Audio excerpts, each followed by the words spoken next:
ขอเชิญผู้เข้าร่วมงานทุกท่านแสดงความอาลัยต่อการเสด็จสวรรคตของสมเด็จพระนางเจ้าสิริกิติ์พระบรมราชินีนาถพระบรมราชชนนีพันปีหลวงโดยยืนสงบนิ่งโดยพร้อมเพรียงกันเป็นเวลา1 นาทีเพื่อแสดงออกถึงความจงรักภักดีและน้อมสำนึกในพระมหากรุณาธิคุณอันหาที่สุดมิได้ค่ะ Ladies and gentlemen, I would like to invite all participants to stand and observe a moment of silence for 1 minute in remembrance of Her Majesty Queen Sirikit, the Queen Mother, to express our deepest loyalty and heartfelt gratitude for her boundless grace and benevolence.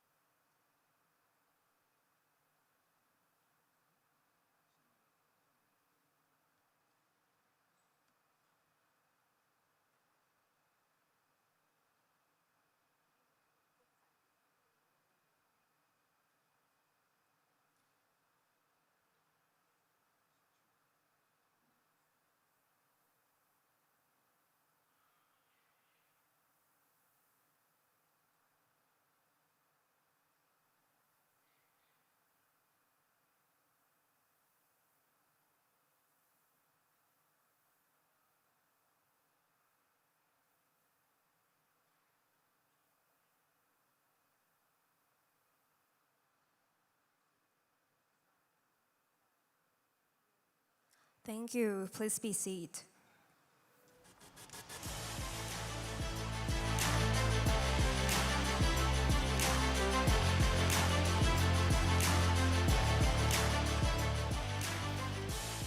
Sawadee krap tuktan, everybody, ladies and gentlemen, and all our Southeast Asian brothers and sisters. It is our pleasure to host the 33rd SEA Games 2025 right here in Bangkok, Thailand.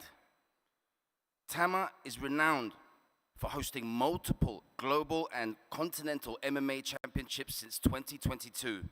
But it is the SEA Games that truly brings us all together as a region full of passion, strength, and amazing talent. I would like to thank the dedicated workforce of all the TAMA board members, all our partners, supporters, and especially someone who has elevated TAMA to become a sustainable organization, providing positive development all across the country. Ladies and gentlemen, I would like to bring in the president of the Thailand Association of Mixed Martial Arts, Dr. Sirichet Punti Payanon.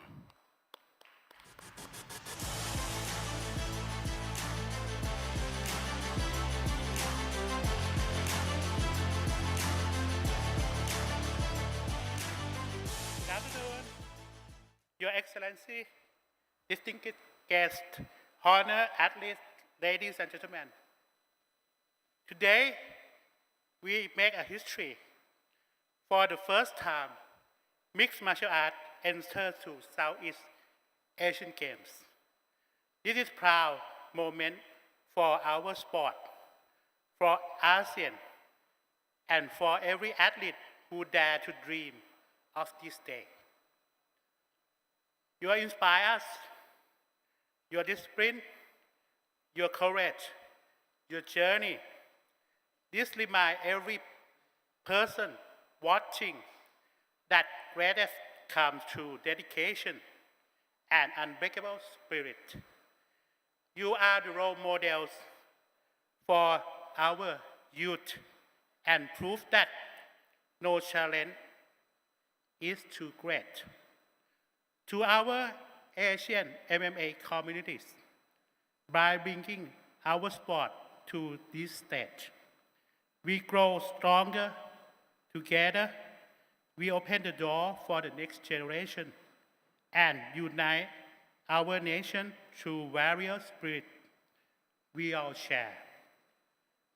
Our sincere thanks to Asian Mixed Martial Arts Association for making this vision real to every participating nation your presence here honor this historic moment.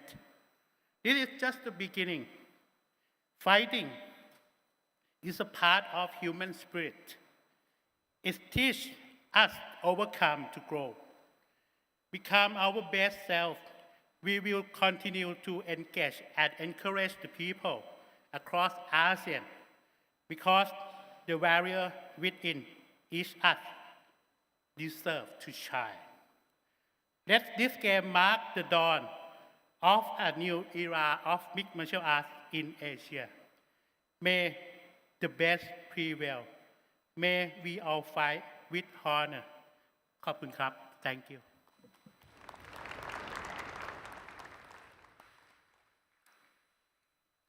We'd like to invite all the presidents and representatives from each of the 6 participating countries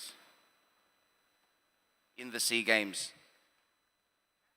เดี๋ยวเราจะมีการเลี้ยงเชิญทางประธานแต่ละสมาคมที่มาร่วมงานในซีเกมนะครับมันจะมีทั้งประเทศอินโดนีเซียสิงคโปร์มาเลเซียเวียดนามและฟิลิปปินส์นะครับ We're blessed to have the participation of our neighboring countries in Indonesia, Singapore, Malaysia, Vietnam, and the Philippines. Each country has contributed so much to the development of the sport of MMA, and we are honored to have them as guests in our country of Thailand.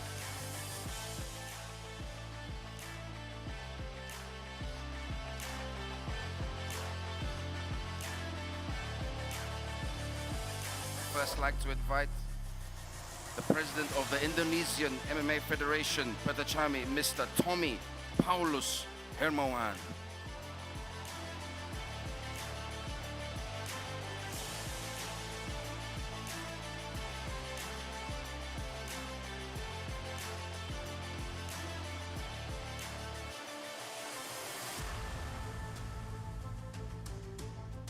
Thank you so much, President Tommy Paulus, who was so gracious to host the World Championships last year, continues to support this great relationship we have between Thailand and Indonesia.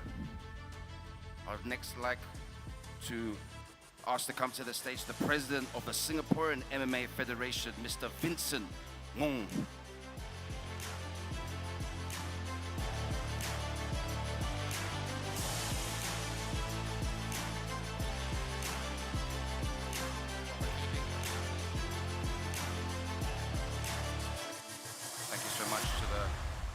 President Vincent bringing the team and supporting the SEA Games.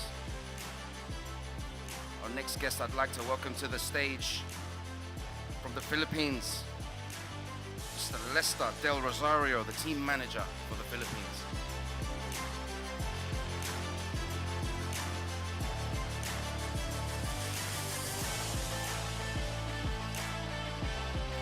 Philippines always a strong force, dedicated to developing sports in their country. Blessed to have them with us here in Thailand for the SEA Games. Our next guest, I'd like to ask to the stage the president of the Malaysian MMA Federation, Mr. Alvin Chong.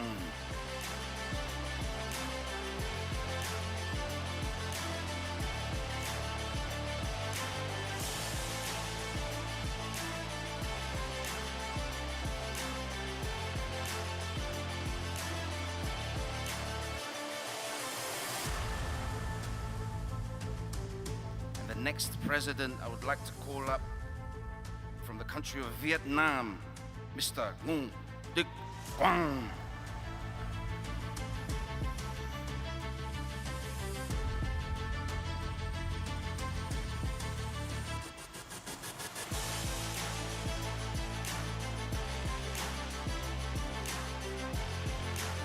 Thank you to President Ngo from Vietnam, always supporting the events. Look forward to seeing their athletes compete. And finally, ladies and gentlemen, I would like to welcome to the stage the Director General of the Asia Mixed Martial Arts Association, Mr. Gallenstein Tan.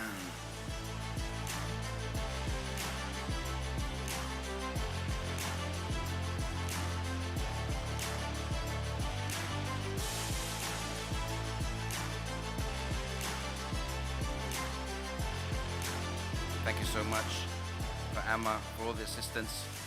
We'd like to take a group photo with all the esteemed guests.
Thank you, ladies and gentlemen.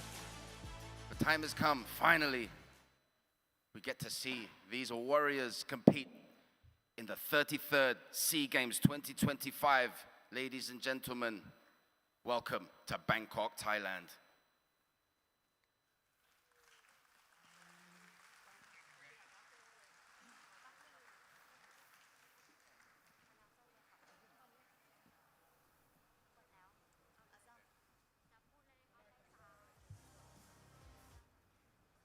Next, the match number 1, modern female 54 kilograms. The red corner is Aravos Gina from Philippines.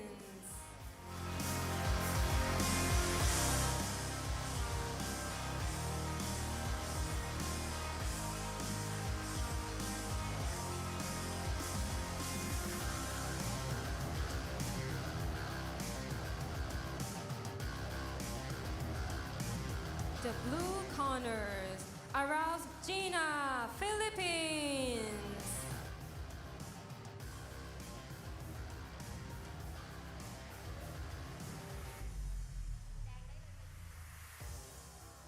The blue corner, the red corner, Patrapunson Ganjuta from Thailand.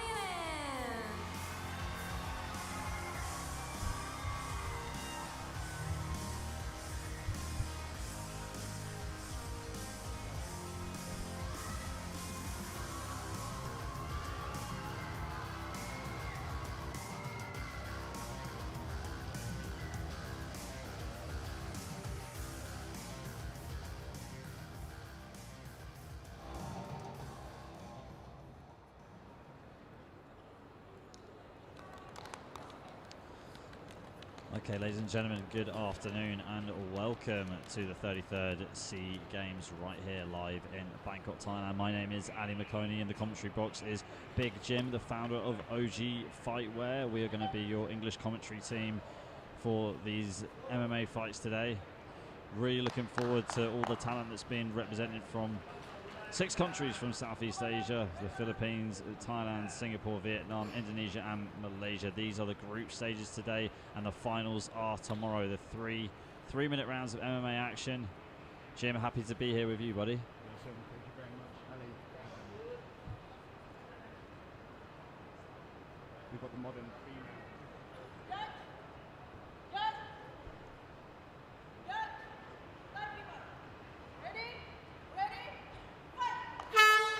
to start us off right here, we've got Gina Aros in the blue corner representing the Philippines, and in the red corner we've got Ganjuta Patarabun Sorn representing Thailand. Good strike there from Gina, but Ganjuta trying to sweep it down to the ground. Underhooks in here.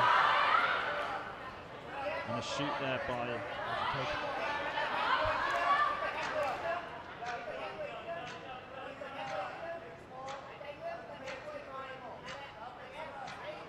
Here they are in the sight of her back right here. Ganjuta's got a good grip on Gina. So she's trying to go for a guillotine, but Gina just pops her head up and transitions to an armbar. Has she got it right there? Looks like it's locked in tight. Gina's not putting it up of too much defense, and that is it. Wow, what a start for Thailand. Getting a win by armbar in the very first round, very first fight. Fantastic win. But the official in the blue corner is throwing up a yellow card.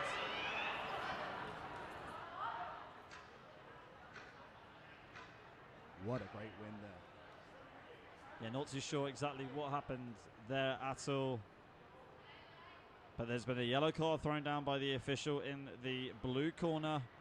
The referee is just going to the head judging table just to get clarification on this.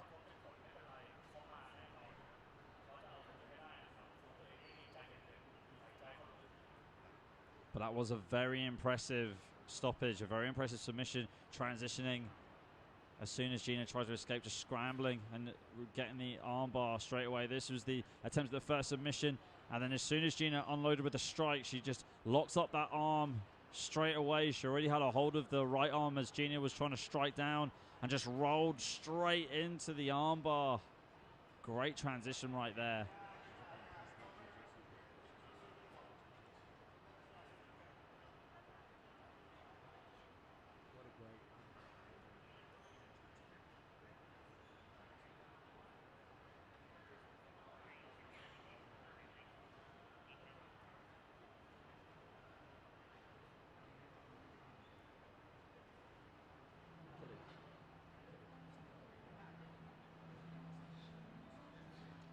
There has been a technical decision here. It looks like the fighters are coming back to the field of play. Oh no, we have a decision. And it is a win for Thailand. Ganjuta Patarabunson comes away with the armbar. Wow, what a stoppage that was for Ganjuta. And Gina Aros' corner were protesting the stoppage because they're saying that she hadn't tapped. But I think that armbar was locked in way too tight, Jim. There was no way that she was getting out of that one. No way at all. She is an extremely high-level grappling practitioner. She got her black belt this year. There was no way out of that armbar for the Filipino athlete there. Definitely not. Okay, we move on to fight number 2, which is coming up next. And here's that armbar one more time. Jim, just talk us through this. So she lost the guillotine right off the back, and then as Gina popped up, she's thrown the legs over the head there, as you can see, and the opponent has rolled through. She's got her, and she's pulled the arm there, as you can see, at the elbow. That's where the pressure is. That is extreme pain for the Filipino athlete there. And as you can see, Ganjuta knows that armbar worked and that she is coming away with the win. She'll be in the finals tomorrow. Yeah, incredibly impressive performance there by Ganjuta representing Thailand. Getting a win on the board for Thailand already in our first bout of the afternoon. Amazing start for the home nation, Thailand, with Ganjuta there. She is a veteran of the Thai national MMA team. She's actually a current MMA world champion as well. So. Oh, okay. Wow. So lots of experience and showed it off right there, especially getting a black belt in jiu-jitsu, right? Yes. Black belt in jiu-jitsu. Okay, there you go. So it paid off in the end. Looked like she wasn't in too much trouble off the back, attempting 2 submissions. Well, look, first was the guillotine, and then the armbar just on the... You can see on the screen right now the Filipino team, I think they're still protesting the decision, but according to the officials here, the referee can stop the action if they feel like the athlete can't defend a submission, or if it's on the point of a break, because this is an amateur rule set. We're trying to make sure that these athletes can keep competing. And that is it. At the end of the day, safety for the athlete is always going to be at the paramount, at the front of this sport. And I really do feel the referees have worked, you know, for the athlete here, for the safety of the Filipino athlete. That armbar wasn't tight, as we can all see from the replays. But of course, the Filipinos believe they have something to contest, and this will be dealt with by the officials. Yeah, just as we're waiting at the moment, so SEA Games in 2025 will feature around 50 medal sports. The range of sports includes traditional Olympic-style competitions like athletics, swimming, tennis, etc., but also regional sports as well, such as mixed martial arts that we're having it right here, right now, and what a place for it in Southeast Asia, which is a hotbed for martial arts, of course. And it's also being supported by TAMA, so the Thailand Mixed Martial Arts Association. TAMA is a very good organisation that aims to promote and regulate the development of MMA in Thailand to get it, you know, spread more wide across the country, get more people involved, and get more athletes competing to represent Thailand. Yes, TAMA have done a fantastic job in building the sport of mixed martial arts here in Thailand. Only recently, about a year ago, recognized under the Sports Authority of Thailand the actual sport of MMA. So this shows how new actually MMA is, and of course history today with MMA being in the debuting here at the 33 SEA Games. Yeah, I mean, what a great thing that is today, especially for the sport in Thailand. And you know, this is where the growth really starts, and your grassroots start for a nation like this. You know, you start doing games like this and get all the athletes to sort of get the experience in. And then we move on to bout number 2 right now. Blue corner, Harmoli Valencia Fahira from Indonesia.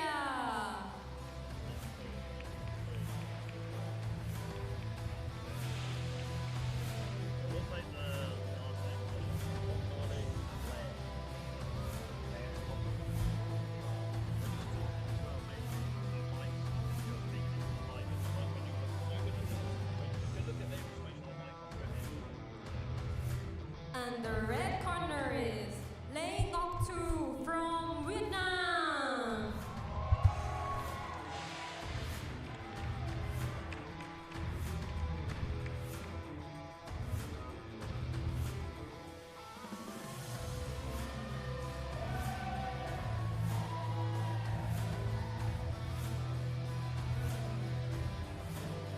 Oh, this looks like an exciting one, Ali. Vietnam versus Indonesia in the women's modern female 54 kilogram division. Yeah, I mean, it's got the big shoes to fill to beat the last bout, though, Jem. Ending in at the very first round. And the referees, Pratiti Napokar. I do know the Indonesians have a great federation back home in Jakarta. Perta Chami, they put a lot of training and investment into their athletes. They hosted a World Championships last year, and I'm sure they're looking to come here to take home some medals at the SEA Games. Yeah, let's see final instructions from the referee. Final touch of gloves as well, and this bout is going to begin very shortly.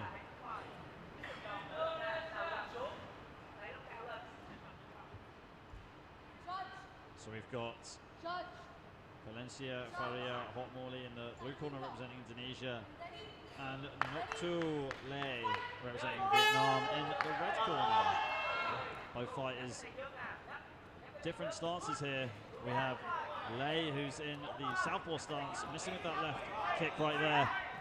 And then we've got Hotmorley, who's in the orthodox stance. So with these clashes of stances, when they're striking, it's all about footwork. You've got to make sure that your lead foot is on the outside of your opponent's lead foot.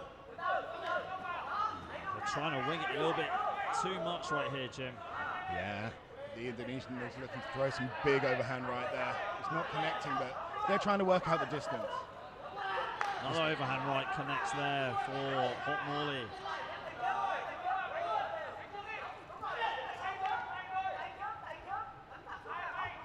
Swinging it, almost connected there for Lei. Oh, a lovely overhand right there. But this is the thing, though, with as orthodox versus a southpaw, it's your power hands that are going to unlock the guards of your opponent.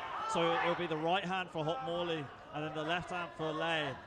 But it's just trying to line it up. Lei's got the height advantage, only by a bit, but Hotmorley is beating her to the punch with these overhand rights.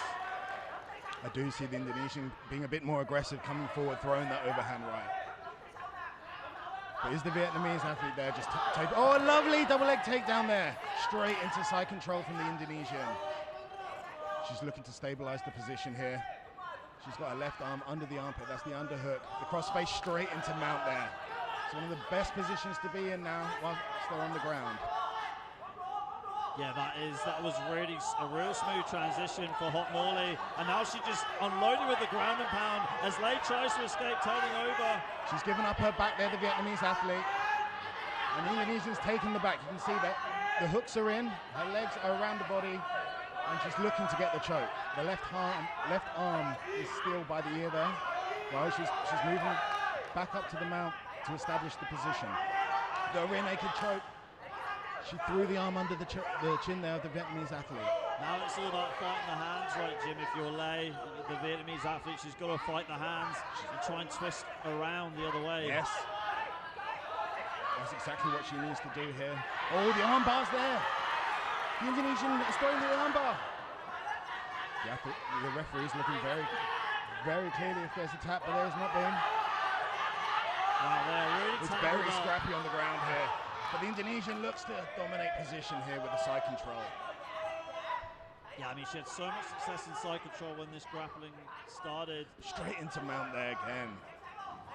Such an easy pass there for Hot Morley, getting into mount. And it is so tiring being on the bottom. I was about to say, Lei must be absolutely exhausted, and there goes the clapper. Twist over there from Lei. Looks like she's going to survive the first round, and she does. A very dominant round on the ground for Hot Morley. Couldn't agree with you more there, Ali. That was some great control on the ground there of the Vietnamese athlete. The Indonesian came in strong, great jiu-jitsu, held positions, moved to the next position from the side control to the mount. It really did look like control and dominance in that round from the Indonesian athlete. And I think it all started here as soon as she shot for that double leg takedown and went immediately passing the guard into side control. This is where it was downhill for Lei. I mean, Lei was in some difficult positions, almost getting submitted, but was able to wriggle her way out. I mean, what do you want to see more from Lei on the ground in the second round? I think Lei looks like quite a good stand-up fighter. You know, she doesn't look too comfortable on the ground. If I were her, I'd be looking to technical stand-up, get back up onto my feet and throw hands. That's what it looks like she's good at. She's got the distance. She can use that distance to her advantage. And I'd like to see her, stay off the ground, use the striking in this round. Yeah, I think you're absolutely right. I mean, she's got to find a way to get past that overhand right from Hot Morley. And the best thing to do when you're a southpaw is use your footwork. So, use your lateral movement, go to the right, try and find an opening for that left hand. It just seems like she's just a little bit too far away when she unloads with her punches. But here we go, round 2 is underway. This is the modern female 54 kilogram division. We've got Not Too Lei from Vietnam taking on Valencia Faria. Hot Morley, who's going in for another takedown and wrapped up inside the clinch. But there goes Lei with the knees. Lei seems to be defending the takedown here. You can see there's an exchange of knees. It is getting scrappy in there. For Lei right there in the clinch, it was all about her foot placement. She made sure that her hips mirrored Hot Morley, was able to reset as Hot Morley was trying to circle around her to get the takedown. And a beautiful knee right there from Lei. Straight knees up the middle from Lei. These are really, really good. Hot Morley doesn't know how to defend those. Lei wants to go straight back into that clinch if she gets a chance. Hot Morley really is looking like the powerhouse there again, in for the double, and she gets her down. Fantastic double leg there. And again, straight into side control, Jim. Amazing. As soon as she takes the athlete down, she's already looking to pass position. That shows how good she is at jiu-jitsu. She's being patient here. She's waiting, throwing a few ground and pound strikes. You can see she's trying to get that right hand over, but she's gone to the back now. The hooks are in, the position is established. Hot Morley is on the back now, looking for that finish. Her right arm is looking to get under the chest, under the throat there for the choke. Doesn't look like it's in tight so far, and then she snakes her way around into full mount. She's maintaining position here, which is fantastic. not just chasing the submission, grinding her opponent down. Fantastic mixed martial arts here from Hot Morley. I mean, what does Lei need to do here to escape this position? This is one of the toughest positions in MMA. She's got the body triangle there, so she needs to firstly protect her neck. One arm is in. This is it. It could be the final moments for the Vietnamese athlete here. Can Hot Morley connect with her other arm and get the squeeze on? That looks like That's it. Her left arm's going behind the head now. She's got a bit of an angle though, Hot Morley. She needs to get right on the back to get a clear choke. There it is. And she's got the tap. Wow, what a stoppage right there. So Hot Morley getting the victory by submission in round number 2. Rear naked choke. Fantastic mixed martial arts from Hot Morley there. It was the power punching into the takedowns, into the transitions with the finish of the submission. That was a complete mixed martial arts game there from the Indonesian athlete.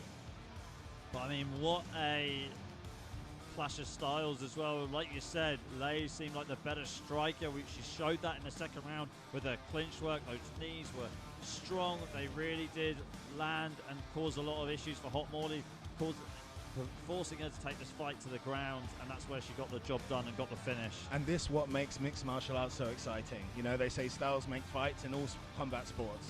But here you can clearly see a great striker. You've got the Indonesian that was a lot more technical on the ground. And it came together for a beautiful fight and a great submission finish for the Indonesian. Okay, here's the official decision. We'll see in fight 3. The winner is Hot Morley Valencia Fahira, Indonesia. Yeah, fine. Let's just wait until the next athlete comes out. We'll be like, next one. And we'll talk about after she's announced the fight. Just to save the talk. Good.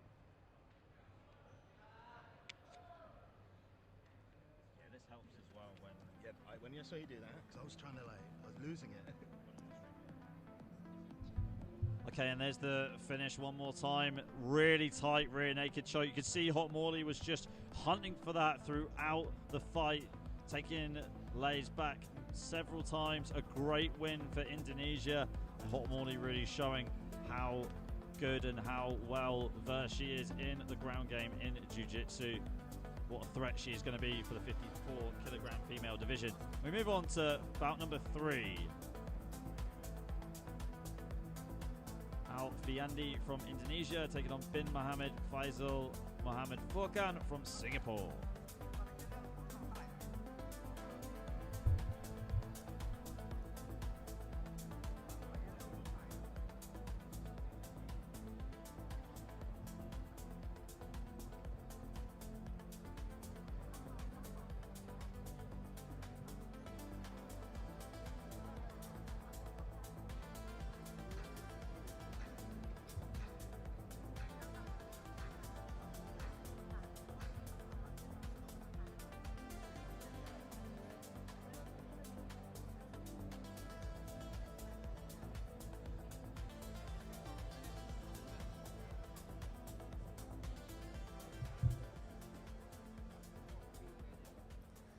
Next match, modern male, 60 kilograms.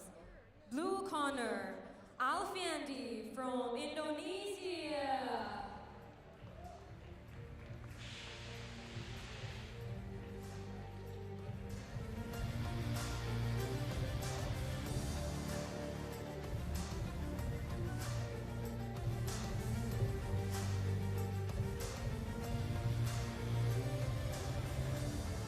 Red corner, Muhammad Furkan bin Muhammad Fatai, Singapore.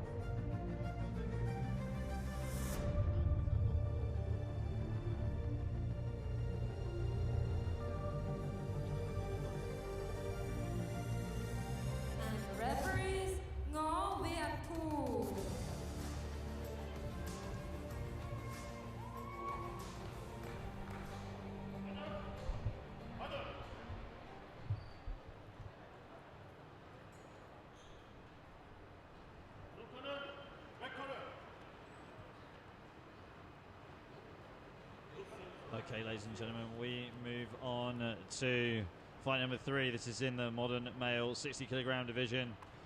We can test over 3-minute rounds. In the blue corner, we've got Alfiandi representing Indonesia.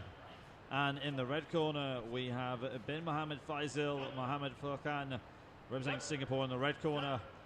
Well, we just saw Hot Morley from Indonesia get a win by rear naked choke in the second round. Let's see if Ali Fiandi can follow the same suit. Both fighters in the orthodox stance. Looks like they're quite handy, especially in the blue corner. Alfiandi, great shoot there. Lovely double leg there from Alfiandi. And again, straight looking to pass the guard. He's passed straight into side control. Now he needs to stabilize this position. Ooh, the Singapore Mohammed Furkan able to get a good pass there, get back to his feet, but it gets taken down again by Ali Fiandi, who's in full guard at the moment, trying to posture up. So from here, he needs to pass the guard. He's got the Singaporean athlete's legs around him. He wants to get, he's got one leg over now. He's in the half guard. He's just moved the right knee through, and now he's into side control. Fantastic transition. Now he wants to stabilize this position. Hold the athlete down and wait for his moment to move. He's looking to put that left arm. North-south position now for Alfiandi, the Indonesian. He's looking for a Kimura. He's got the Kimura grip there, you can see. But he needs the Singaporean to get onto his side. The Singaporean's on his back. Now he's on his side. The Kimura grip was let go. That was looking very dangerous there from the Indonesian for a moment. Yeah, still staying busy here. Alfiandi, Mohammed Furkan fighting off this relentless pressure, trying to get a submission in the first round. Still looking like Alfiandi's going to pass guard yet again. It goes into half guard from full guard. And almost there's a sweep.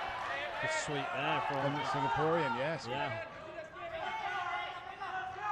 Let's see how Alfiandi can work from his back now. He's throwing the legs over for an armbar.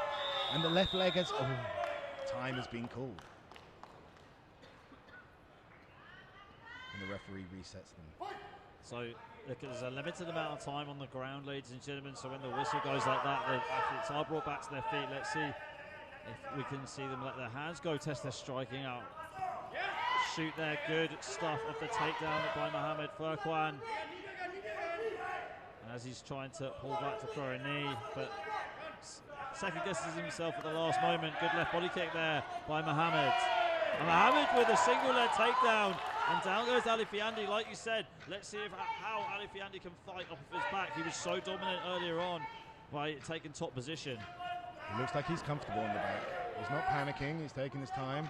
He's wrapping his opponent up. Let's see. Ground and pound is getting rained down on him. There's a clapper for the final seconds of the first round. And that is it. That is the end of round number 1. Lots of drama right there, Jim. I mean, we saw a bit of everything. A little bit of striking, but oh, it's not the end. Sorry, my apologies, ladies and gentlemen. We've still got a bit left. But nah, that is eventually the end of the round. But like I was saying, Jim, we had a lot there of bit of striking, but also we could see both fighters' ground game. That was the complete set of the mixed martial arts instruments, sorry. Yeah, I mean, what did you like the most out of both athletes on the ground? I like Alfiandi's jiu-jitsu. I could see that, as you can see from the replay here, a lovely double leg, brings the athlete down, and he's looking already to pass the guard. You see he's moving into side control here with his left leg. He's got the Kimura grip there. Here, this would have been the end for the Singaporean athlete if he had turned on his side. As he's on his back, that's a great defense actually, because he can't break the arm, because he's staying flat on his back. And this was Alfiandi on his back, so you can see he's trying to throw the legs over for the arm bar. He's got the right arm there trapped, but he was stood up by the referee. So it was an exciting round. I want to see more. I'm looking forward to the next round, Ali. I mean, what do you think the Singaporean athlete Mohammed Furkan, what do you think he needs to do differently? It just seemed like he he got some lucky escapes in that first round, but wasn't as dominant as Alfie-Andy. I'd like to see him bring the fight more, you know, get a bit more aggressive. Let's see a bit more striking. We've seen quite a bit of jiu-jitsu and his defense on the ground. Let's see him go on attack. Let's see him take the fight to the Indonesian athlete. Okay, here we go. Round 2 coming up next. Alfie-Andy representing Indonesia in the blue corner, and Bin Mohammed Faisal Mohammed Furqan representing Singapore in the red corner. Myself, Ali Makoni, calling the action with Big Jim. Bit of hesitation here from both fighters as Alfie-Andy just moves laterally right to left and then shoots for that single leg takedown. But Mohammed tries. Great reversal there by Mohammed. Lovely judo through there by Mohammed Furqan. Mohammed Furqan looks like trying really hard to keep the underhooks in, throwing the knees. The knees are generating a lot more power, and he's got more stability because he's making sure that his feet are just a little bit back. And as he throws the knee, he takes that little step back to throw more power as he lets that knee go forwards. They both went in there for a double leg, as I can see, but Mohammed Furqan gets the guillotine. But already Alfie-Andy is moving past the guard, so that guillotine there is not going to submit him. Yeah, that seemed like a real risky move, going for the standing guillotine and then just adapting on the fly to get the flying guillotine from their north-south position at the moment. Yeah, that's what he's brought himself to, the north-south position. Unfortunately, that flying guillotine didn't work out for Mohammed Furqan, but he's looking to defend now. He needs to get out of this position. He's getting rained down, he's getting controlled. In mixed martial arts, control is part of the judging criteria. He's being controlled on the floor here, and there is ground and pound being thrown on him. He's not in a great position, Mohammed Furqan, but he is trying. Look, he's trying to get onto his side, he's trying to create an angle, he's trying to create space. But there isn't much space when you're, in a north-south position, to be honest with you. No, it doesn't look like it at all. And back into side control goes Alfie-Andy. Maybe Alfie-Andy trying to get full mount from here. What many of the viewers might not know, but this grappling takes so much out of you. Being on the bottom there, getting crushed by the weight, it really is grinding him down. And Alfie-Andy's waiting for his moment. He's waiting for his moment to jump on a submission or keep ground and pounding. As you can see here, he's got the crucifix in. This is, as you can see, Mohammed Furqan has his arms spread out, and his face is literally open to punches. There's no defense there. This is a fantastic technique by the Indonesian Alfie-Andy, executing the crucifix and the ground and pound to the face. Yeah, showing a lot of dominant grappling here, Alfie-Andy. And Mohammed Furqan trying to scramble, trying to roll over, but just keeps on getting, like you said, crushed right there by Alfie-Andy in the crucifix. But if you are Mohammed Furqan, Jim, what you need to do to get out of this position? I mean, in honesty, he's doing great. He isn't giving up. He's fighting. He's looking for a way out of this, and there is a way out, but when does that way out prevail itself? That's the moment he's waiting for. And on top of that, he's got Alfie-Andy looking to submit him on top of him. So, yeah, this is the beauty of MMA. Yeah, it is. That's the end of round number 2. Or it looked like it for a second. Yeah, no, it is. That is the end of round number 2. So, aggressive start to the round by Mohammed Furqan, but Alfie-Andy able to take over. I think it all went downhill for Mohammed Furqan when he attempted that flying guillotine. Yeah, that was it could have paid off into a really beautiful submission, but here, let's have a look at the judo throw. That leg trip was beautiful there by Mohammed Furqan to get Alfie-Andy down onto the ground. This is that jumping guillotine. Yeah, there you go, right there, jumping guillotine. I mean, why was this unsuccessful for him? It just wasn't in tight enough? It was the landing. He should have rolled over and got on top and kept the guillotine, and that would have choked him out, but unfortunately, yeah, the guy didn't land straight down. And this is that north-south position where Mohammed Furqan spent quite a bit of the round with that very dominant crucifix position. Okay, and we will get the official decision right now. Who's going to win and advance to the next round? Over to our announcer.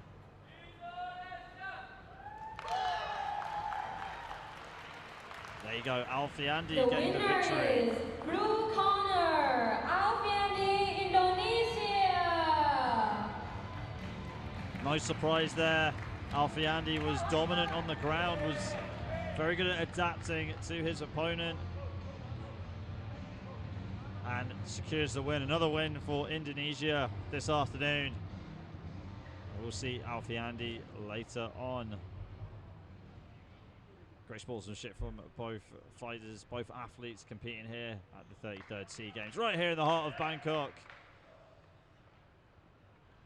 As we move on to our next match, which is also in the modern male 60 kilogram division. The next match, modern male 60 kilograms. Gong Si Chai Kristada, Thailand.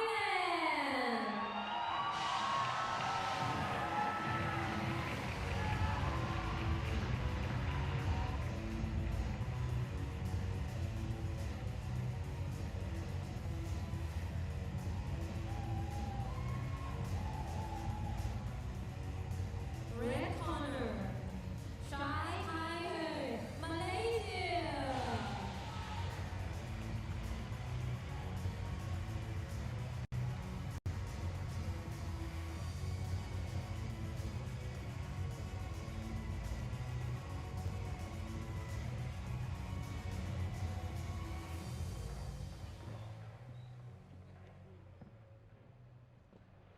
And referees, Ngamwongwan.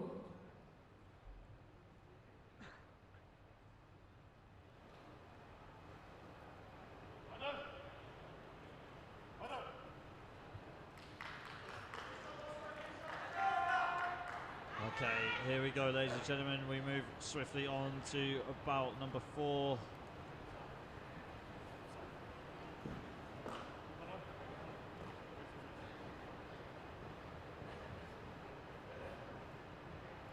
So in the blue corner, we've got Kitsada Gong Si Chai representing Thailand. And in the red corner, we've got Kai Hei Chai representing Malaysia. Gong Si Chai already has won 2 silver and bronze medals in the SEA Games. Not in MMA, that is. Well, let's see if he can do the same here for Thailand in this competition. Yeah, what an exciting matchup for the home crowd fans here. Lovely striking from Gong Si Chai. And into a double leg. He's taken the athlete into the air. And a big slam! Beautiful from Gong Si Chai. Wow, that was impressive from Gong Si Chai. Let's see what he can do from here. Inside control at the moment, trying to pass into full mount. And he gets it. Beautiful transition there into the full mount. And now he's going to rain down some heavy ground and pound. Doesn't look like Kai Hai Chai can defend himself at the moment. Scrambling, was really struggling when he was in full mount, and now trying to get back up to his feet, but Gong Si Chai is all over him like a rash. There's some lovely control there on the back.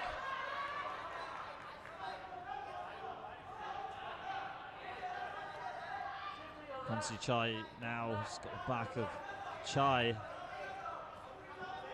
Just pounding away. I mean, this is I guess the downside of not having a cage, Jim. You can't use the cage to sort of walk your way back up to your feet. Agreed.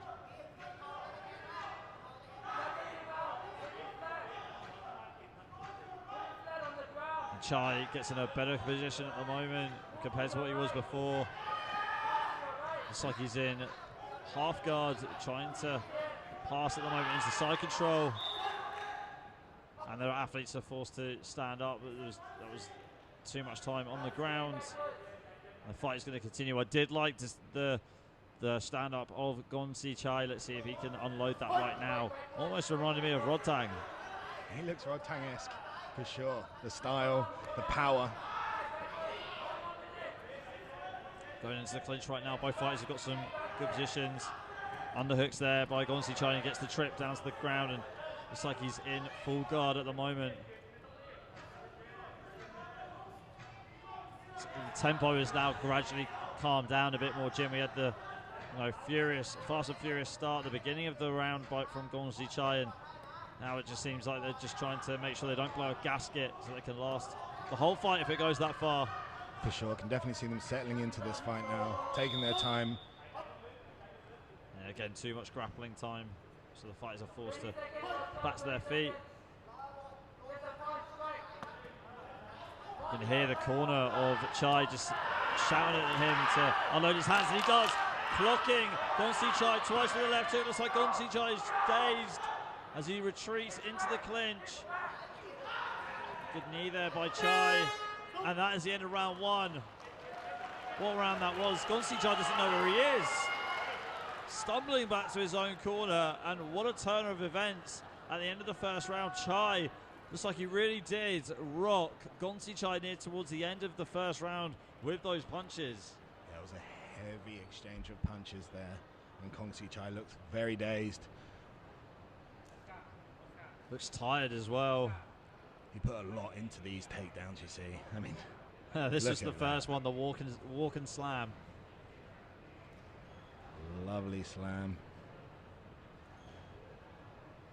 Straight into side control as well. There's another takedown here. Not as powerful as the first one we saw on the replay, but just as effective to get Chai down to the canvas. And here is the punching from Chai, where he landed with the left hook. You can see that as soon as that left hook connected, that really did rock and daze Gonsi Chai. I don't think he's fully recovered, Jim. Let's see how this break intermission, how much he has been able to recover. But he's ready to go out there and fight, that's for sure, for his country, Thailand, here at the 33rd SEA Games. There's something wrong with the eye, though, of Gonsi Chai. He's robbing it a lot before this round began, and there he goes again with another takedown using the underhooks. And he is in full guard. We saw this was the end of the first round in full guard.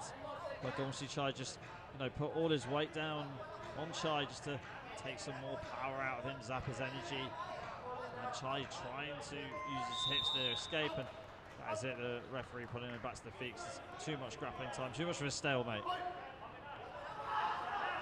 Swing and a miss by Chai for that left hook. And Gonsi Chai comes in for a takedown, but gets reversed by Chai, the Malaysian athlete here. Straight into side control.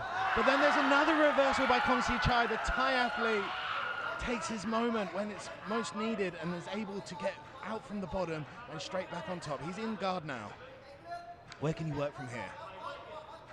Well, what can he do to work from here? I mean, it seems like Chai isn't too bad off his back, able to defend it. Looks like Gonsi Chai is trying to posture up, but Chai using his feet to escape. And again, whistle went because too much time on the ground. Ooh, a lovely takedown there. But Chai scrambling. Too sure what he's trying to attempt from here, Jim. What options has he got? Chai could potentially go for a Kimura, but he's getting pummeled. He's getting crushed. The guard is being passed, as you can see here. He's into half guard now, Gonsi Chai. But Chai on the bottom needs to get his left hand under the armpit, not over the armpit, to get that underhook to establish defense. But they've been stood up by the referee. You can hear Chai's corner just shouting at them to try and use the jab and go to the body. Big punches being landed by Gonsi Chai as he gets back into the clinch. But he gets taken down by Chai in reverse though. And Gonsi Chai's got him right down on the ground. He's in a dominant position. A lovely reversal there by Gonsi Chai. Let's see how he can transition from this position. It's almost like a Kesekatami judo position here. Got to be very careful he doesn't give up the back. Yeah.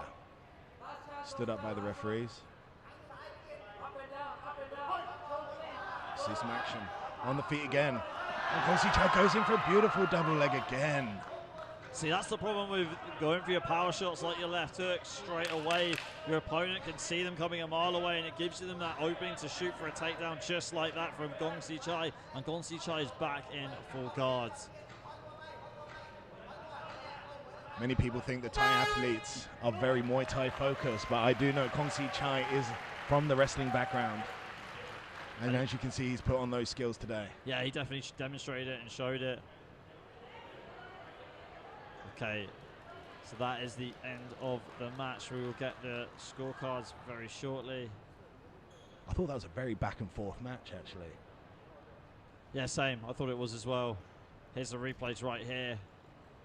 Gongsi Chai taken down. Yeah, some lovely Chai. takedowns there.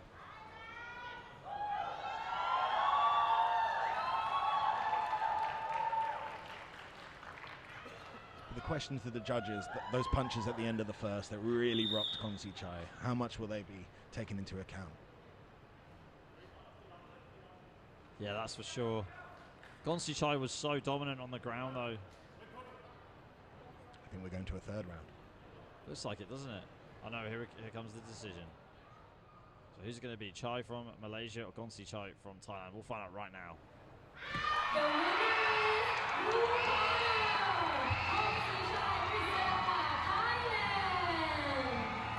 And there you go, Gongsi Chai getting the win in his first match today over Chai from Malaysia. A great applause from the home crowd here in Bangkok, Thailand. Their hometown athlete, Gongsi Chai, comes away with the win. He'll be in the finals tomorrow at the 33rd SEA Games.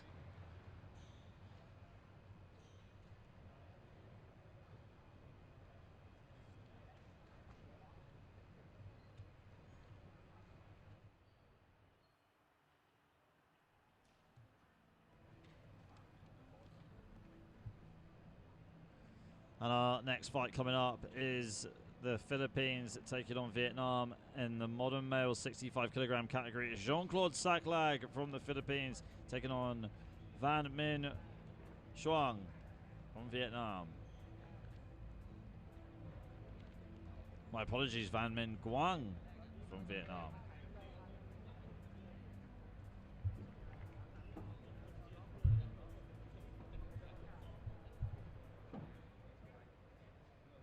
Next match, modern male 65 kilograms. Blue corner, Ngamwongwan, Vietnam.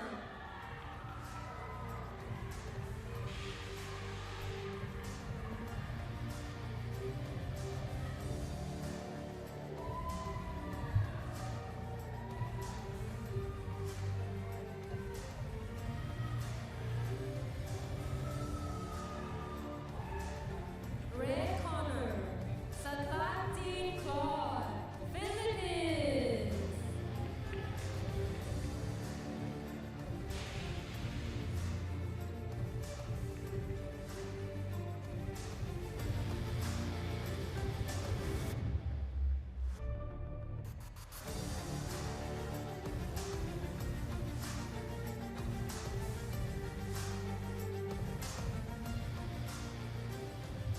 And referees, Hanu Kusonwong.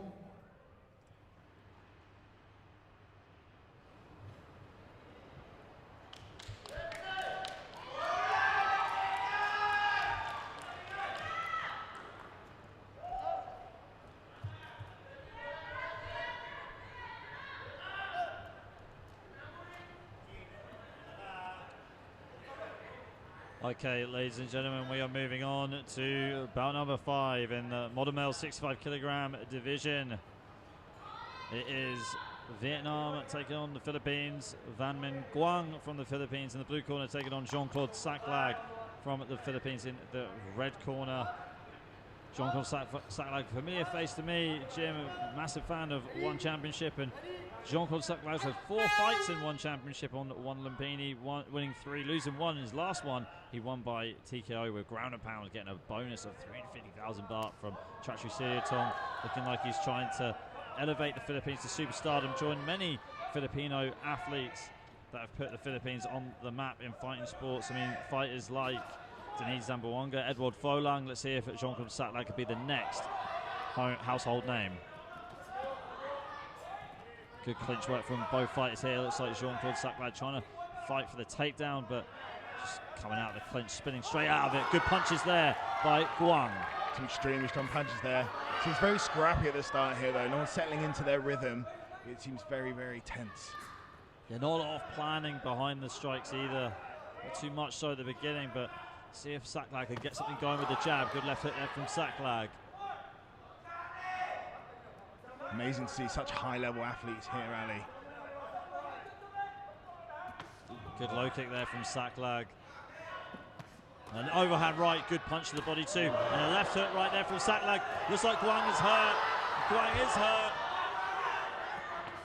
Going with the low kicks again, and Saklag puts Guang down momentarily with that left hook, but Guang gets straight back up to his feet.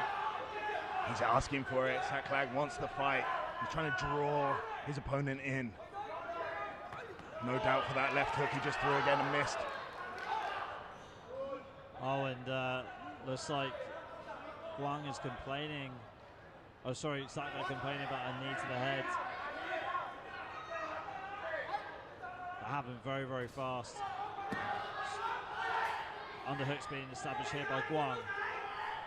Saklag fighting the pass there, just putting his hands on Guang's hips and escapes.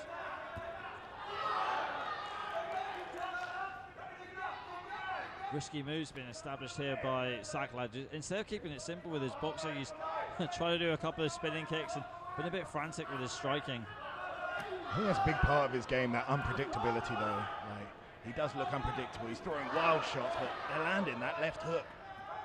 He's trying to put Guang away. The right hand there by Guang, and the crowd erupts to that. He takes one to give one. He's happy to have this dogfight, Saklag. And there he's pushed out into bounds. So if you're pushed out into bounds 3 times, that means that the fight is stopped. So it'll be a technical victory to your opponent. So if Saklag is pushed out 2 more times out of bounds, that'll be a defeat for him and a win for Guang. Good left hook connects there for Saklag. It's very nice how he's putting together these combinations, the right then the left. He's not just throwing single punches here, and that's why it's connecting. And there you go, that is the end of round number 1. A great energy round that was from Saklag and Van Min. Yeah, Guang Van Min had a lot to deal with in that first round. Saklag came out like a bat out of hell, but dishing out heavy leather. I thought that at the start there was such high energy, but Van Min held in there, you know, and he was giving it back at the end. I feel like he just settled into the fight at the start. Obviously, he took a lot of those big left hooks, which obviously rocked him, as we can see here. A low kick there into that big left hook.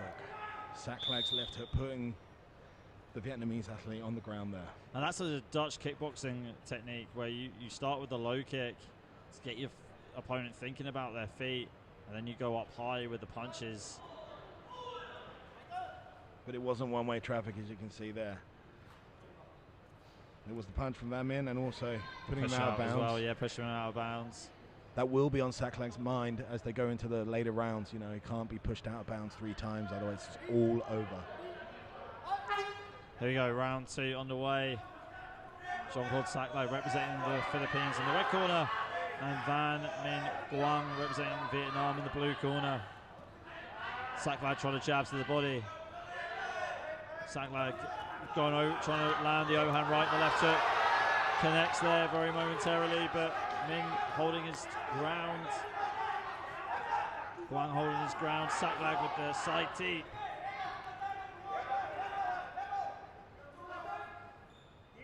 Saklag being smart with his footwork as well, doing the short full starts, and there's a takedown. Straight back onto the feet, but Saklag's got the back. He's got a great grip on the back there. And they clinch. But Van Min's not going down without a fight. He's coming back. He's throwing the dog fights there between both of these athletes. They both want it. Now Van Min letting his hands go in round number 2, but Saklag gets a single leg takedown. Wonderful transition there from the striking to the takedown. Van Min thought he was going to get, you know, ducking a right hand, but he went in for the, Saklag went in for the takedown, and look where we are now. A dominant position for Saklag on the back here, but Van Min manages to get out, and he's coming back fighting.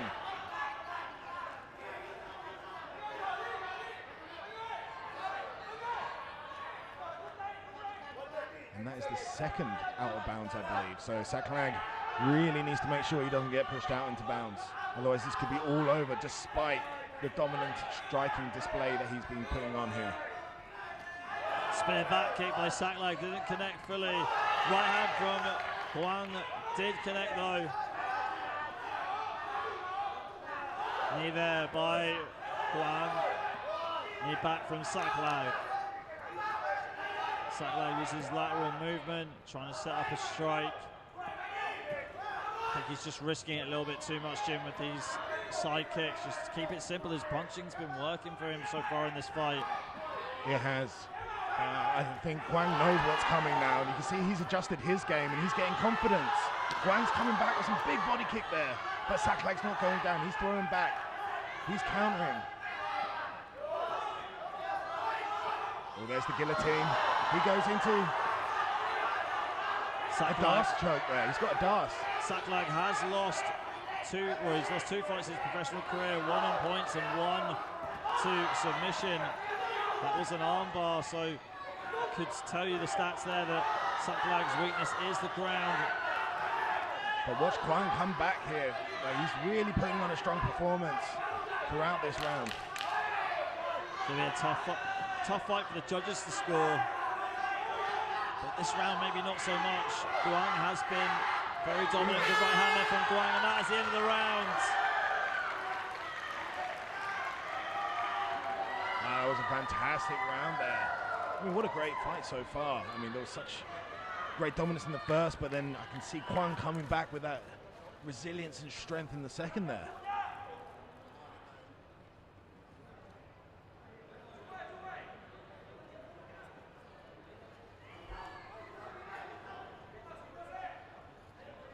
There's the replay right here.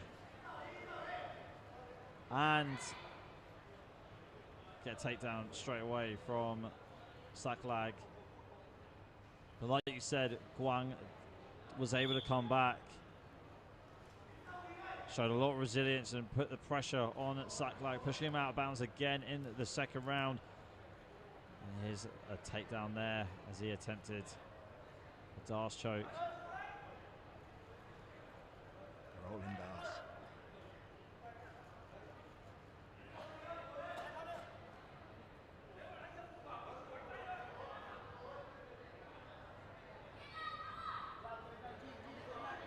So we will be having a third round now.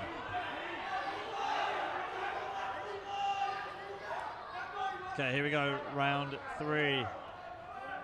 This must be the deciding round between these two. I wouldn't want to be a judge. I feel like Saklag had the first round and Guang had the second. Guang's coming out firing. He wants this. Saklag trying to time Guang on the back foot, get a bit more confident as he comes forward. Watch out for that low kick from Saklag. Swing and a miss there by Saklag. Guang still on his tail though. Good body kicks coming in from Guang. Guang, as Saklag locks up, straight knee from Guang. And Saklag's corner urging him to come forward. But it looks like Saklag is overthinking this a little bit too much and trying to find the same shots, not adjusting to what's in front of him. Yeah, both corners screaming at their athletes to go forward. This is it, the final round. Who's going to get them into the final tomorrow? Saklag or Guang? They both want it, you can see. This is a dogfight. Both of them are trying to come forward. And it's going to be down to the judges. Very interesting round there by both fighters, who decided to keep it standing.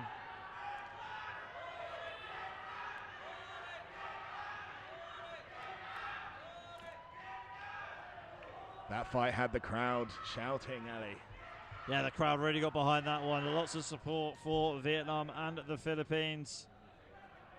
And here comes the replays. Let's have a look at some of this striking. It was tit for tat, really. I felt like Guang landed the more effective strikes, though. They just had more power behind them. They stayed a bit more busy than Saklag.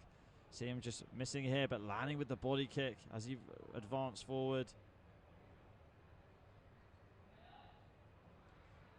Some straight knees from Saklag, but Guang firing back with more powerful knees inside the clinch. And we will get the decision from our announcer right now to determine who is the winner of that match. And the winner is blue corner, Vietnam. What an impressive performance there by Van Minh Nguyen from Vietnam. Yeah, it's a great performance. A real story of it's never over until it's over. You know, he had a first round, he definitely lost that, I think, Ali, and he just came back fighting, stronger. He stood up, he came back, fought for his country, and now look, he's coming away here at the SEA Games with a win over somebody that's fought in one of the highest leagues of mixed martial arts in the world. Yeah, exactly. Just stuck to his game plan, was able to just slowly chip away at the defensive sack lag with good forward pressure and good solid basics, straight punches and body kicks. And in that second round as well, has some good work on the ground. Here we go with the next fight. Blue corner, Albert from Indonesia.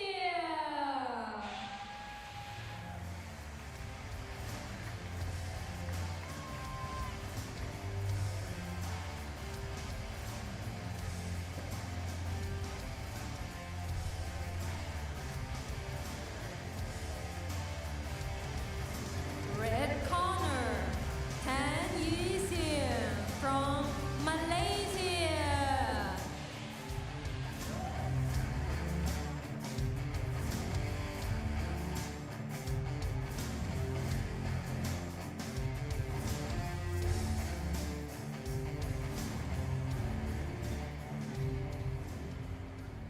And referee is Ngamwongwan.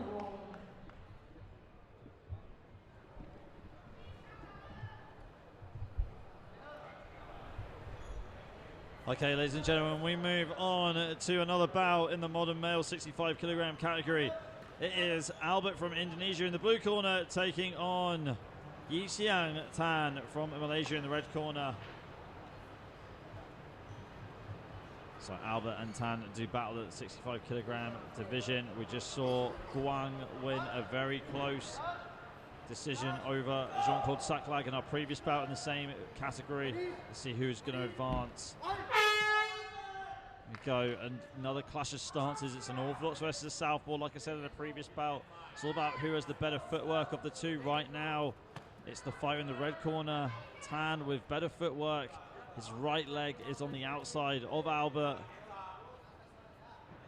It'll give him a lot of good angles for that left straight and left body kick if he chooses to use them. There it is. I'm missing with the high kick from Tan. Tan almost stepping out of bounds. And there goes Albert attempting the single leg. He's got a hold of that leg very tight. He's able to take Tan down to the canvas. Yes, that was a lovely single leg there that he was able to take him down, but the referee stood them up slightly out of bounds there. Reset, back on the feet. Lovely teep up the middle there from Albert. Now Albert just has to move a little bit to the left. Open up an angle for that right handle for the right body kick. Good outside low kick there by Albert. Touch of gloves as well from both fighters, and Albert goes for his own single leg, but has to let it go. As Tan is very strong in the clinch, and goes for a toss and gets it. But Albert again straight back up to his feet. This is a real chess match between these two. Very evenly matched they are. Albert's trying to step back here. If he steps back a little bit more, he can throw the knee up the middle, which he does.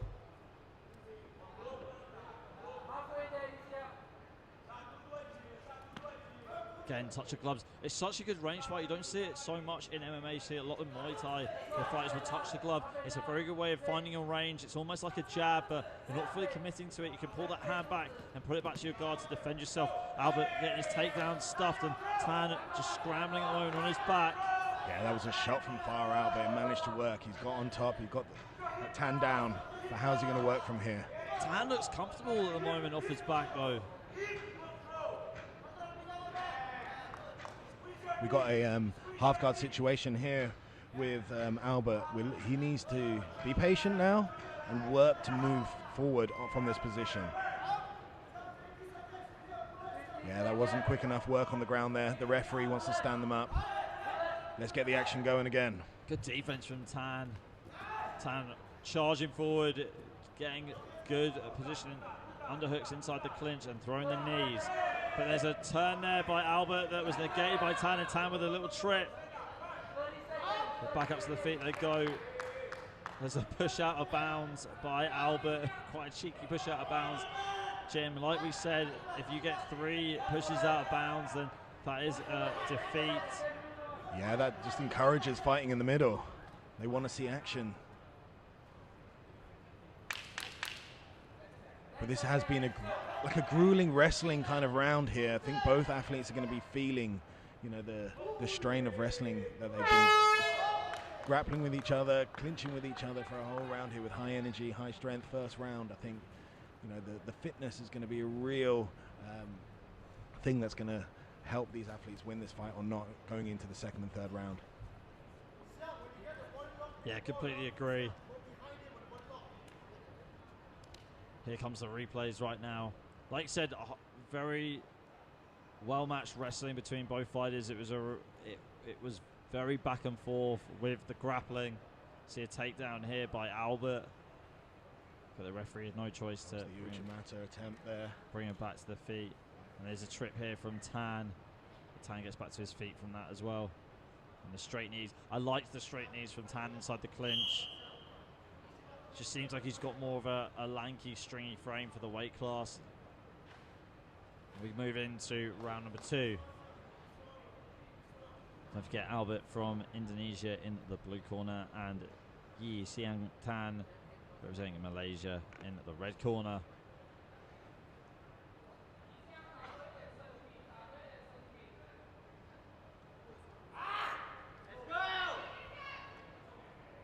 Yeah, let's go.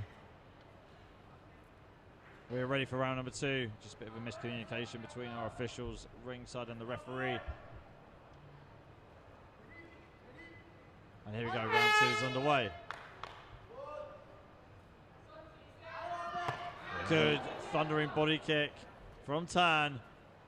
He gets a good position inside the clinch using his front leg for control. And Albert attempting a takedown, but again it's stuffed by Tan. Again inside the clinch, both fighters are fighting position. Good wrist control there by Tan. And being pushed back, but a turn from Tan inside the clinch. Good redirection. Yeah, that was out of bounds, but no athlete was penalized for that as they were both out of bounds. Outside low kick from Albert. Starting to relax a bit more now, both fighters trying to just read their opponent and find the right strikes at the right time. Spin it back in there by Tan. And that folded Albert. He gets back to his feet, trying to scramble for a takedown, doesn't get it, gives up his back. And Tan has his back again, trying to throw the knees. But again, there was no penalty for being out of bounds. Both fighters were out of bounds in that scenario. Underhooks here from Tan. Straight knees from Albert and a short right hook as well. Albert again lunging in for the single-legged takedown, but he looks tired compared to Tan, Jim. Yeah, Tan almost tried to put in the Darce choke there, but knew he didn't have the energy to pull that off, and he's ended up on his back here. Albert's on top, looking to throw some ground and pound. This is what scores points here in mixed martial arts. But Tan is not down and out. Let's see what he can do off his back. He looks like he's got a triangle in there. One arm's in, one arm's out, as you can see. He needs to get Albert's left arm across the body to finish this triangle. You can see Albert's left arm is actually under Tan right now, so it's very hard to finish the triangle from here. A referee asking the fighters to stand up from here. Was that a tap from Albert? No, the referee shook his head, no tap. That's interesting. Anyway, the action continues. Still a dominant performance so far from Tan. So Albert is blowing quite heavy in the second round. Good kick there by Tan, but Albert catching it, so he's going to attempt to take down. Trying to scramble into side control, but not in the best position. You can see that Albert now is looking to transition from this position, almost like MMA Khabib style, Dagestani wrestling style, climb up the body, get into that mount position, smother his opponent, and then lay down the ground and pound. But that's the end of the round here. Yeah, that's the end of round 2.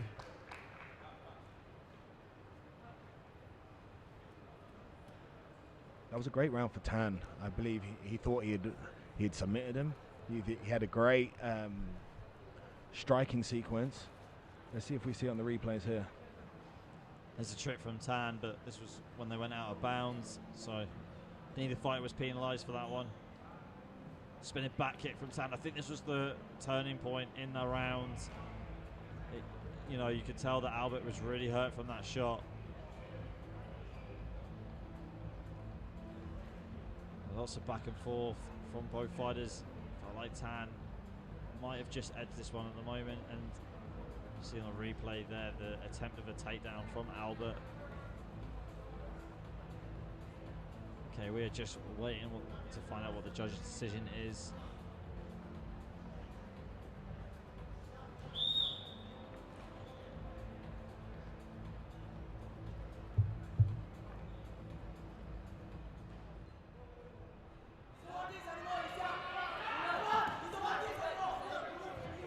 And we're going to be back for a third round now.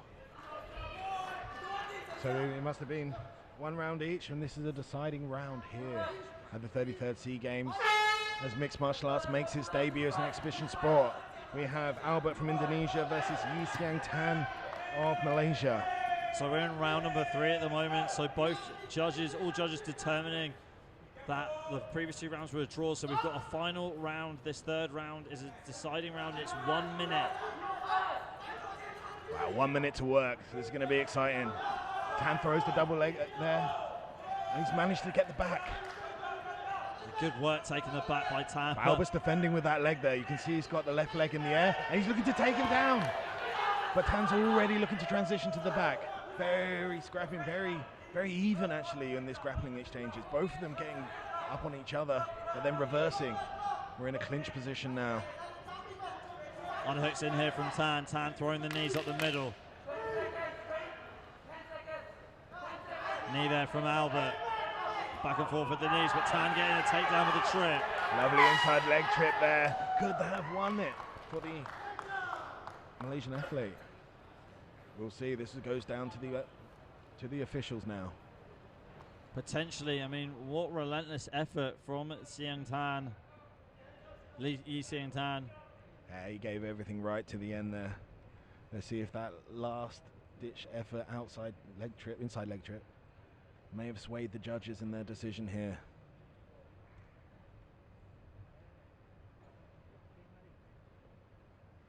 Take a look at the replays right now. So back and forth inside the clinch.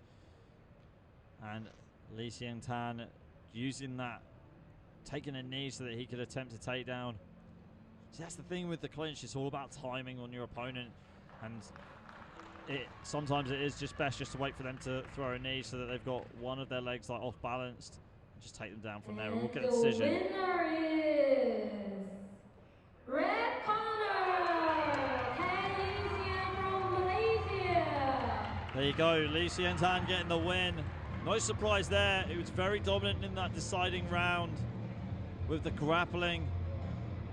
Able to take down Albert at least twice. And he advances to the next stage of the tournament. Congratulations. Yeah, great fight, and it did come down to that last round. 1 minute of action, and that takedown at the end there, that inside leg trip may or may not have been the deciding factor, but he comes away with the win. Okay, and then coming up next, we've got Van Nam Pha from Vietnam taking on Elu Frederick Sevilla Traditional male, from the Philippines. 76 kilogram. Blue corner, Sevilla Eloy Frederick from Philippines.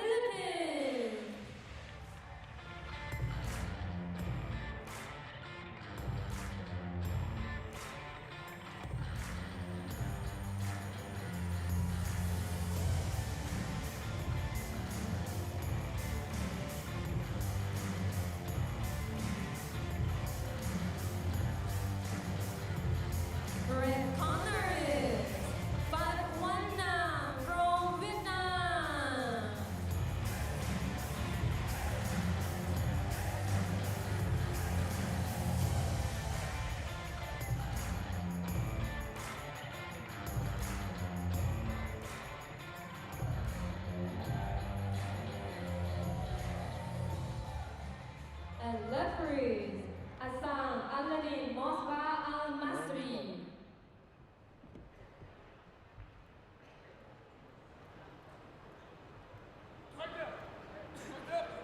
Okay, ladies and gentlemen, we move on to fight number 7. So this is in traditional male 56 kilogram MMA bout.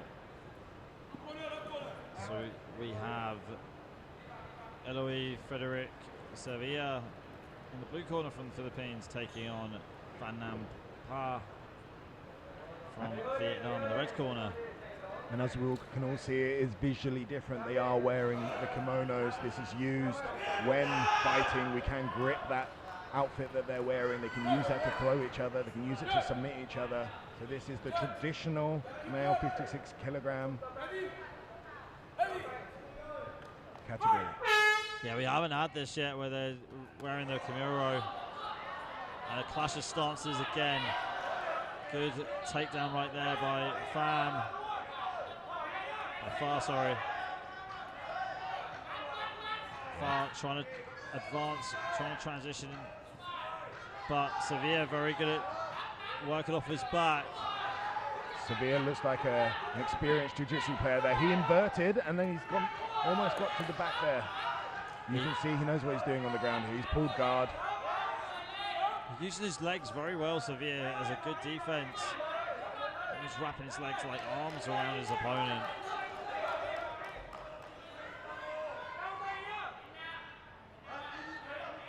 This is the downside of wearing the kimono, having to readjust the belts.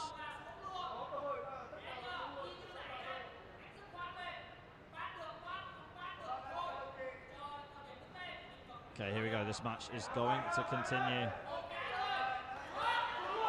Punches there from both fighters, but Far getting the takedown.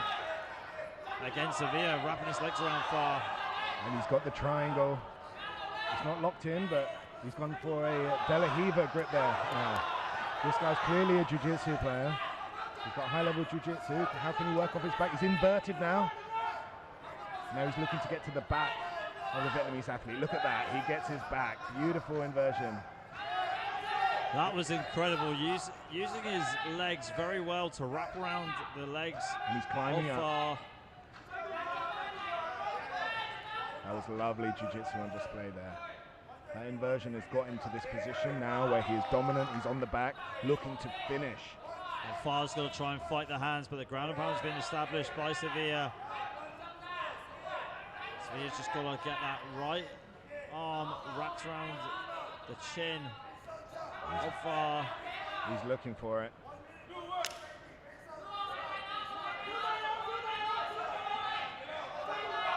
I mean, at the moment, Far's doing a good job of fighting the hands and turning over.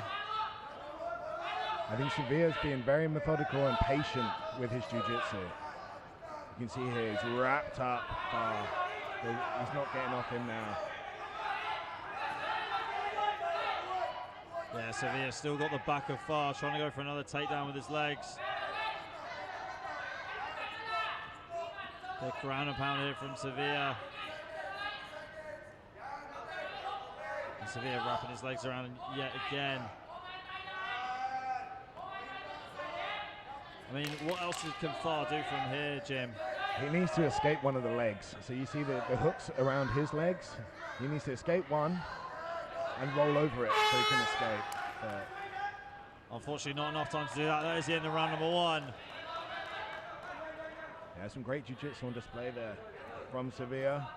Some aggressive strikes at the beginning of the round, actually. They came out swinging. But I mean, you've got to give it to Sevilla with the jiu-jitsu. I think that's this must be the most high-level jiu-jitsu practitioner we've seen today. Such a unique way of, pulling guard and then snaking his way around and getting around Far's defense with his legs. Very impressed with that. Yeah, it was excellent jiu-jitsu on display. And, a lot of these jiu-jitsu techniques they're able to be used here within the traditional category here because they are wearing the gi. You saw him pull De La Riva because he gets a grip on the gi, which allows him to control his opponent a lot more. So those are the main differences, really, when you're talking about traditional and modern MMA, is this gi, and they're using it to attack each other. Okay, here we go, round 2 underway. We've got Sevilla representing the Philippines in the blue corner and Far representing Vietnam in the red corner. Round 2. Right hand there by Far, trying to go for a double leg, and gets it. But Severe has his leg wrapped around Far's head yet again. Severe very defensive off his back, almost reminded me of BJ Penn, Jim. He's using his jiu-jitsu to like create space, create guard, use it, like establish a guard. You can see what he's doing here. He's got the overhook on the left arm. He's holding that left arm in, and now he's trying to climb up into that triangle. You see what he's got here? One arm in, one arm out. So now he needs to work to get that right arm across the body, and they've been stood up, unfortunately. But there was solid grounds there for a triangle finish, which I'm sure Sevilla was looking for, but the referee stood them up. They're back on their feet. But Sevilla still showing dominance in round 2. Overhand right again by Far, again taken down. But it's almost like Sevilla doesn't mind if he gets taken down, Jim. He's so comfortable off his back. He likes working there, you can see. He's had to work already. You know, he's on the bottom, but he's moving. He's trying to hip escape. He's trying to create angle, create space, so he can move into those submissions. Let's see what he can do from here.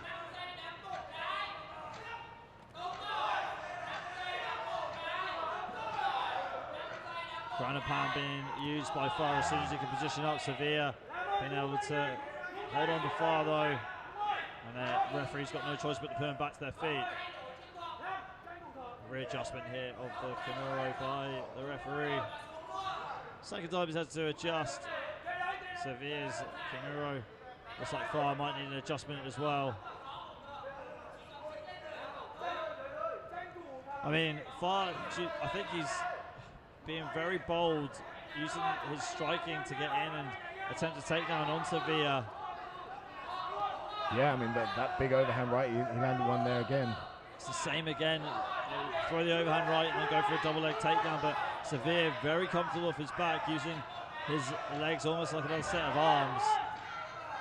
He literally pulled guard there. He wants it to be on the ground, as you can see. This is where Sevilla feels comfortable. And he's going to be waiting for his submission or to advance a position. There is a time limit on the ground here. We do want action. Right hand there by Far, missing with the left hook. This is a bit better from Far though. He needs to let his punches go. And he gets a takedown and establishes, looks like he's in side control. He is in side control right now. And is this a dangerous position for Sevilla based on what you've seen so far, Jim? This is a transitional position, right? Like very easily he could get mounted, very easily north-south, which are very dangerous positions. From the side control here, he's got to protect his left arm from that Kimura. But really, like, he needs to move to get out, as you can see. The round's over. His only way out there was to move. There was a strong finish from Far there in that round. Yeah, it was a strong finish from Far. See from the body language of Sevilla, very disappointed in himself. Not too sure which fight is going to get that one. As we get the scorecards collected and added up for you, here comes the replays. This is where Far was successful by landing an overhand right and attempting the takedown. He did this a few times. Like we said, Sevilla very comfortable off his back. Didn't mind going down to the canvas against Far and pulled guard a few times. You see him put it right there. Yeah, he wanted the fight to be on the ground there. And this is where obviously he feels comfortable, but you know, this is mixed martial arts. There's ground and pound getting rained down, there's strikes, there's, you know, a lot of different forms of combat here. It's not just, you can't just rely on your jiu-jitsu. And I think this is where Sevilla will find out his fate now and how this match has gone. The winner is red corner, 5-1 Vietnam. There you go. Van Nam Far is the winner. I guess it was all those takedowns and overhand rights, Jim. Yeah, I think he just had more of a dynamic display of mixed martial arts. He had some great striking, overhand rights, was throwing the takedowns as well. He wasn't going out there pulling guard. For the mixed martial arts rule set, I think he really did perform to a good standard there and showed the referees why he should have won that fight. But a yellow card's been pulled out by the coach of the Philippines, protesting the decision. You can kind of see why he's protesting the decision, I mean, you saw Sevilla being, controlling the fight on the ground with his legs, with his jiu-jitsu. I'd say the only thing that separated them really was the stand-up, but we didn't get a lot of the stand-up in that fight. It was a grappling heavy fight. Agreed, but you know, I saw a far throw in the overhand right and the double legs. Maybe that's just what did it with the judges. From a visual perspective, it looked like he was doing more. I mean, this is mixed martial arts. It's not jiu-jitsu. You can't go. I mean, going out there and pulling guard, to me, it's a very jiu-jitsu technique, right? In mixed martial arts, these referees are looking for certain criteria to score this fight. So that's where there may be confusion. That's where maybe the Filipino contingents think they did have an advantage in that fight, because you know, on the ground and the jiu-jitsu, it did look like there was control, but you know, this is mixed martial arts. It's the complete package. So let's see what they say. The yellow card has been raised.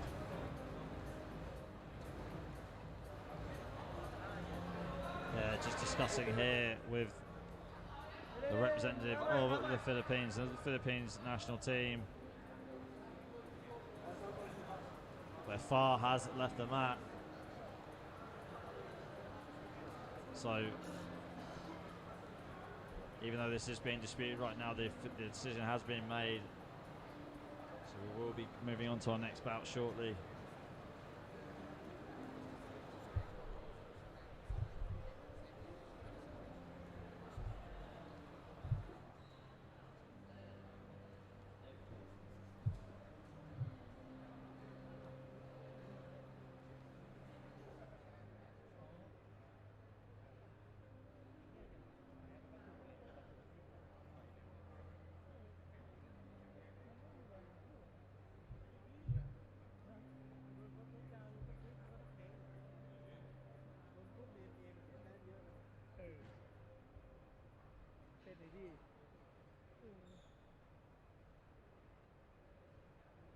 The next match, modern female, 54 kilograms. Brew Connor, Arawas, Gina, Philippines.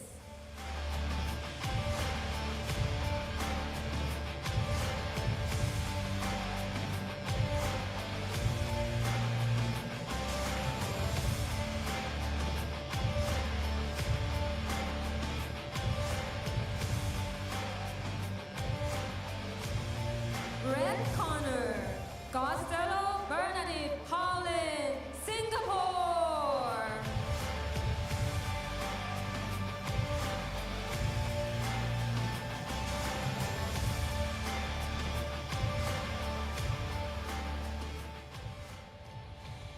Referees, Melissa Gabby. Okay, ladies and gentlemen, we move on to our next bout, which is in the modern female 54 kilogram division. We have Gina Aros taking on Bernadette Pauline Costello. We saw Aros fight earlier on. She lost in the first round to an armbar by Patarabun Son. But back in action right here to try and stay in the group, try and stay relevant.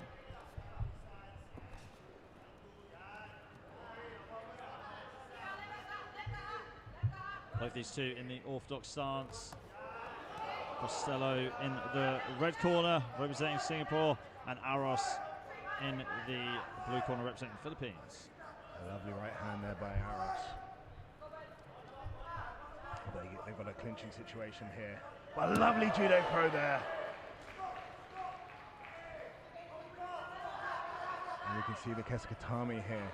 The arm is being locked in by the legs. And this is an elbow lock, if she can get it. Very painful situation there. But it's reversed. Costello reversing it, and down Costello is on top, trying to go for a choke. It's like she's trying to go for a guillotine. She's got it in very tight. Aros has already been submitted today. She got submitted by an armbar. And now she's fighting her way through in the clinch. Good knees being thrown by Aros. Takes that little step back. points her toes down to the ground as well, which makes the foot a lot more tense, generates a bit more force. Good right hand there by Aros. Another 1-2 from Aros as well. And straight back into the clinch with the knees. Yeah, some lovely straight punches there from Aros. And they end up in a clinch position here. But Aros gets the takedown. Little foot sweep there. She's on top in half guard now. Half guard, but Costello trying to push out of this position. Costello's got that knee shield across the body there. That's keeping the distance. And allowing her to stand up like that. And they're back on the feet. Costello goes in for the double leg. Beautiful. And ends up on top. Yeah, Costello ended up in guards. Aros trying to hip escape and wriggle her way out, but Costello has her in a good position, just raining down on the punches to the side of Aros with the ground and pound. Kicks from the top here by Costello.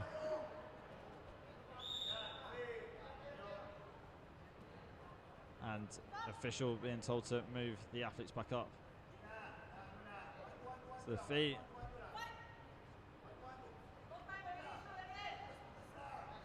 Bit of a stalemate between these two as they just read each other. It's all about timing in fight sports. 1-2 there from Aros. Didn't connect, but that right hand did. Lovely boxing there. Throwing bombs. Costello looked like she was hurt. Her legs look wobbly. Her legs look like they were going to give away. And that is the end of round one. Aros came with some lovely boxing there. I thought that, to me, was something that was really decisive in the round. That, to me, looked like she took it. What do you think, Ali, on that round? Yeah, I agree. I think I was about to say a much better round for Aros, able to let her hands go. It looked like she had a lot more success compared to Costello. Costello was good on the ground, though. Very good on the ground. Costello shooting for the takedown. There's Aros on the replay with the hip toss. Good judo throw that was able to get her on the ground.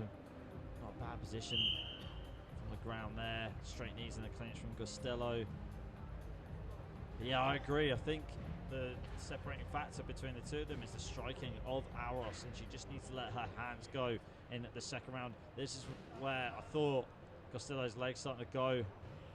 Yeah, there were some heavy punches there getting rained down on her from Aros. Coming straight down the middle as well. I love those straight punches that she throws.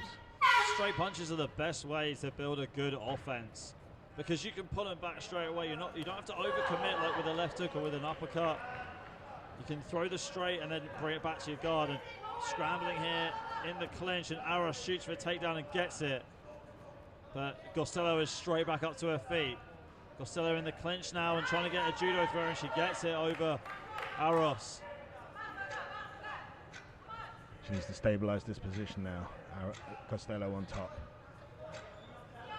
Yeah, she's moved over into guard, but Aros has got the knees in, giving her space, giving her time to get up, but Costello's on top of her there. Aros again trying to get the takedown, but Costello reversing it, and they are out of bounds. Yep, so no athlete will be penalized for that one there.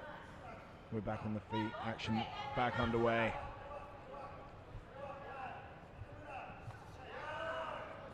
Body kick there by Aros. Costello on the outside. Overhand right there by Aros. But Costello marching forward, trying to get inside the clinch, letting her knees go. This is good positioning here from Costello, just, letting her hips go back a bit so that she can generate more power with the knees. She's got good position with her hands. She's got her in a vice grip lock. Wedging her forehead into the neck of Aros, restricting the breathing and anchoring herself very well. It's a shame that she wasn't able to land some good knees, but that was good positioning from Costello. Yeah, they clinch up again, and Aros literally just throws Costello to the ground. Aros trying to work from guard, but Costello able to escape. The guard's not very tight from Aros, is it? Costello on the ground there's got that knee in the middle there. That gives space. That's the knee shield, they call it. And that is not allowing Aros to get the best ground and pound that she could. She's kind of trying to lean over a bit, which is it can be dangerous. She can lean into a triangle submission or an armbar. Just something to look out for. Referee stands these two up, too much time on the ground. Aros attempting a side kick, but Costello tried to grapple with her, and Aros at the time tried to take her down, but unfortunately she's ended up on her back, and Costello's in full mount, raining down the punches on Aros.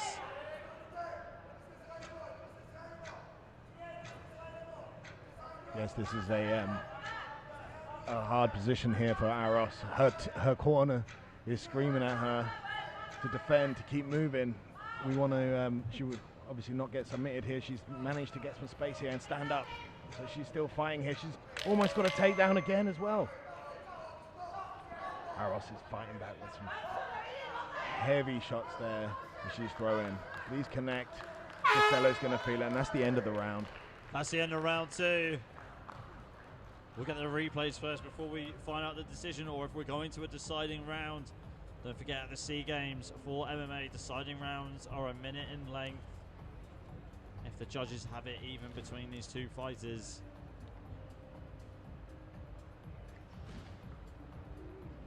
Take a look at the replays right here. There's Aros shooting for a takedown, slamming Costello into the canvas, into the mat.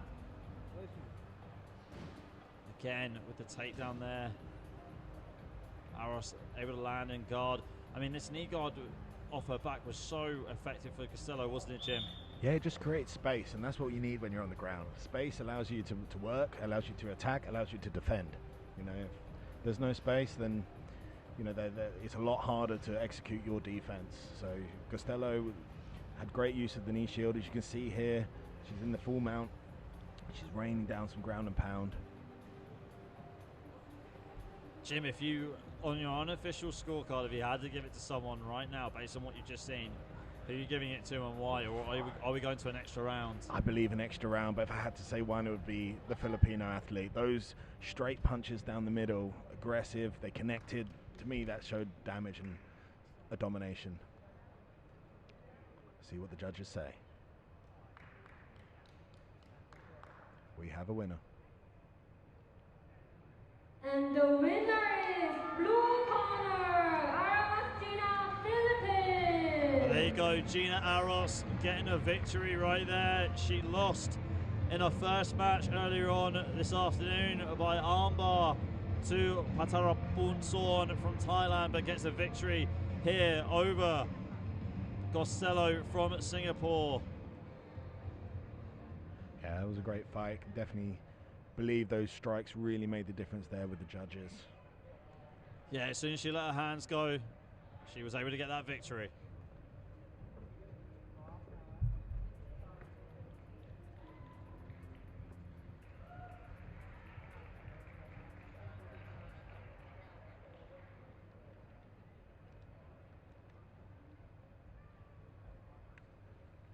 The next match, modern female, 54 kilograms, blue corner, Ngamwongwan Indonesia.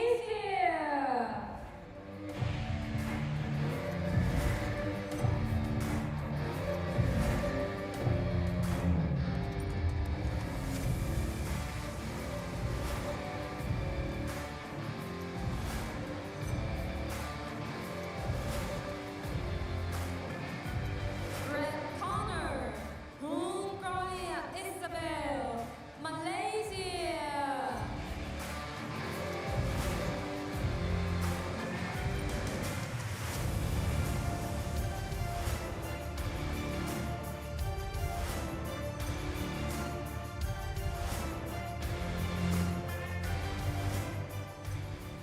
And referees, Pratiti Nakakar. Okay, ladies and gentlemen, we move on to our next bout, which is also in the 54 kilogram female division. We've got Valencia Faria Hotmorley from Indonesia taking on Gloria Isabel Hung from Malaysia. Well, we've already seen Hotmorley earlier on this afternoon. She got the victory in the second round against Lee from Vietnam with the rear naked choke. Let's see if she can follow suit and get two in a row in the 54 kilogram division. Really did like the grappling from Hotmorley in her first bout, Jim. Yeah, she displayed some excellent jiu-jitsu in her first bout. Let's see if she can put it on display here. And we're off, first round. This is the modern female 54 kilogram category. Fast start there from Hot Morley with the punches and the body kick. Catching the kick of Hung, and she takes it straight down to the canvas. Yeah, lovely takedown there. She needs to stabilize the position here. Ooh, that could have been an illegal shot. A kick to the athlete on the ground as she was getting up. A warning from the referee. But we want to see action continue. Okay, and the action resumes. Again, Hot Morley going in with her striking, but now they end up inside the clinch. Good knees being thrown by Hung. Right hand there by Hot Morley, and then missing with the left body kick. Inside low kick as well from Hot Morley. And down they go to the canvas. Like Hot Morley attempted a trip, a takedown, but it got reversed by Hung, and Hung's got her. But Hot Morley gets straight back up to her feet. That was a good escape by Hot Morley though, Jim. She was in a lot of trouble. Yeah, she went for a takedown then, ended up on the bottom, and she didn't give up, and she was out there. She defended very well and was out of that danger very quickly. But Hung is dangerous. She knows what she's doing on the ground as well. She instantly took that better position. And she's looking for a takedown again. Outside leg trip there. Can she stabilize Hot Morley on the ground though? Hot Morley is a very strong athlete, as you can see. She's not stopping moving there. You can't control her. Hung can't, but that's what she's attempting to do now. The half guard. Yeah, Hung in half guard. Hot Morley trying to defend it. Trying to scramble back to her feet, but struggling, holding on to one of the legs of Hung. Hung using the ground and pound. Hung in the sprawl. That's the sprawl. To control Hot Morley, keep her head below her hips. When that happens, she's in control. As you can see, Hot Morley's not giving up here. She's got the underhook on the left side. Good. Which gives her that takedown there. Brilliant. That is an amazing fight from the athlete there. But it wasn't in tie off though. We saw this earlier on with some other athletes attempting the guillotine from standing up and then going down with it and losing it when they got to the canvas. Here's Hot Morley's opportunity to work on the ground. And the referee stopping the action because it's not enough activity on the ground.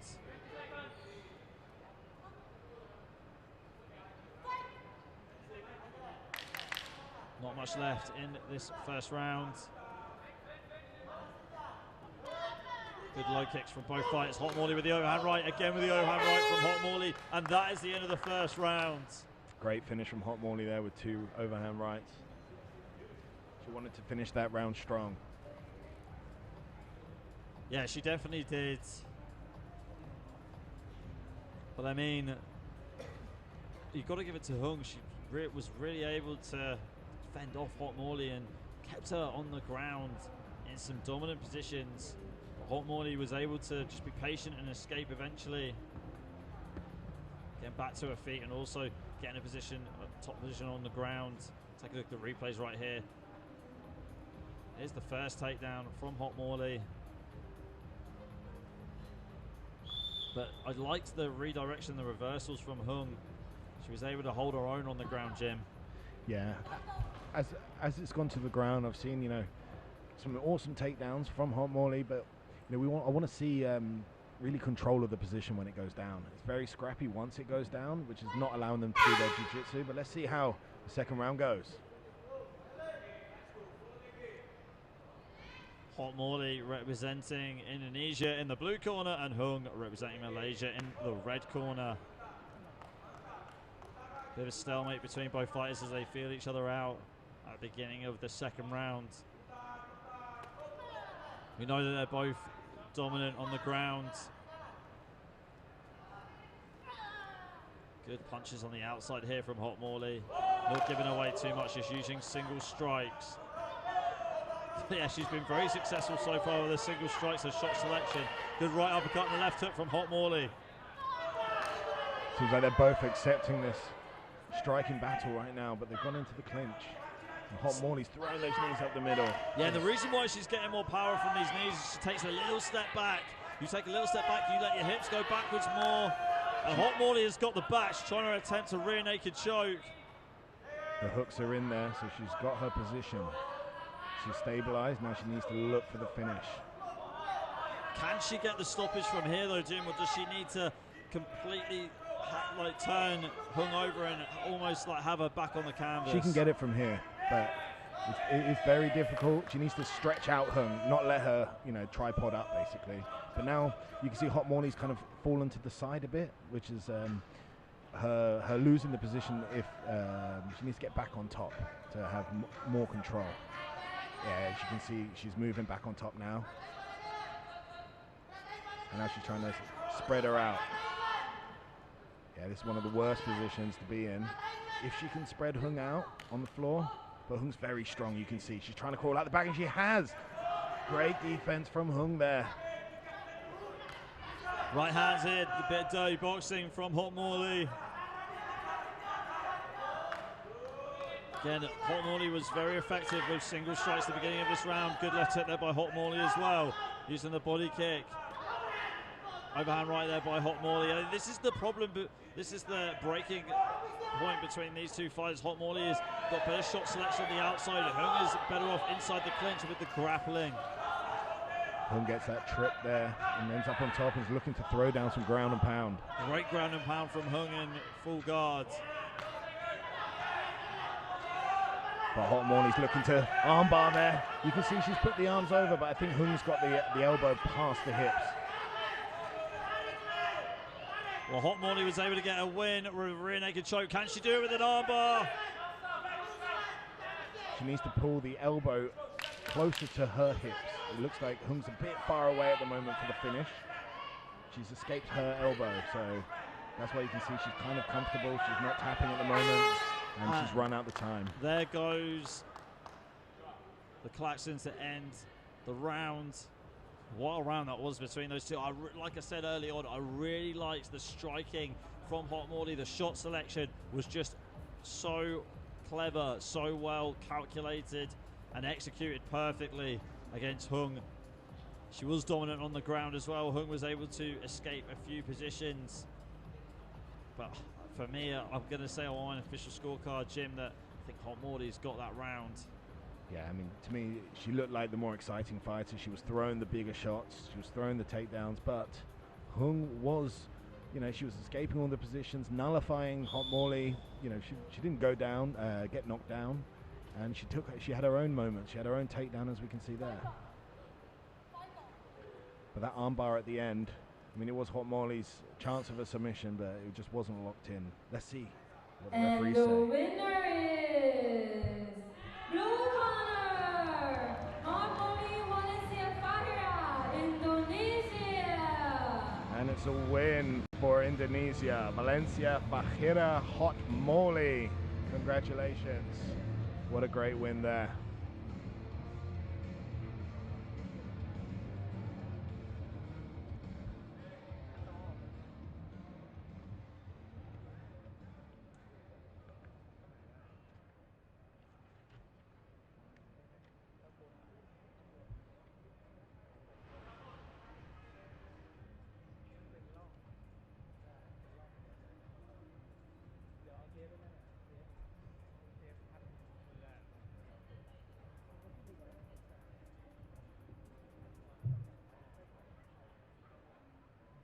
The next match, modern male, 60 kilograms, blue corner, Alfiandi, Indonesia.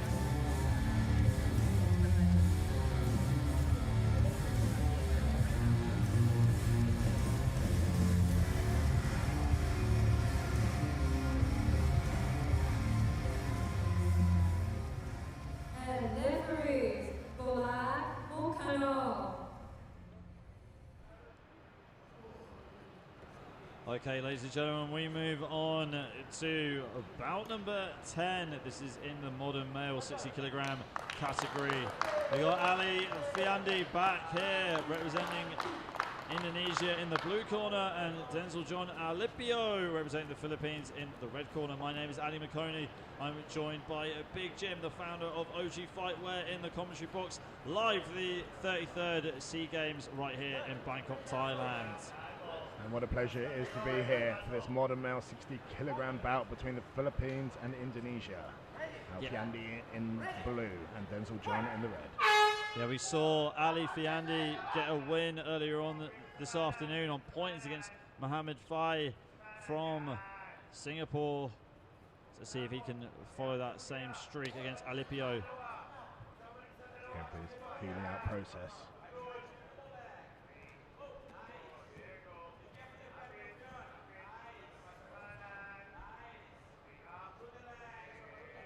Bit of grip fighting going on here on the ground. And trying to fight the hands. Ali Fiandi in the sprawl. He's almost got the double underhooks there. He has, which is the control of Alipio, but the referee stood this up.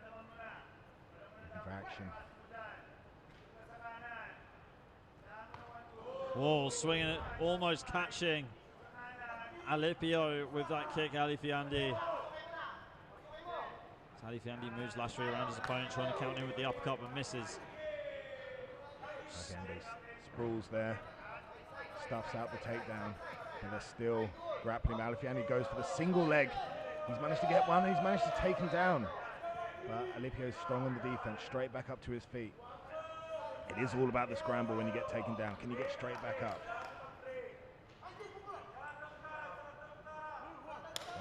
Alfiandi now has a side control on Alipio. But Alipio moving his body very well to get out, trying to get out of that position.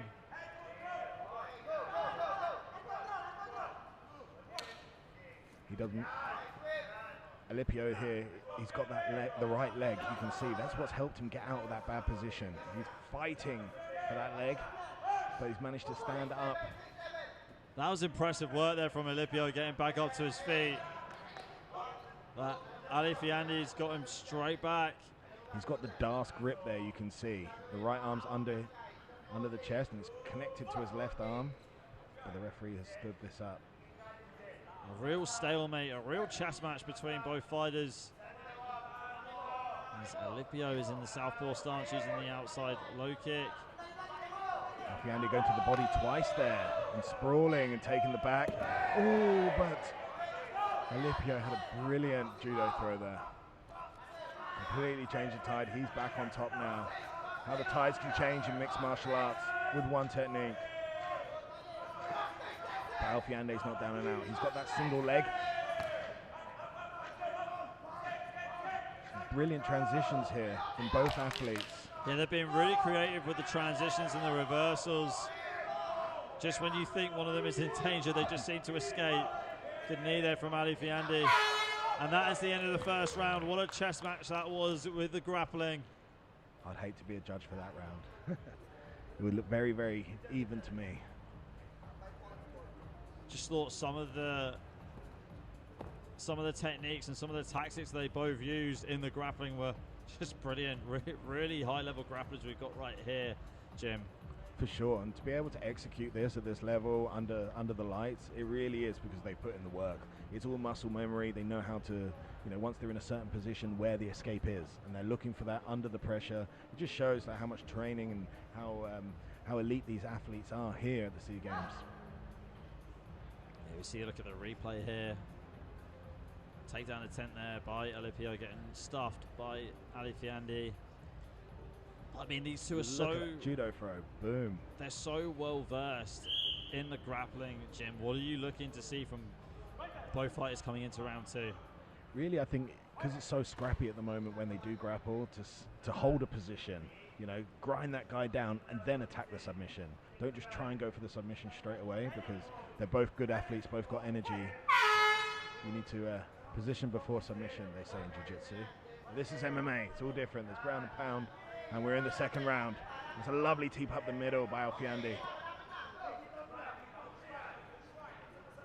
Alfiandi on the outside, catching Alipio twice with 2 kicks, the teep and the body kick, but Alipio heading straight down into the takedown.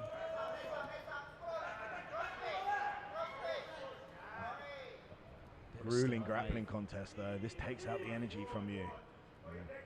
Sapping the energy from each other.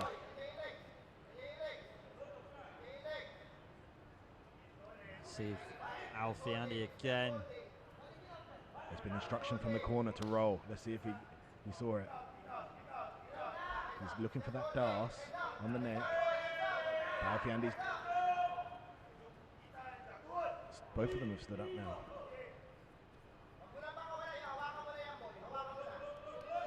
Alfiandi has got Alipio in a good position right here. Alipio, what does Alipio need to do here, Jim, to try and get back to his feet?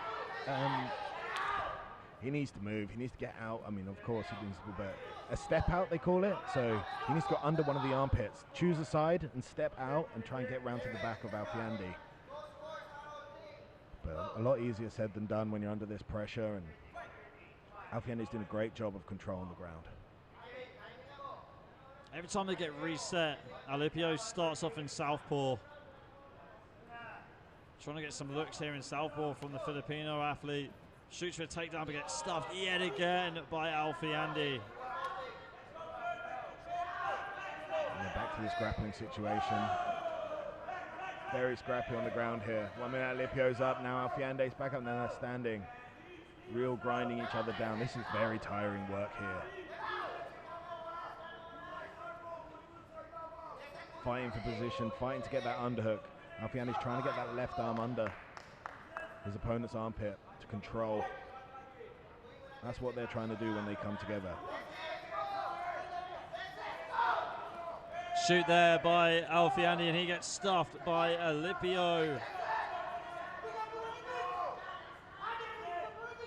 But Alfiandi now is taking the back of Alipio.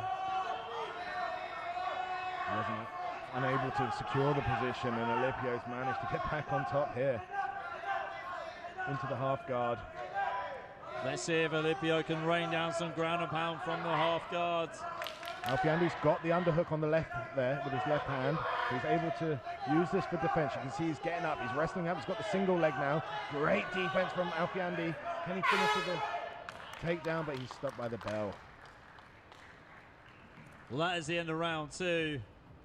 Again, I wouldn't like to be a judge on that one, Jim. I'm sure you're all the same. Exactly the same. That was a tough round to call, I believe. I mean, there was back and forth. The grappling exchanges, both of them had their moments. What will be the deciding factor, do you reckon, Ali? Yeah, you know what? I'm really not too sure. They just seem so even in the grappling. I think a third round. It could potentially be a third round. If it is going to be a third round, that'll be 1 minute of action. And we'll see, but we'll get the replays for you first. A beautiful knee in the clinch right there from Alipio. As Alfiandi and him just tussled back and forth in the clinch on the ground.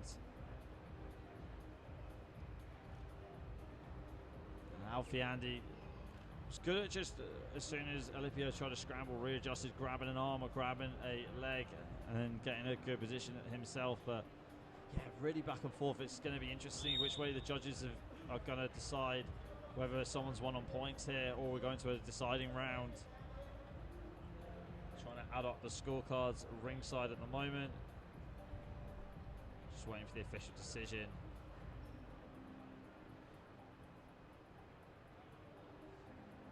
Alfiandi representing Indonesia in the blue corner. And Alipio representing the Philippines in the red corner, so we will have a decision. The winner is blue corner. And that's a win for the Indonesians. Alfiandi comes away with the win over Denzel John Alipio from the Philippines in the modern male 60-kilogram category. That was a really, really tough bout to call. And I think the Filipinos are putting in the yellow card again. Yeah, so with the yellow card, they can watch the fight back and challenge the decision. They can watch the fight back and challenge the decision, but it is $1,000 to challenge a decision. And if they don't get the decision right, then they'll have to pay that $1,000 to AMA. And but if it does go their way, then they'll get that money refunded. Yeah, extremely high stakes here at the 33rd SEA Games. Very passionate. Everybody's very passionate, of course, for their country to win. And mixed martial arts being a new sport here as well, we're all excited to see who's going to come out as the SEA Games champions. In our next bout, we have the modern male 60 kilogram category. This is our 11th match of the day. Ngamwongwan from Vietnam will fight Kritsada Kong Siri Chai.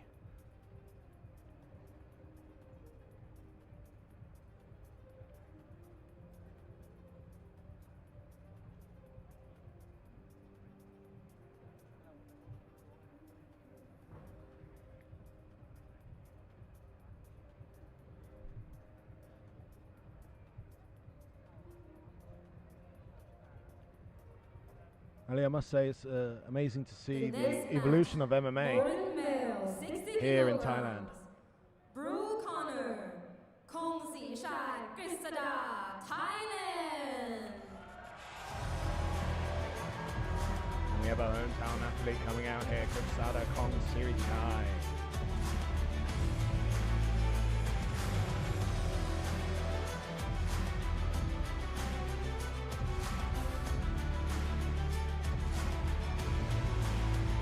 Red corner, Tan Ngọc Lừa, Vietnam.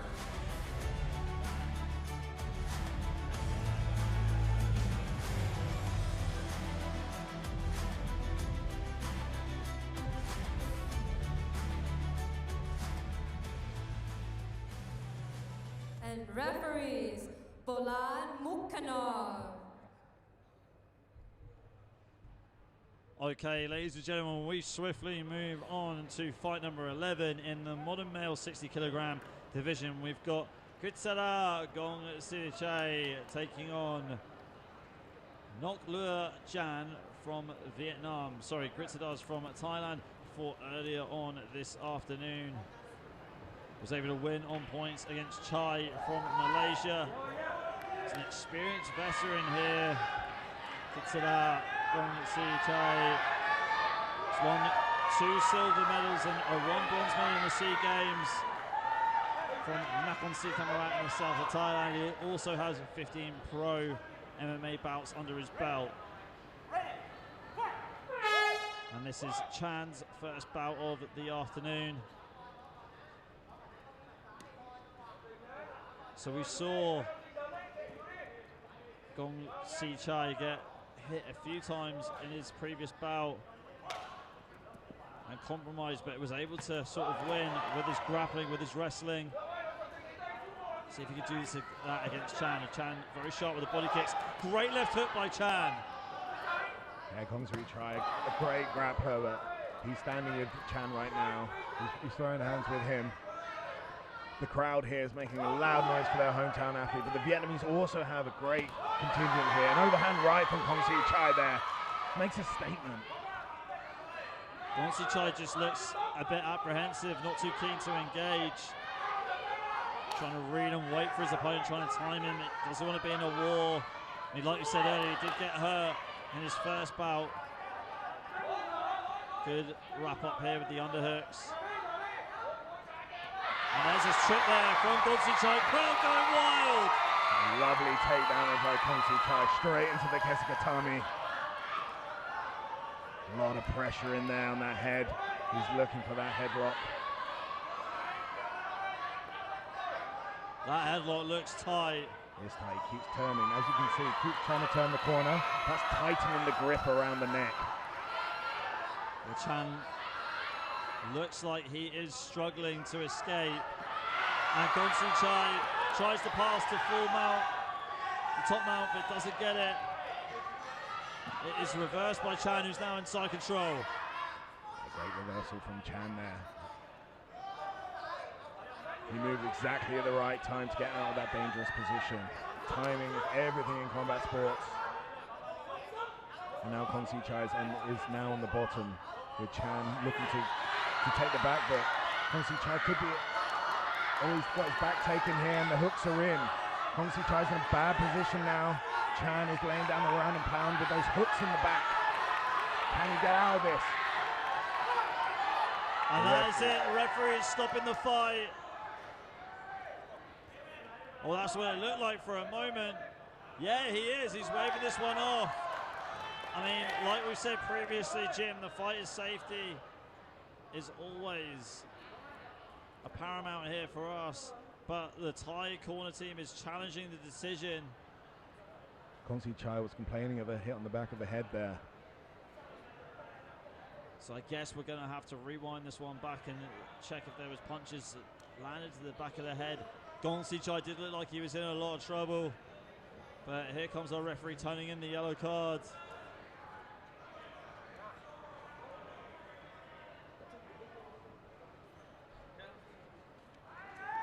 You can see the corner of Chan getting their athlete ready just in case they have the fight on.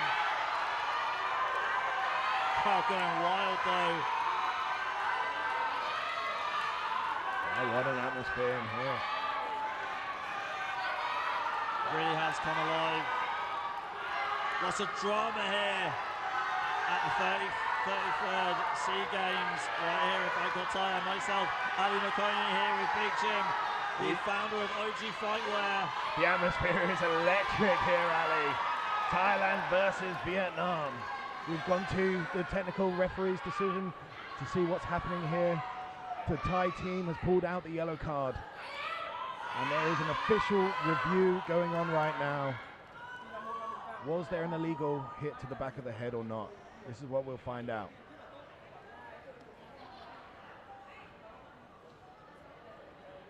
So looking at the corners right now, Chan's corner, they're getting him warmed up, getting him ready to potentially continue, but Kong Si Chai is staying relaxed, just patiently waiting to find out what the judge's outcome is going to be.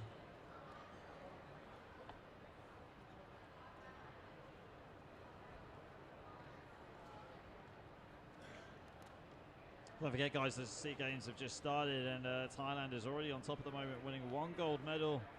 Indonesia has a silver medal, and the Philippines has a bronze medal.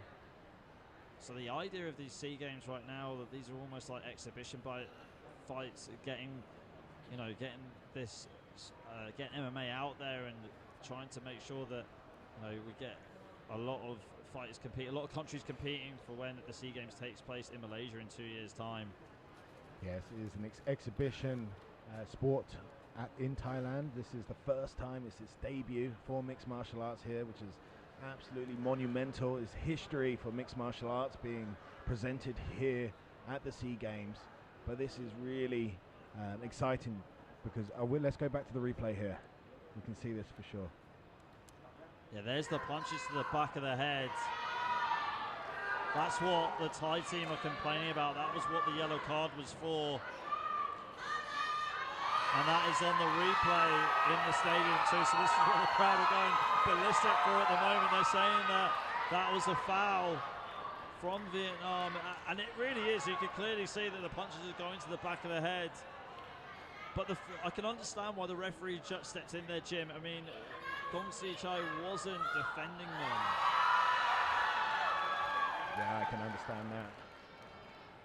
But if you're striking on the back of the head, we don't know how that feels. It could have been, it's an illegal strike for a reason. You're not supposed to punch people there.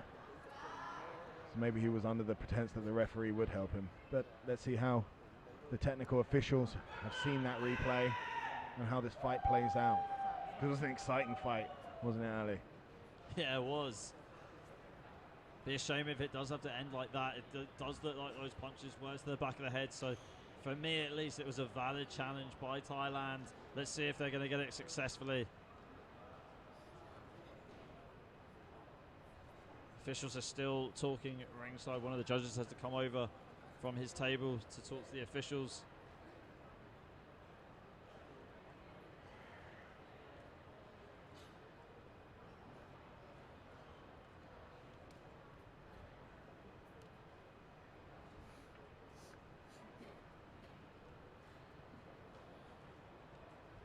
Ladies and gentlemen, if you're just tuning in to the 33rd SEA Games here, we have mixed martial arts. We're just waiting on a technical decision to see if there was an illegal strike to the back of the head or not.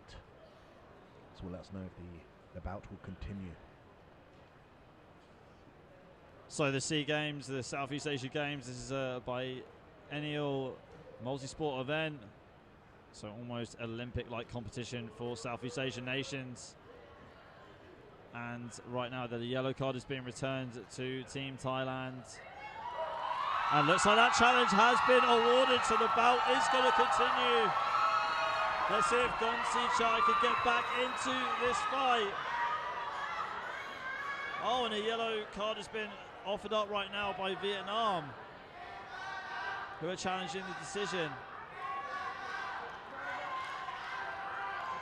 Which is not what we want. We want the fight to continue. Oh, here we go. We go to the court scorecards.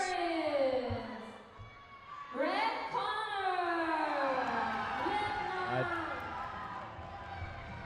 I'm really confused, not too sure what went on right there. It looks like the Vietnamese team pulled out a yellow card to contest. And I think if there's two contentions in a match, it goes through the judges' scorecard. We will confirm that. It's very unfortunate for the Thai athlete there.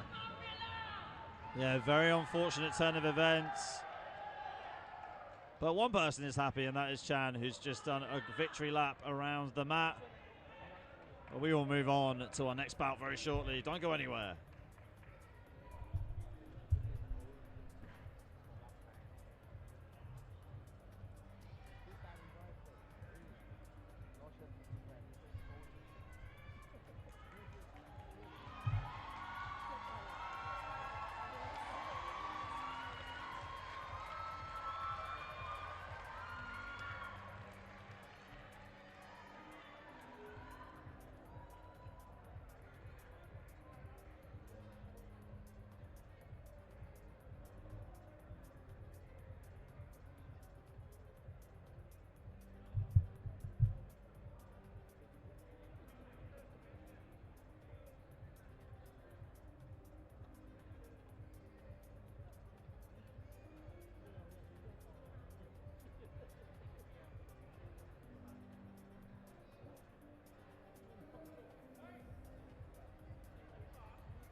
Okay, ladies and gentlemen, if you're still with us, they are disputing the decision that was just given out for the previous bout. We've got all of the officials here ringside, all the representatives from both countries ringside as well, from Vietnam and from Thailand. So there might be a bit of a delay for our next bout.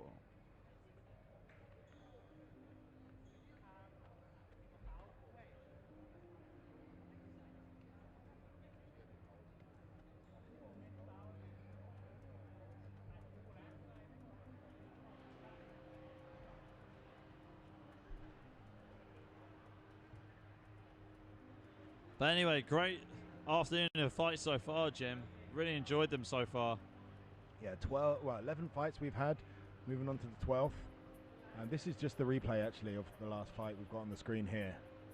The punches to the back of the head. I mean, I can understand. Yeah, see, right at the back of the head, you're not allowed to do that. It's the side of the head that you have to hit. And Chan did not do that at all. He's hitting the back of the head, which is a foul. And that is why the officials are looking at this one more time. Yeah, there's some real debate going on here. I mean, it was confirmed that this was a strike to the back of the head. Debate and confusion.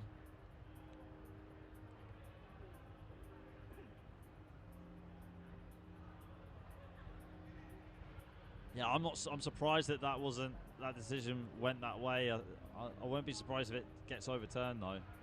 No, I believe it was a strike to the back of the head. They said that they would continue the bout, and then the Vietnamese team raised a yellow card. So I believe that is why it stopped. But we will get back to you on that to confirm.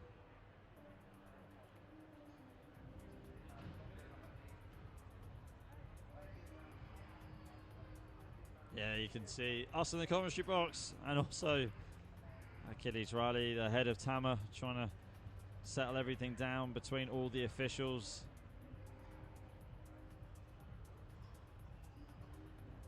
I mean, it's for sure something to contest. These athletes put so much in to even just being here today. I know the Thailand team have been in camp for 3 months, training twice a day. You know, it's and I'm sure the Vietnamese team are doing exactly the same. So, you know, it is really worth contesting these decisions for the athlete, if anything. As you know, there's so much put into this. This is at the higher level. These decisions need to be discussed properly with the right technical team. So please do be patient with us if you're watching on the stream here as we go through this technical discussion from the previous bout.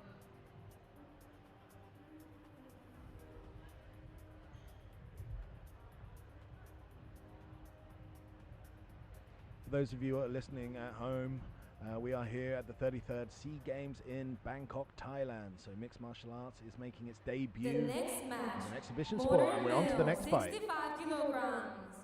Blue corner, Ngamwongwan, Vietnam.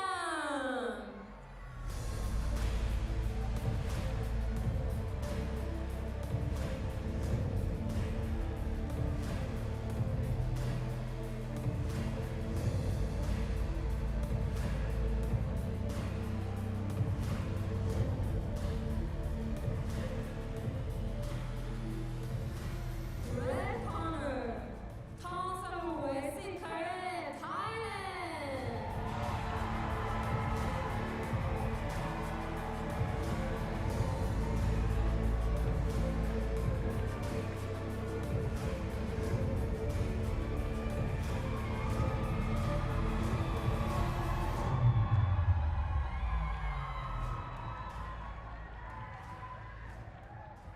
And referees, San Yen Kai.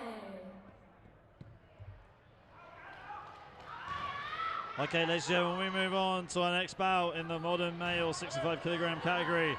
We've got Van Minh Quang from Vietnam in the blue corner, taking on Cigarette Thong Sa Luai in the red corner from Thailand. So we've already seen Van Minh Quang earlier on this afternoon. He was able to get the win on points against Jean-Claude Saclag. This is Cigarette's first fight this afternoon. Let's see who is going to be victorious right here. I mean, we know that Quang is good at just attacking his opponents in straight lines, got good boxing, good body kicks. He's able to adjust and defend himself well on the ground, but don't know too much about Cigarette. And there you go, cracking low kick from Cigarette. Quang was quite slow to start in his previous bout, and he came through with 2 strong rounds after the first. So let's see how he starts now. Underhooks here from Cigarette, trying to go for a trick. Interesting trick right there. He's able to reverse that takedown. And he's going again with a Richamata, but it's reversed again.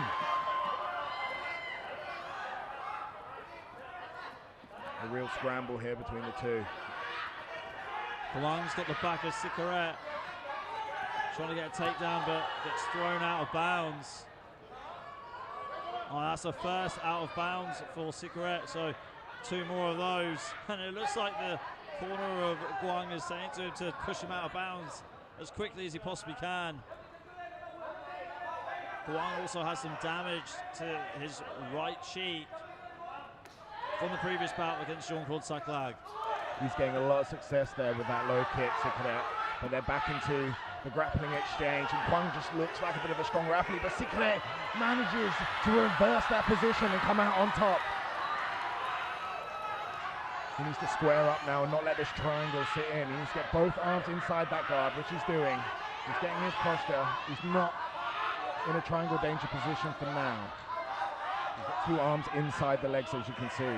But his left arm has just got the hand in. And now that triangle is in. But unfortunately, the referee stood them up. The action didn't happen quick enough. Quang shaking his arms out. Seems like he's waking up. Notoriously stronger in the later rounds, Quang. Right hand and left hook there by Cigarette. Cigarette missed with the left hook. They're trying to get a takedown, but Guang putting all his body weight on top of him, subduing him and taking him down into half guard. Siraket needs to get moving. He's on the bottom here, he needs to get onto his side. He's gone to the wrong side there. That was an easy pass for Guang to get into full mount. And all he's got to do is just posture up right here and start raining the punches down, which he does. Siraket defends well, and he managed to get back on top. Needs to square up now, his posture. Not to let Guang get the back again. Guang's trying to get round again, and he successfully does. He manages to get the hooks in, and he's looking for the rear naked choke here. He's managed to get one arm under. He's squeezing back. It seems like it's on the chin. It's not fully under. And Siraket survives to the buzzer. Yeah, Sikaret able to survive. That is the end of round number 1. There's a lot of hype around Sikaret. A great crowd here cheering him on at the beginning of the fight. Guang is showing that he's a good fighter when he's fighting away from home against the home crowd. Yeah, what did you make of that round, Jim? Take us through these replays. I think Guang came through with some really strong grappling here. You can see that, there was a lot of reversals in the grappling. When one went down, the next, the other athlete came on top very quickly. They were always looking what's the next position. I thought Guang had a bit of a better round there. He showed dominance, he showed his strength, but Sikaret had his moments. That low kick was beautiful. He threw that out a few times. I could hear it from the commentary table, and you can see from the replay here, the coaches are screaming at their fighter to go. The hometown athlete here, the Thai athlete, he's got a massive crowd behind him. They're all screaming here. Let's see how round 2 plays out. The referee's just taking a look on Guang's cheek. This is a cut he sustained in the first fight of today he had. Yeah, if the cut gets a lot worse, if it starts to bleed a lot, then the referee has no choice but to stop the action. But it's not that deep, it's not that bad. It's almost a bruise, I think, but could turn into a cut. If Sikaret targets that, that should be a bullseye for him. Here we go, round 2. Sikaret started the first round very well with low kicks. Let's see if we can see more of those. Overhand right there by Sikaret. Seems like deja vu right there, Jim. Yeah. Pretty much similar to the first round there. The grappling exchange and Guang establishing his strength, but now he's looking for that Kimura grip on the arm. You see, he's got him on his side. He can finish this if he got the grip, but he's decided to go down to the side control with that left knee on belly there. Applying the pressure down onto his stomach, allowing him to control Sikaret on the floor. And now he moves into full mount. So it's one of the worst positions for Sikaret now. He needs to get out of here. It's either use his hips to bump Guang off him, or get onto his side, or get into a half guard. He needs to get out of this position, otherwise the referee is going to stop it here. Guang is raining down, ground and pound. Wow, big punches coming in here from Guang. Sikaret doesn't look like he can take too much of this. Just turning over to his side, but Guang using the punches again. And that is it, the referee is stopping it right there. Sikaret, furious that he got stopped that way, punching the canvas. But that was an impressive ground and pound finish from Guang. Yeah, that was real dominance, and you could just see his control over Sikaret.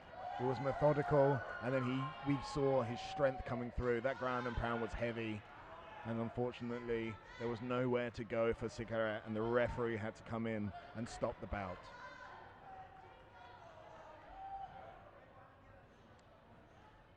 That's Guang's second win. And the winner is blue corner, Ngamwongwan, Vietnam. And we'll be seeing Guang in the finals tomorrow. Congratulations, Van Minh Quang from Vietnam.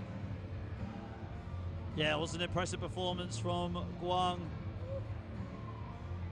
And here it is one more time, some of the action from that second round. Just the way that Guang was able to maneuver himself into full mount like this, and start posturing himself up and rain down the punches. It's probably the best dominant ground and pound that we've seen so far this afternoon, Jim. For sure. And Sikaret, you know, look, you can see he's trying to defend, trying to move, but Kwang was controlling the position. Modern male, 65 And we're on to our next match. Blue corner, Albert, Indonesia.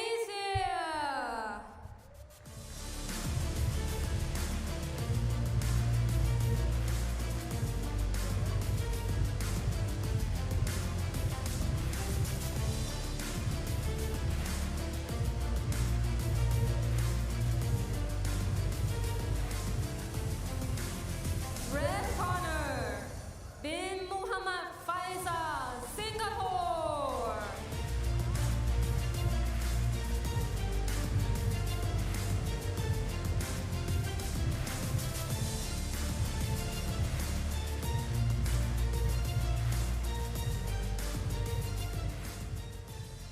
And referee San Nian Kai.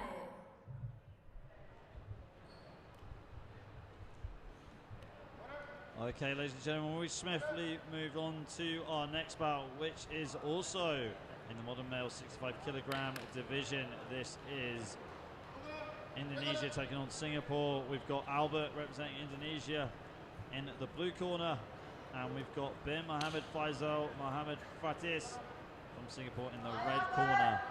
So these two have already fought already today. So Albert losing on points to Chan.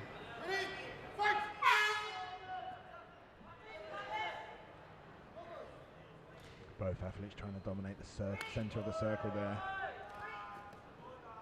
Mohammed Faris coming out with a low left kick, but Albert comes in with the double leg.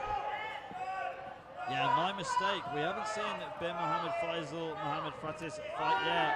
There's an athlete with a similar name from the Singapore team, so my apologies.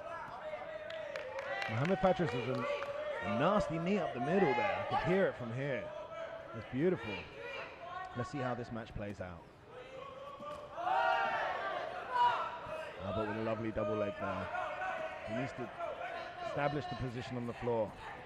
Mohammed Faris getting very quickly up off the floor, not allowing Albert to settle into his positions.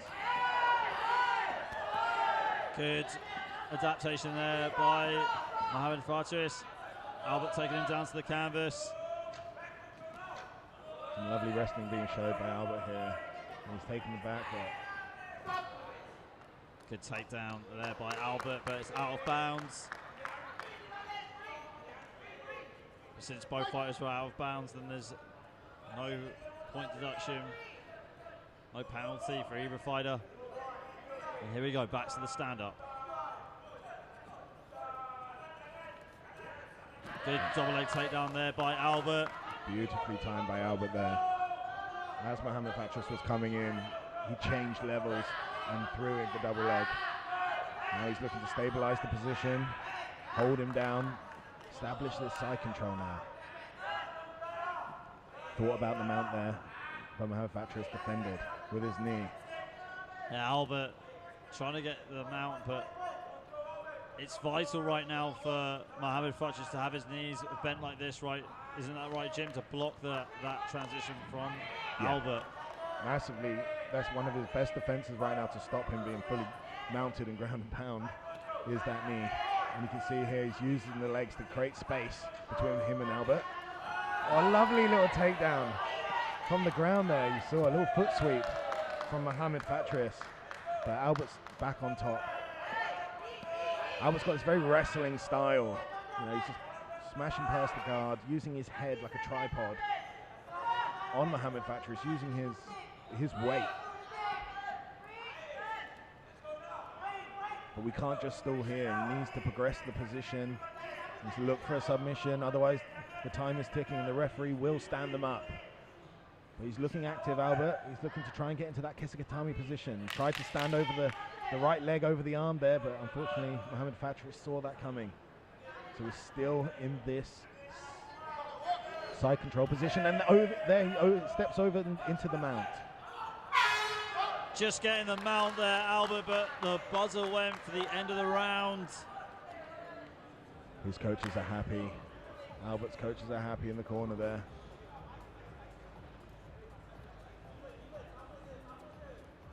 both athletes had their moments in that round, I must say, Ali. Mohamed Fatris had some beautiful knees up the middle that I saw. He was taken down, but instantly was getting back up. Let's have a look at some of the replays here. Yeah, that's the knee. I heard that from the commentary table. Yeah, we've had some good straight knees being set up today in a lot of matchups inside the clinch. It's a beautiful little takedown here. Look at that foot sweep. Wow, haven't seen one of those in a while. Yeah, great creativity there by Mohamed Fatris. But I do think Albert had the better hand there. I mean, he looks the stronger physique. He looks like, you know, when they're grappling, he's ending up on top, being able to control the smaller Mohamed Fatris. But let's not put Mohamed Fatris out. He's got you know, some good fight in him, some good striking, and his corner looked very confident as well. They're sending him out there. Referee has come over to get some tape by the looks of things.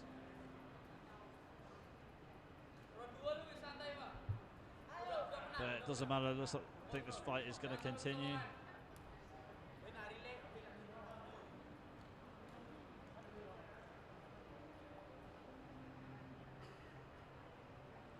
Oh, that's because there's a tear in the mat where the referee is standing, so he's demanded for some tape before we can continue.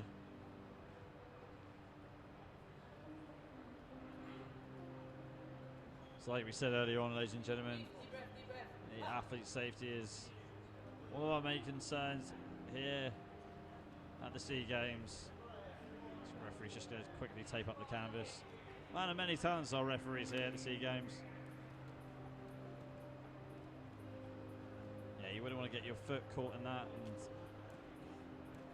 tear a muscle. I mean, Jim, what do you want to see from both athletes coming into the second round? I'd love to see Albert, like, you know, continue doing these takedowns, but actually hold him down for a few seconds and then really rain down some ground and pound. I feel like he's a big frame. He's got strength and power. I think Albert can finish it this round. Let's see. Okay, the action is going to continue. The athlete's getting a bit of extra rest because of that rib on the mat. Overhand right, swing and a miss from Albert. We've got Albert representing Indonesia in the blue corner. Mohamed Fatris representing Singapore in the red corner. Mohamed Fatris coming forward gradually, but gets taken down immediately by Albert as Albert transitions to the back. Takes down Mohamed Fatris yet again. Pure grappling control there from Albert. Mohamed Fatris just looks overwhelmed here, Jim. Yeah, he needs to pull something out of the bag here, but the grappling exchanges, Albert looks like he's winning them more times than most. Good wrist control at the moment from Albert. Albert trying to get the back of his opponent, and he gets it and gets the takedown. A lovely takedown there from the back. He ended up in side control. Let's see if he can pass the guard and get into full mount. Tries to do that a lot in the first round. Was successful at the end of the first round with it. And he's successful there, but takes the back of Mohamed Fatris. And he's got the hooks in now, so he's looking for he's got the body triangle. So the body triangle with the legs, extremely difficult to get out of for Mohamed Fatris. And now Albert can look to secure a submission. He's working ground and pound on the head there, but he's waiting for Mohamed Fatris to lift his neck up so he can get that rear naked choke in. He's using the punches to open up his opponent. You can see the body triangle there, which goes across the body. That's extremely difficult to get out of. So right now, Mohamed Fatris got to fight the hands, right, of Albert and just try and break that leg guard. Yeah. He's done well there, but I think there was almost an armbar, but Mohamed Fatris, very scrappy in the scramble. He's managed to get on top, but Albert's strength here, you can just see it. Winning every time there is that grappling battle. Albert in full guard, trying to rain some punches down. getting held down by Mohamed Fatris, who's trying to defend and look for an opportunity to escape. But Albert is not giving that opportunity to him at the moment as he tries to transition around into side control. He's in half guard right now, but a bit of a stalemate on the ground, so the referee has to bring them back up to their feet. And the action continues. Mohamed Fatris is now in southpaw, swinging a miss from Fatris. Oh, and a new blue corner stepping out, but that is the end of the second round. So we'll go to the scorecard to find out who has won this fight, or if we're going to a 1 minute deciding round. What did you make of that second round, Jim? Great energy from both athletes. I don't think Albert was as dominant as he was in the first. I thought that Mohamed Fatris, you know, there was a point in the round that you can see here where he really went for it. You know, he tried his hardest. He really tried to throw some hands, throw some kicks up the middle. But that grappling of Albert, the strength of him. Look at that takedown there. Boom. He was being controlled, Mohamed Fatris, for a lot of that round. So it is grueling when you're just defending for so long, and you know you've got Albert on your back there like that. The hooks in the back, the body triangle, as you can see there. But Mohamed Fatris didn't give up, kept fighting. And let's see how the judges see it. Blue corner, Albert, Indonesia. And that's a win for Albert of Indonesia. Congratulations. We'll be seeing him in the finals tomorrow.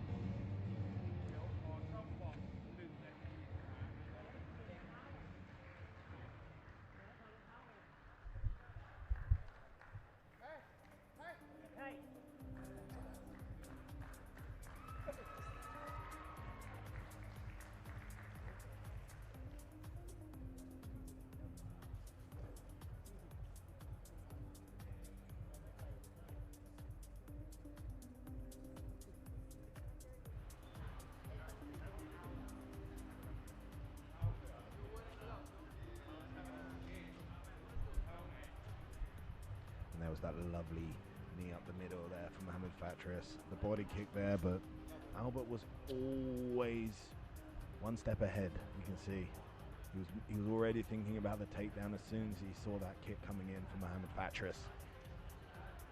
Great. This was a lovely takedown. You're not going to see many of those here or in any MMA fight, really. So yeah, let's appreciate that beautiful skill there from Mohamed Fatris. But Albert came out on top, the Indonesian athlete.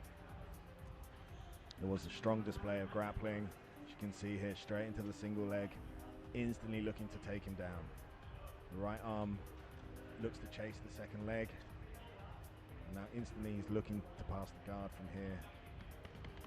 Some great MMA on display here from Albert of Indonesia. And this was the beautiful takedown from the back.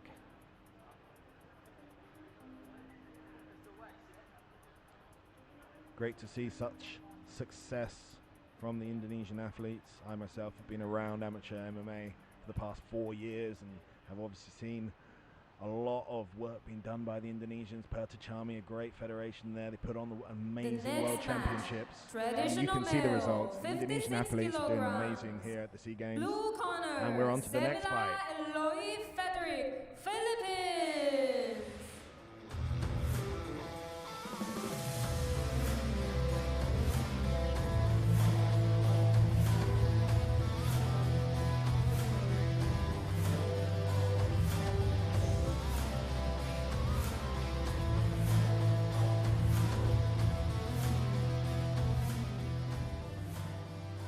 Red corner, Sutaran Noreshad, Thailand.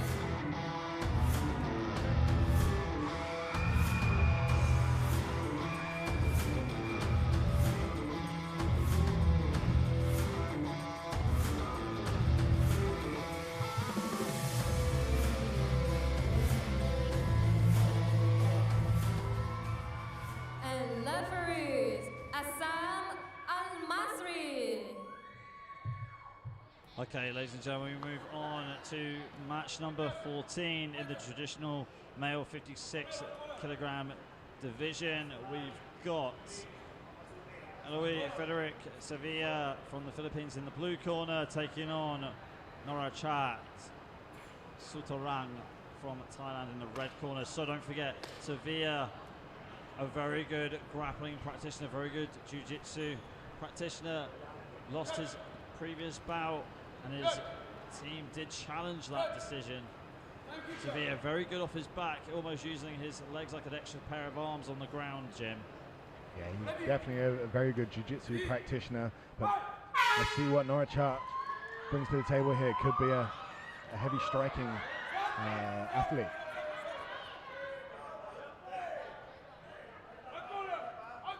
We've had an out of bounds very early here in the bout, but Sutarang, the Thai athlete, is getting into a lovely overhand right there. 2 overhand rights from Norachat. Yeah, Norachat really clocking Sevilla early on with these overhand rights. And left hook and Sevilla goes down.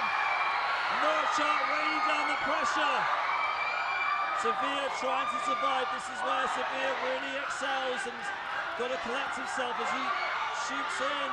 Almost went there for an armbar. And Norachat getting told off for stomping. But there's a lovely display of the left hook there from Norachat. Sevilla definitely knew about that. Yeah, the crowd are letting him know about it too. Getting behind every single strike. Norachat's looking clinical in his strikes. Norachat with the left hook again. Sevilla wants to take this fight to the ground for sure. Another left hook for Norachat. A right hand, big left hook again from Norachat, a right hand, and Sevilla is down. The referee is waving it off. What a performance from Norachat. A beautiful striking performance there from the Thai athlete Norachat. Wow, that was very impressive.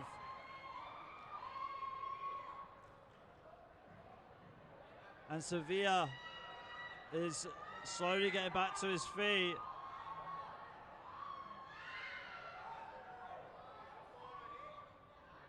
He hit the ground very heavily from that right hand. Yeah.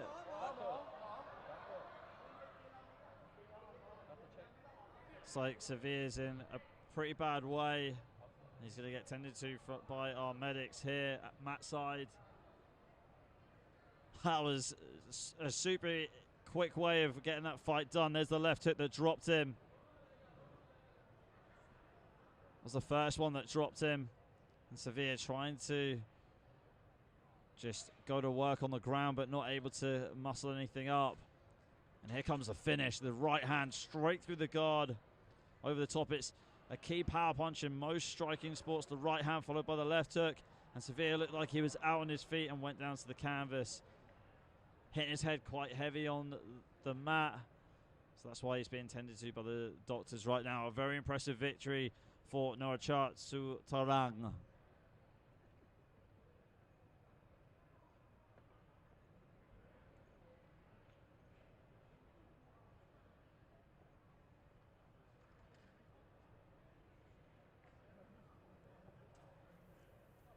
Okay, here's the official announcement from our announcer.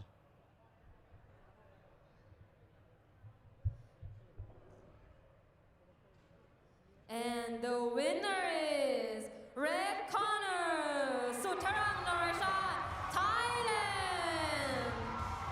What a great win there for Thailand. Norachat Sutarang with the knockout victory there over Louis Frederick Sevilla from the Philippines. Norachat really showing his striking prowess there. Beautiful boxing.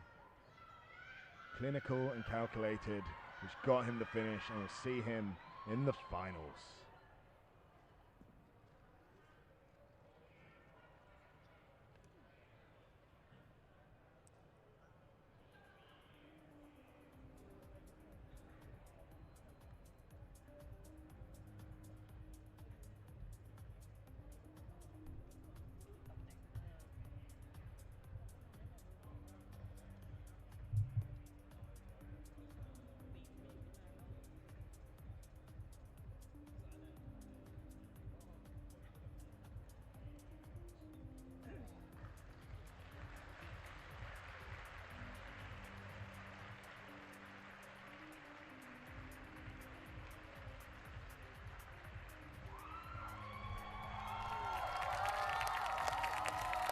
An applause and a standing ovation here for Frederic Sevilla, who's being wheeled off at the moment into the medical tent, just being taken care of by our medics here, Matt side, just before we move on to our next bout. The next match, modern female, 54 kilograms. Blue corner, Patarabunsor Kanjuta, Thailand.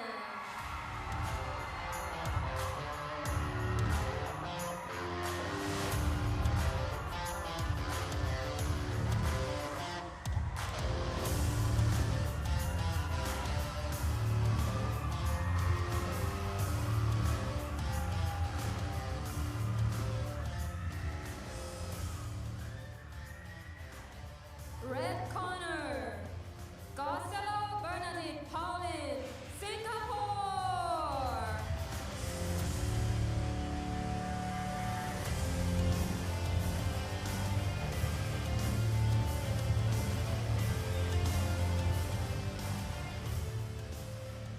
And referees, Melissa Gabby. Okay, ladies and gentlemen, we move on to modern female MMA at 54 kilograms.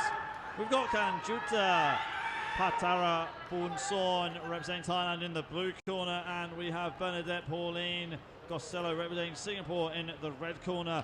We saw Patara Bunsorn open up this SEA Games here with a victory in the first round by an armbar against Gina Aros. And Costello lost her first bout against Aros earlier on. And one exciting fight this is going to be. Kanjuta, the pride and joy of MMA in Thailand. She is a world champion, black belt in jiu-jitsu, but she's coming out firing with that overhand right. She wants to show her striking prowess here. Yeah, and she really is. We just saw in our previous bout her teammate, her countryman, Norachat, getting a win over Frederic Sevilla with right hands and left hooks. But like you said, she is a black belt in jiu-jitsu. Getting pushed out of the mat. Great start there from Kanjuta. Yeah, Kanjuta with a great start. Costello is a good grappler though, but maybe she just feels like Kanjuta is too dangerous on the ground and trying to pick her off on the feet. Did see Costello land some good knees in the clinch in her previous fight too. Overhand right there from Kanjuta.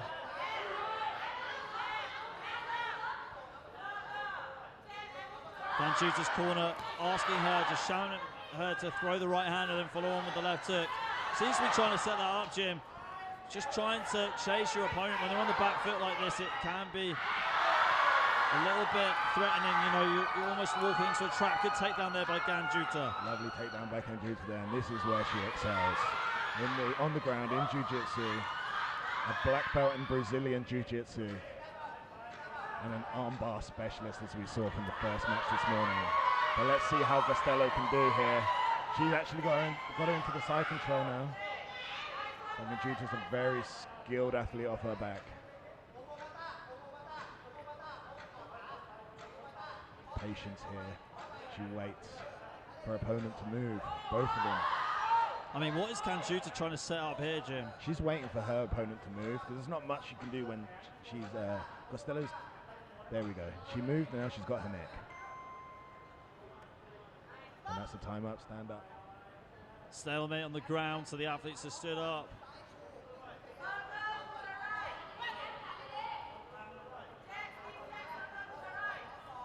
See if Kanjuta can land some of these left hooks with right hands. If Costello's got any answer for them. I mean, ironically enough, left hook is a good counter for a right hand, and right hand is a good counter for a left hook, so she'd almost be mirroring Kanjuta if she used those punches. Kanjuta again going down the middle with the right hand. She is looking like the more aggressive Kanjuta, coming forward, throwing those punches. Knees in the clinch here from both fighters. Ganjuta with a single collar tie and trying to take down. Costello gets the takedown, but it's on the buzzer. Looks like Ganjuta's enjoying herself in there. Last second buzzer, pull of the armbar almost. But that was a great striking boxing display from Ganjuta, and I know the Thailand national MMA team have been working hard on their boxing. They brought Manaus in for their camp, who's an Olympic gold medalist in boxing. So you can see that how that training is transferred to the athletes. I mean, look at these strikes from Ganjuta, predominantly a Brazilian Jiu-Jitsu black belt, but choosing to go out there and throw hands first and foremost, but she's always got these takedowns in her and that control on the ground. So a real complete martial artist Ganjuta is. Yeah, that was something we didn't really see too much of Ganjuta in her first fight, but it ended very, very quickly in the first round. What do you think Costello has to do in this round, Ali? In terms of striking, I think she just needs to maybe use low kicks against Ganjuta, because she's coming forward aggressively. She'd walk into something like that, or maybe start letting her own counters go. She's waiting a little bit too long, and just instead of being proactive, Jim, she's reacting a little too late to Ganjuta. And Ganjuta takes the back straight away, and she's trying to lock in a rear naked choke. That looks tight. It's in. We're waiting for the tap here. Patience is everything when we're choking an opponent out now. She's skilled and experienced. She's not going to rush this. She's going to wait for her moment. She's looking to get that left arm to regrip. You can see that Costello's actually pulling the glove there, which is not by the rules, but the referee hasn't seen it. But she still had this dominant position on the back. Again, a yellow card being thrown in here by Thailand. That was for the glove pull. But Ganjuta's extremely dangerous from here. Yeah, yellow card being issued by Thailand. I think you're right, Jim. I think that was for the glove pull when Ganjuta was locking in that rear naked choke. Referee not seeing it. Yeah, so, I mean, the best thing to do to defend a rear naked choke is to grab the wrist, try and fight the hands as best you can. But unfortunately, one of those hands slipped into the glove of Ganjuta. That is why that Team Thailand is disputing that at the moment. I think that the referee didn't see it. It happened quite fast. I'm not sure if the referee was in the right position.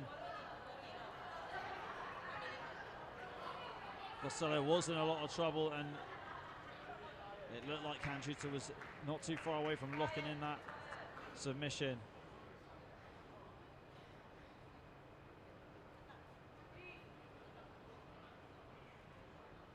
Okay, here's the replay right here. Talk us through here, Jim. What did you see? Yeah, so Ganjuta's on the back here, looking to do the pull in the rear naked choke. So she needs to get her right arm under the chin, and as you can see, Costello's right hand is actually in the glove there. But there is more to it. You can see when she actually gets her hand under. When I said it in the commentary live, I saw Costello pulling on the glove, which obviously an illegal move in mixed martial arts. The referees are taking a look at it.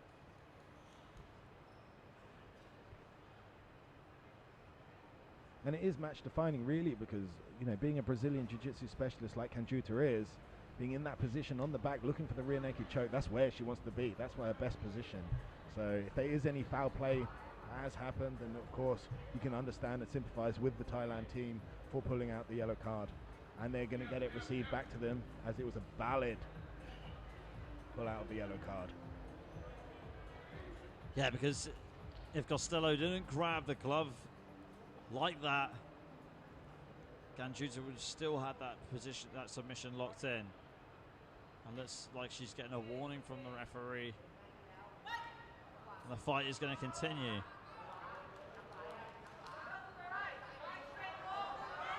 Stalemate between both fighters. Costello really needs to get something going right here. Knee up the middle from Ganjuta. I mean, Costello needs to be more active on the feet and let her hands and let her kicks go.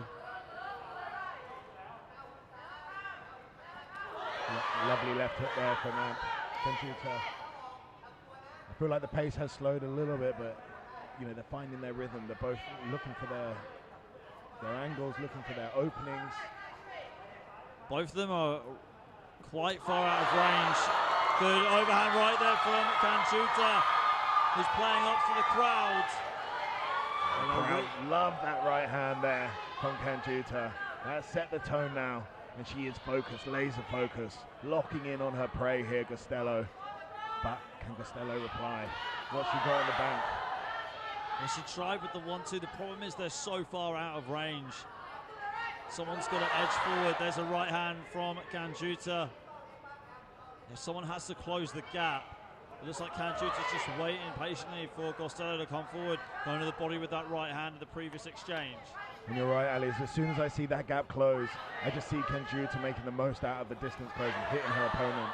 She's baiting her in. She's baiting her into the shot. So she's waiting for her just to take that step forward and timing her. Good left hook there again from Kanjuta, who's happy to just wait patiently on the back foot and time Costello as she comes forward. Another right hand from Kanjuta. I mean, Costello just needs to try and get her jab going. She's stepping forward, but she's not stepping forward with anything. Needs to be a lot more active. Here comes Costello, trying to get some more work done in the clinch, trying to take the back of Kanjuta. Kanjuta fending off very well, making sure her hip is facing her. And gets the trip down, and that is the end of the round. Potentially the end of the fight, but we'll go to the judges' decision first. Whether we're going to end this fight on points or go to a deciding round. I don't think we're going to a deciding round, though, Jim. I'm just going to put my neck on the line right there. Yeah, I fully agree with you there, Ali. It looked like a very dominant display from Kanjuta. And it was a striking display, if anything, you know, which is amazing to see from somebody who is so heavily focused on Brazilian Jiu-Jitsu. Here's the replays from that second round. And no surprise, we're seeing some of those heavy right hands that Kanjuta was able to land. And some of the takedowns too.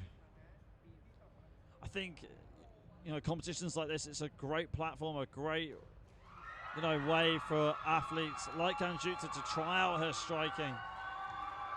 Because even though the stakes are high, she can still attempt new tactics, new techniques. Here we go, here's the decision. Blue corner,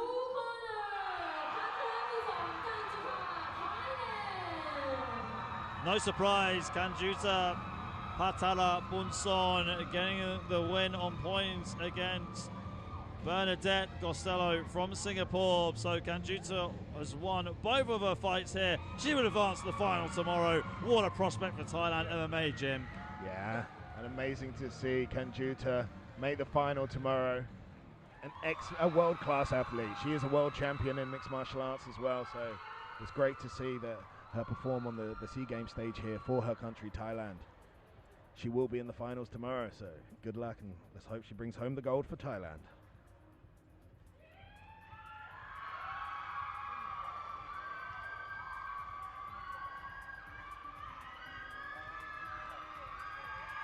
You can hear the crowd as she walks through the stadium here. She is the hometown hero, Kanjuta.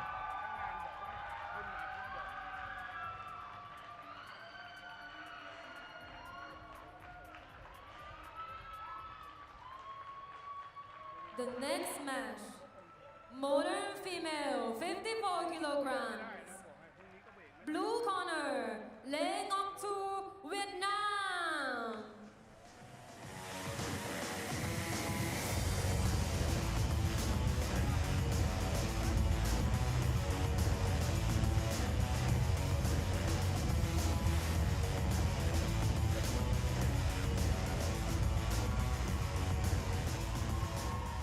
Red corner, Hung Gloria Isabel, Malaysia.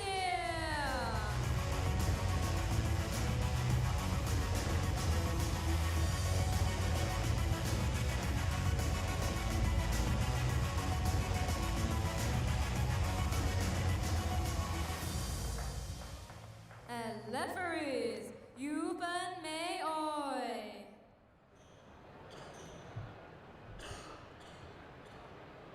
Okay, ladies and gentlemen, we move on to another bout in the female 54 kilogram division. We get Noctu Lei back in on the mat against Gloria Isabel Hung. So Noctu Lei representing Vietnam in the blue corner and Gloria Isabel Hung representing Malaysia in the red corner. So these two have already fought today. Hung losing on points to Hot Morley, and Lei losing by rear naked choke to Hot Morley as well. So one of these two needs to win to advance to the next stage of the competition.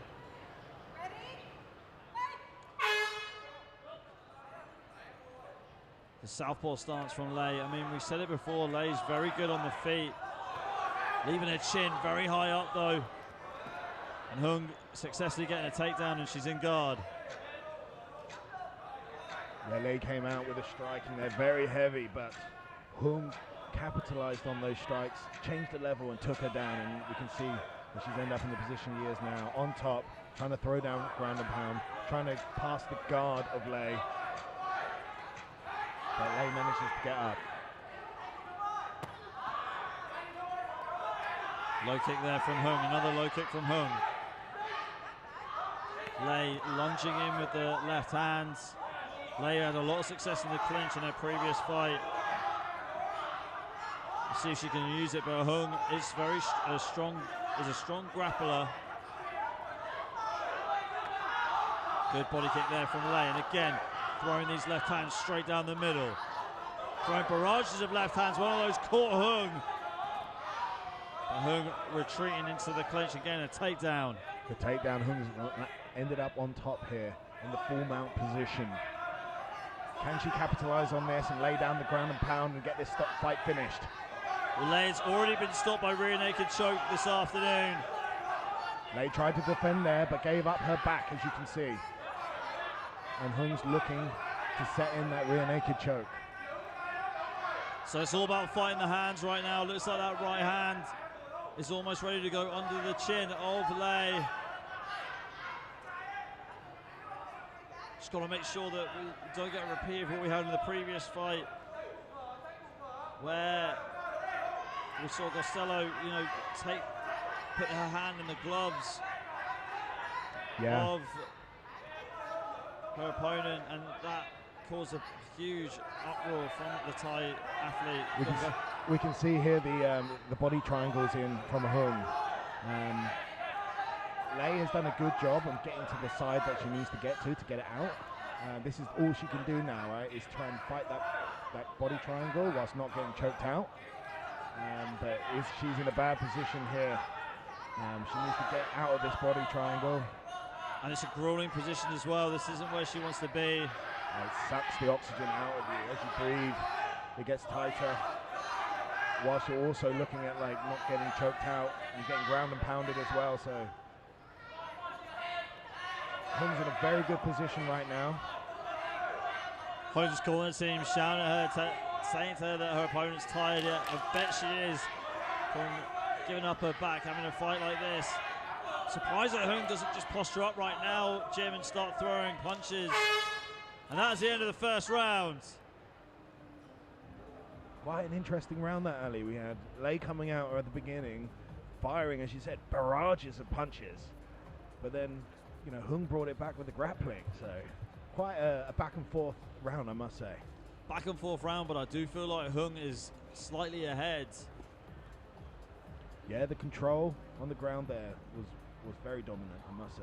But this is, we're seeing the replay here, some handiwork from Lei, literally, with the punches, but just staying in one place. I feel like in mixed martial arts, you need to punch and move. You can't just be stuck in the mud, if you will. Just throw your punches and stay in one place. You need to move. And Lei didn't do that, so it was easy for Hung to take her down. And sometimes Lei overreaches with her punches, leaves her open for a takedown. They're not snappy, she's overextending and reaching too much, so it doesn't make her very explosive or well balanced. It's easier for Hung to take her down. Hung was dominant on the ground as well. Surprised that she didn't get the stoppage with the ground and pound or trying to make that rear naked choke a little bit tighter. Yeah, that's what I'd like to see in this next round. I think Hung has the opportunity to finish. She's been in the positions to finish. Let's see if she can be clinical and actually get the finish in this next round. I'm sure that's what her coaches are asking her for. The coaches were shouting, your opponent's tired. So the opportunity's there for Hung to win this and get into the final. Let's see in the second round if she can execute. You can see Hung's corner saying you just got to duck under the punches and shoot for a takedown. Lei, on the other hand, though, needs to keep this fight standing. She goes lunging him with another left hand. Inside low kicks there. Sorry, outside low kicks from Lei. There's an inside low kick. This is exactly what Lei wants to do. Good kick cross there from Lei.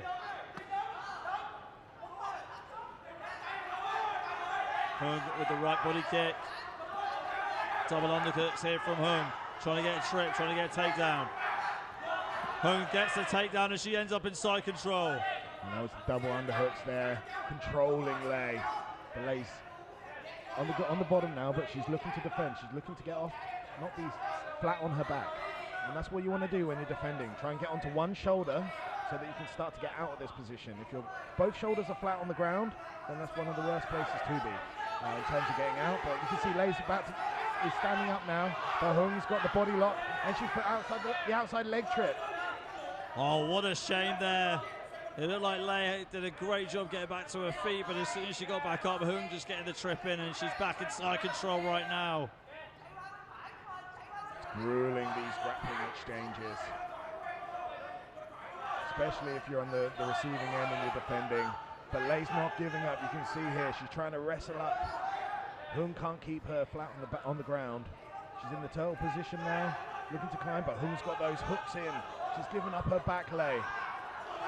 Can she shake her off? Unfortunately, she's rolled into it, but Lei needs to work some defense now.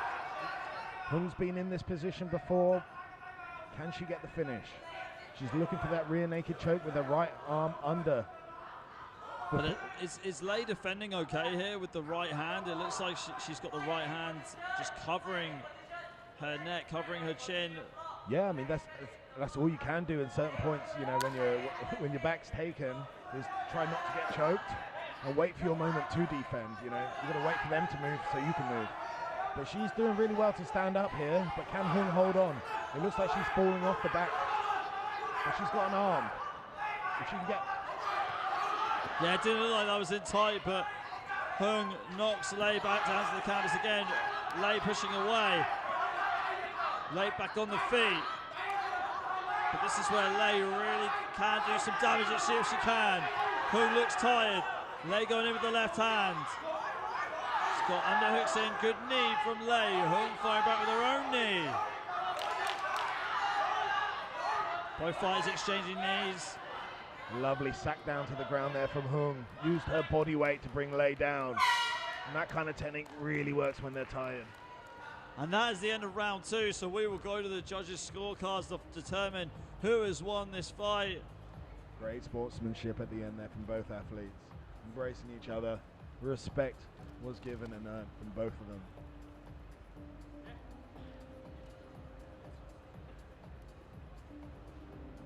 So let's see who is going to win that one. It was very back and forth. I mean, for me, Jim, I'm swaying towards giving that fight to Gloria Isabel Hung in the red corner. I just thought she was more dominant. Well, let me be controversial and go with Lei. Those strikes for me were impressive. But I can see where you're coming from with the grappling. Yeah, I mean, she just seemed like she had Lei on the ground for the majority of the fight. And the winner is...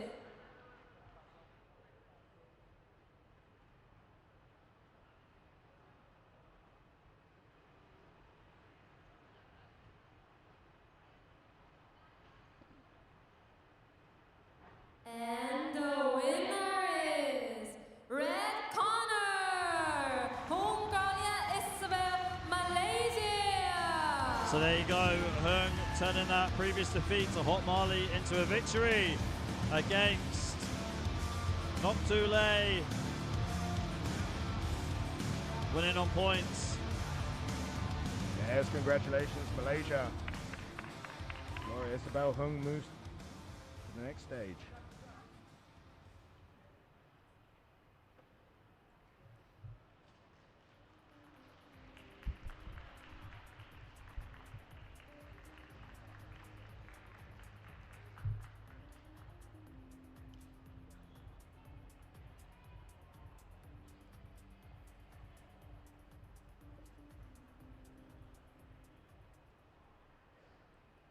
And the next match, modern male, 60 kilograms.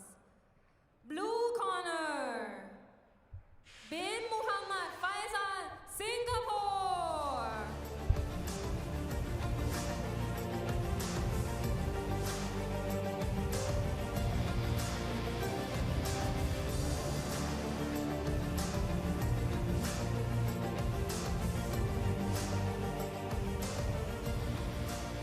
And red corner, Alipio Denzel John, Philippines.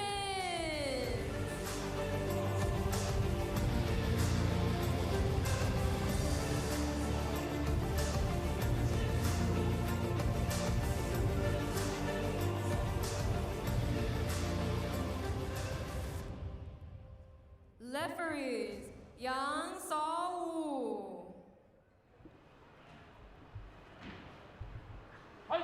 Okay, ladies and gentlemen, we move on to match number 17 in the modern male 60 kilogram division.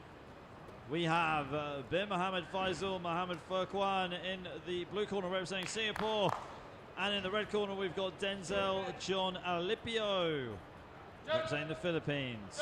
So these two have already fought this afternoon. Alipio losing on points to Al Fiandi, and Bin Mohammed Faisal losing on points to the same opponent, Al Fiandi, as well. So let's see if these two can get back to winning ways. It's a southpaw versus an orthodox. So Mohammed Furqan in the southpaw stance, he's got to try and edge to his right to throw his left hand, his power hand or his powerful left kick. And then Alipio also in southpaw right now, so that negates any of those tactics I just mentioned by Mohammed. Mohammed with the uppercuts inside the clinch. Alipio went for the takedown there. Wasn't able to be successful and caught some uppercuts. Always looking for a little step out there. A 2-on-1 grip on the hand. Alipio is using there, but Mohammed Furqan ends up on top and they end up out of bounds. But back to the action. They're standing.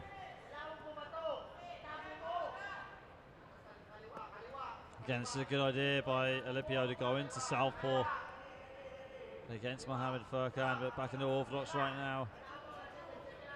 And so is Mohammed Furqan. So both fights mirroring each other early on in the first round. Sprawl there by Mohammed Furqan and trying to pounce on Alipio, kneeing him inside the clinch and pushing him out of bounds.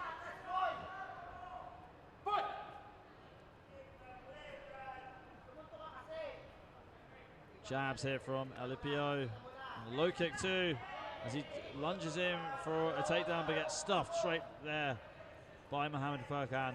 He's tried that double leg a few times now without success. I'd like to see Alipio switch it up a bit. He's throwing that double leg, 1-2 double leg, or he's trying to shoot from too far out and he's getting sprawled on. Yeah, I was thinking that. Just doesn't seem like he's worked his way in, like build up the momentum enough to start shooting takedowns from that far. But this is better from Alipio, you know, using the jab. They're good combination builders, the jab, or even for, you know, attempting takedowns in MMA where you can just go take down off the jab. And out of bounds there by both fighters, so no points deducted, but a reset into the center of the mat. Let's see who really wants to make a statement here. I don't feel any athlete has really put their dominance on each other, on the opponent yet. This match really is open. And Mohammed Furqan getting pushed out of the mat. Oh, good shot there by Mohammed Furqan. Furqan with the low kicks. And as Alipio attempted the takedown of good stuff there by Mohammed Furqan, taking the back, but that is the end of round number 1. Yeah, quite an interesting round there, I must say. Alipio tried quite a number of double leg takedowns, a lot of them unsuccessful. Mohammed Furqan as well, he had his moments, some nice strikes there. Let's see what the replays say. There's the uppercuts inside the clinch before this fight went to the ground. just taking him down in this position. Mohamed Furqan controlling it well. I mean, what did you make of Mohamed Furqan's grappling compared to Alipio's? I mean, he's physically the bigger athlete from what I see, and you can see that in the strength. When they come together and grapple, you can see his strength dominates. He's ending up on top. Alipio looks like, you know, the faster athlete, and he's trying to, you know, shoot from distance, trying to use his strengths and his speed. But, you know, at the end of the day, I think Mohamed Furqan is using his strength to nullify the attacks of Alipio, and I believe he's just edging it a bit, but this is all to play for. Yeah, all to play for indeed as we go into round number 2. We got Mohamed Furqan representing Singapore in the blue corner, and Alipio representing the Philippines in the red corner. Both fighters have yet to get a win today. Let's see who is going to advance to the next stage of the competition as they jab at each other on the outside. Looks like Mohamed Furqan was going to attempt a power shot, but pulled it back. Shoot from the takedown there by Alipio, and Mohamed Furqan made sure that he didn't step out of bounds.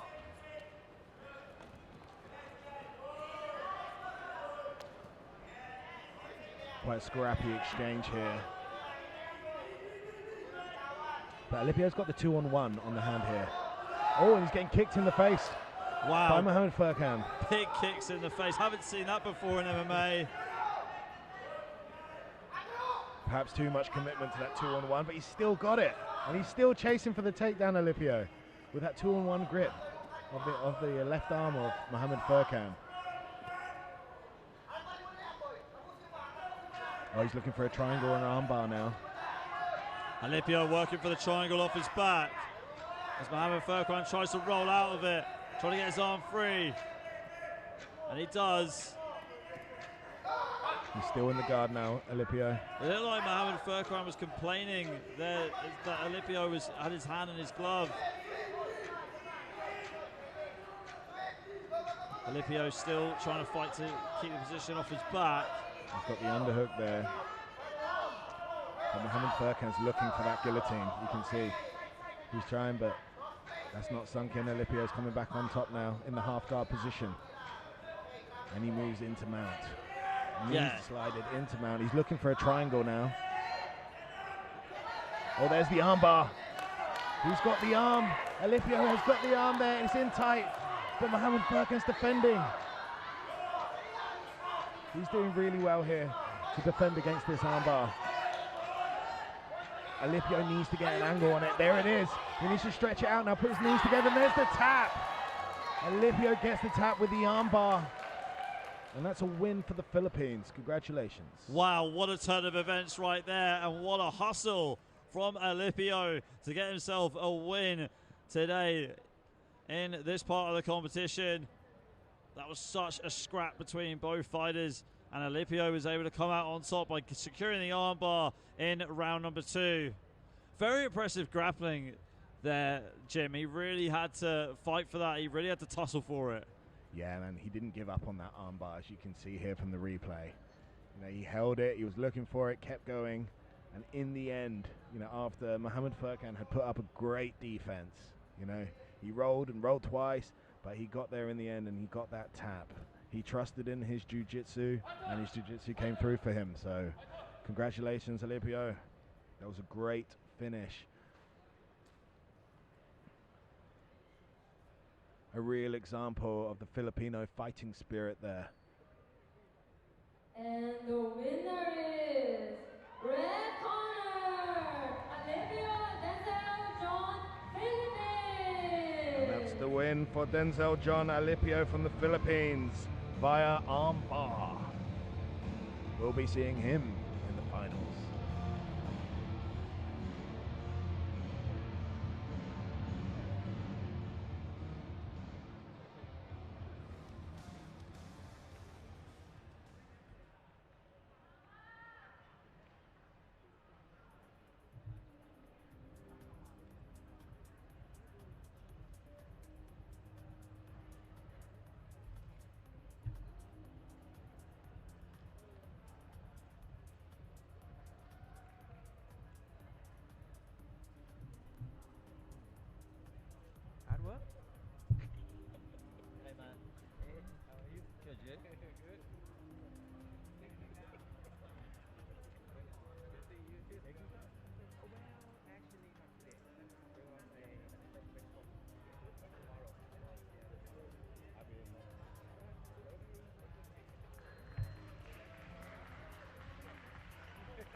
The next match, modern male, 60 kilograms. Blue corner, Chai Kai, Malaysia.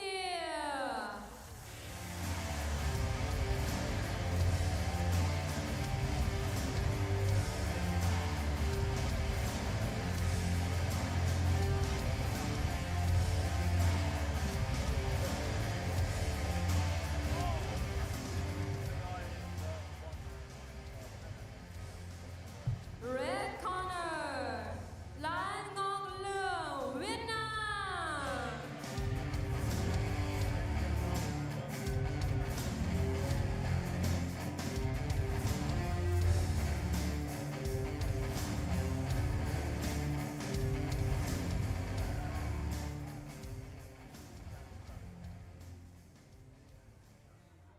Referee, Yang Sawu.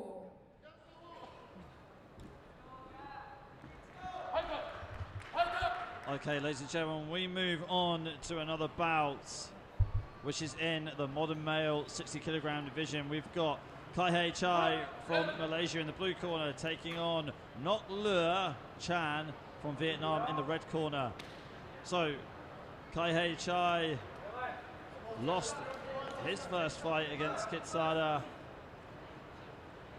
and funnily enough, Chan won his first fight against Kitsada. It's a bit of a controversial decision though, but we move on with the competition right now. Good left body kick there to continue to start the fight from Chan. They're coming out extremely aggressive there, Chan, trying to make a statement with his Malaysian opponent. And now he picks him up for a suplex. That was a huge takedown from Chan,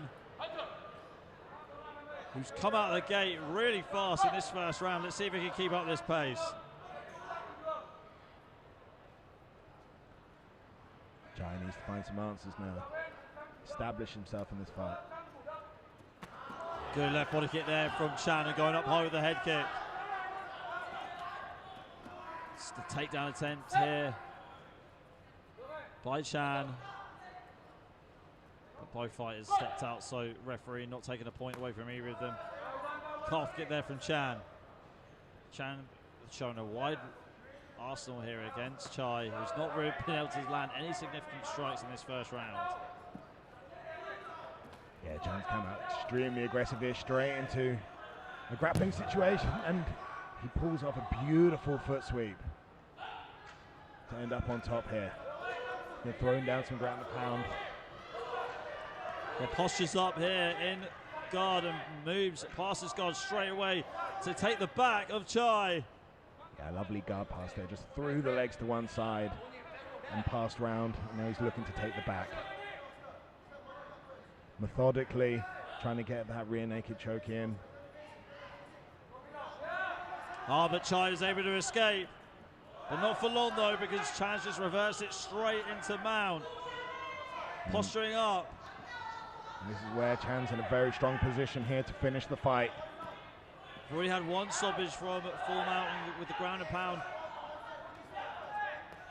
But Chan takes the back from Chai. Chai giving the thumbs up to referee to let him know he's okay. Chan's got a dominant control here, as you can see with his hips. He's using his hips to hold Chan down. The weight is in his hips and he's throwing down that ground and pound, which leaves Chai no option other than to just take the punches and try his best to defend and trying to move. But when you're clamped down with that weight from the hips, there's just nothing you can do, and that's it. The referee has to step in. That's it, it's all over. Dominant performance from Chan, who's able to get another win. So Nok Le Chan getting a victory against Kai Chai. So we will see Chan tomorrow in the finals. That was an incredibly dominant performance. He came out trying to make a statement. It's a bit of controversial, bit of controversy in his previous fight against Kitsada where he won on points. Eventually, let's take a look at the replay. Talk through his replays, Jim. Yeah, so he's established this mount position here on Chai. But Chai's obviously trying to get out here. He's trying to defend. He's not just lying there. The weight is holding him down there. Red corner. And we come away with a win for Chan. He came out with intention.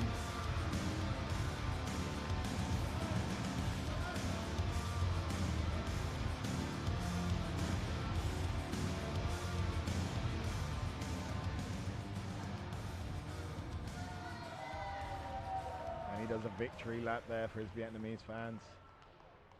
An exciting athlete there, Chan. Look forward to seeing him tomorrow.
The next match, modern female, 60 kilograms. The blue corner, Ngamwongwan, Vietnam.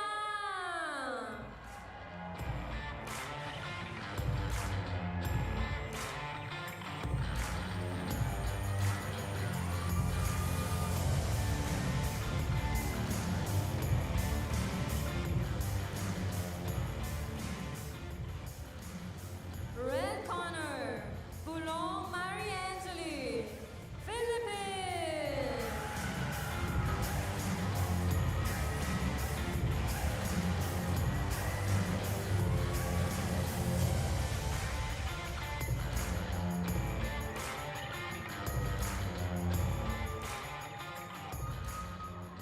And referee, Yufan Mayoy.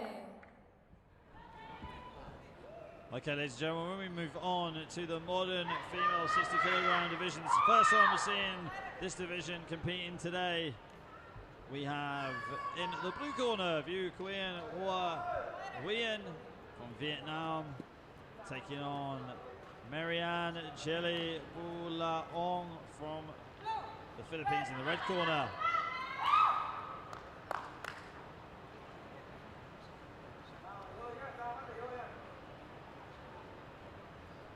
Okay, so this is 2 rounds of action. We will go to as a signing round if the fight is considered a draw at the end. There's some happy fans in the stands. I believe this is our first time we're seeing these two athletes fight today. Yeah, it definitely is. Nguyen with a quick clinch and just ducking out. Bulaong engaging in the clinch, trying to get a takedown, but they stumble out of bounds. Yeah, scrappy grappling exchange there. Both of them had their moment, but we're back on the feet here. Who's going to assert dominance? They're just a little bit out of range. One of them's got to step forwards. Good right hand there from Nguyen. Right hand misses there for Nguyen and pushes Bulaong out of bounds. I don't think the referee spotted it.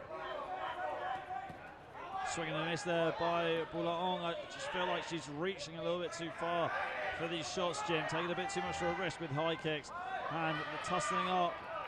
Trying to get the trip inside the clinch. Good side control inside the clinch by Nguyen. But Bulaong scrambles down to the feet. Bulaong's rolled into a almost 50-50 position here, but she's able to get up onto the back and assert dominance into this grappling position now. She's looking to step over into mount there, but Nguyen is defending well. She's moving. Very hard to hold somebody on the ground when they're moving. She's looking to step over into the half guard there to establish the half guard, but You can see Nguyen has that right leg in. She's got her hook inside the legs of Bulaong.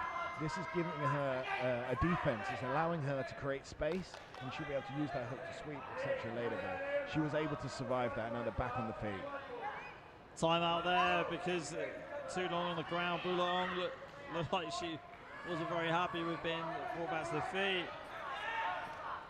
Inside low kick, good right hand there from Bulaong.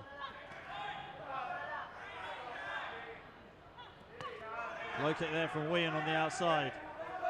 Bulaong looking to counter there off the leg kick that she received.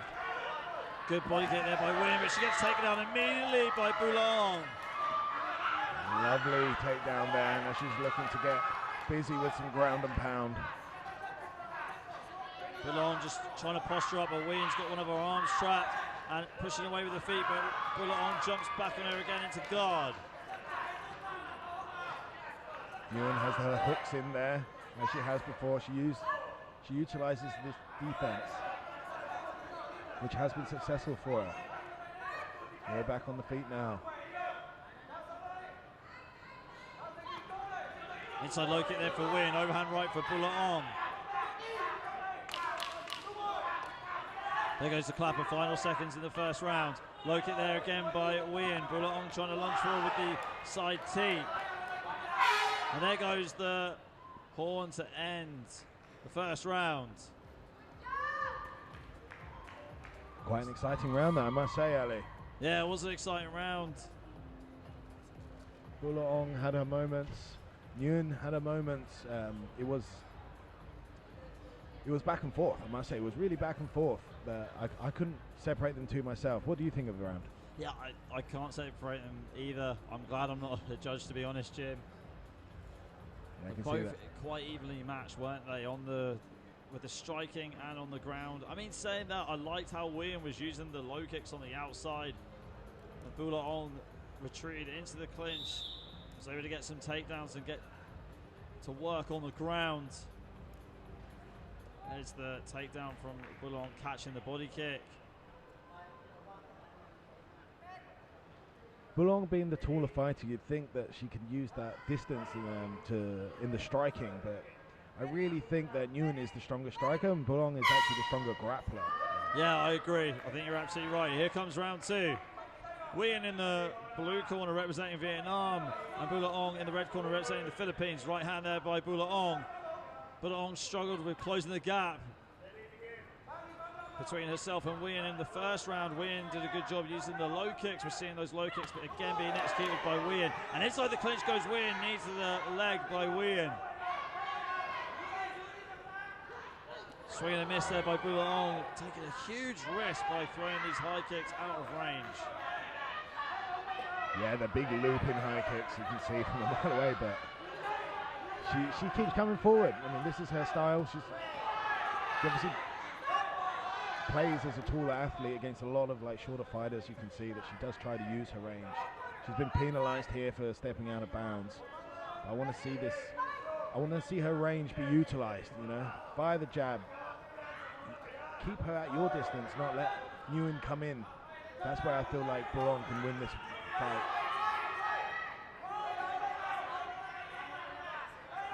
What do you think Nguyen has to do here?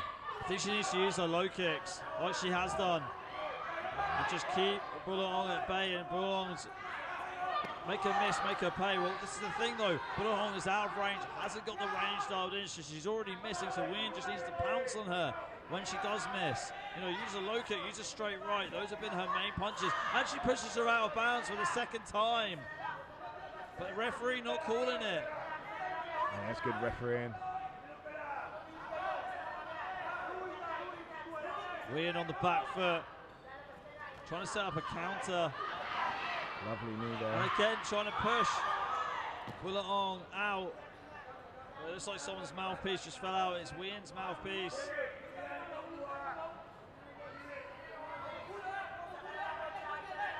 Oh, I'm my mistake. It wasn't the mouthpiece. Now we're back to the action here. A lovely right hand there by Bulaong. She's coming forward. Looping high kick there, unfortunately, was seen But I think Nguyen is now penalised for stepping out of bounds. Okay, the action continues. See Nguyen utilising the back foot. I mean, this is dangerous because she is going to step out. She's puts herself in a difficult position, potentially stepping out of bounds and costing herself a penalty. Good left body kick there by Nguyen. Bulaong trying to make something of this inside the clinch. Knees coming in from Bulaong. Let's see if she can get a takedown. Tries the chip. She gets takedown. She goes into half guard. Lovely outside leg kick there.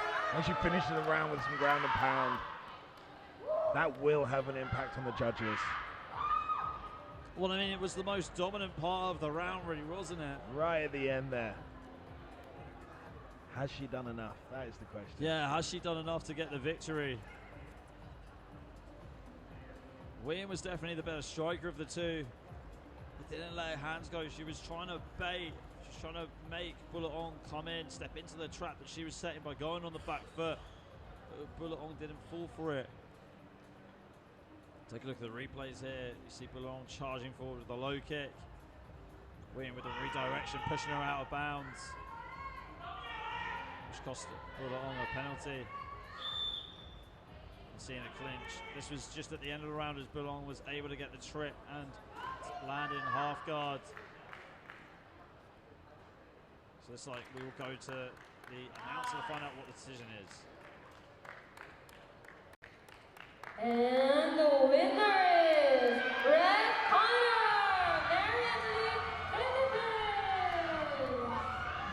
And Bulaong getting the win. And moving on to the next stage of the competition. Congratulations, Philippines. Great to see a win here for Mariangeli Bulaong, and an awesome celebration she had there. You can see what this means to her and her country. Amazing to see. And we look forward to seeing her tomorrow in the finals.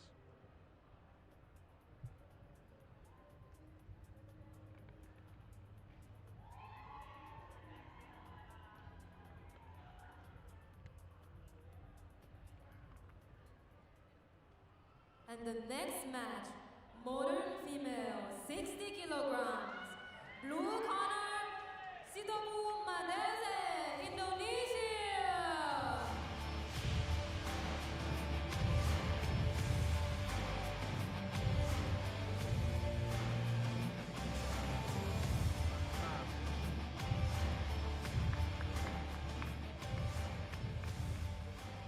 And red corner, Lim Puttapong, Natanan, Thailand.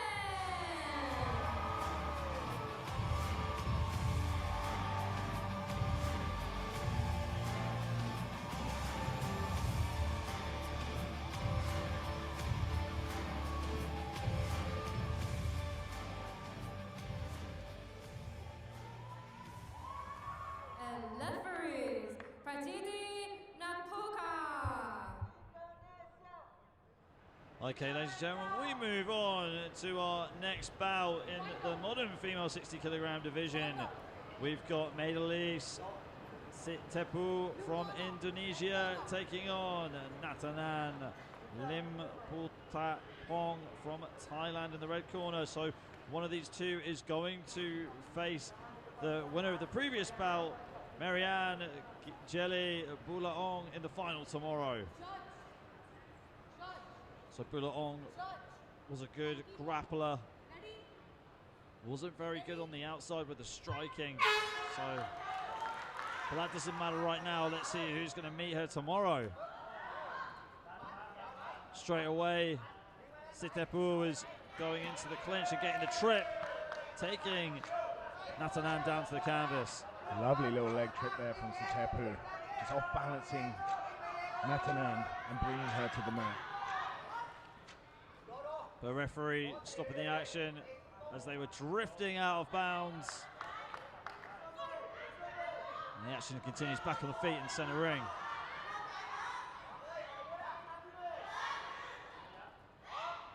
Natanan trying to get on the inside, but to get taken down immediately by Sitepu, who does a great job of getting around into side control, Jim.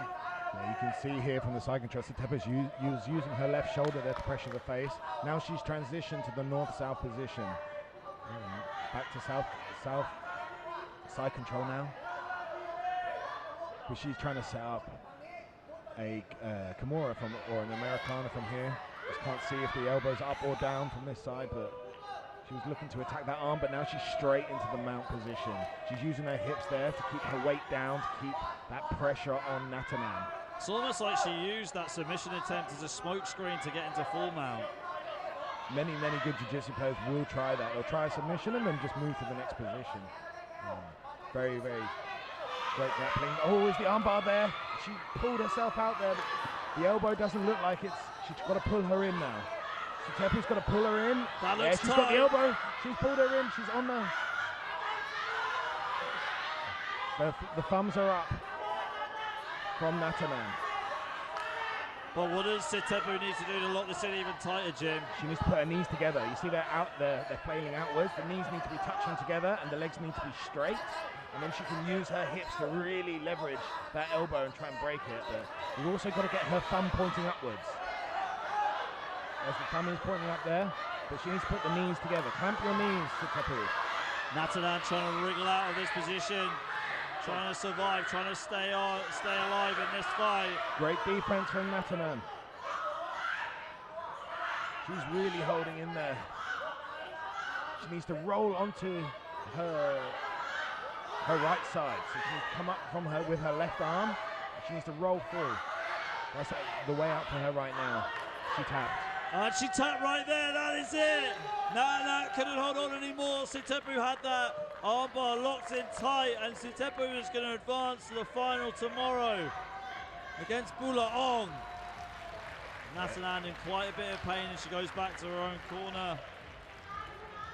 And that was highly skilled jiu-jitsu there with that armbar. Sitepu, she changed her position. She had the armbar and it wasn't on, but she pulled Natanan into her so that she could get that leverage on the elbow, and she was patient with it. You can see it took time for this armbar to work, and you can see that she adjusted her knees. Now they're touching each other. That's when she got the tap.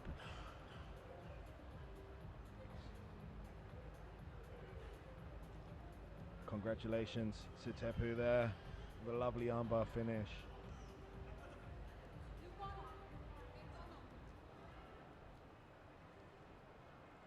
Okay, we'll take it off to the decision scene in the next bout. And the winner is blue corner, Singapore, Malaysia, Indonesia.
the next match, modern male, 65 kilograms.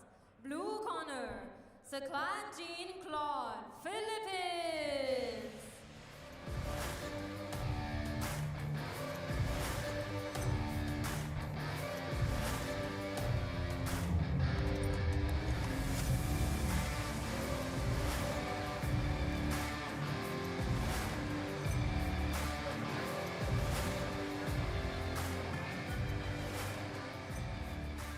Red corner, Thong Saloi Sikharet, Thailand.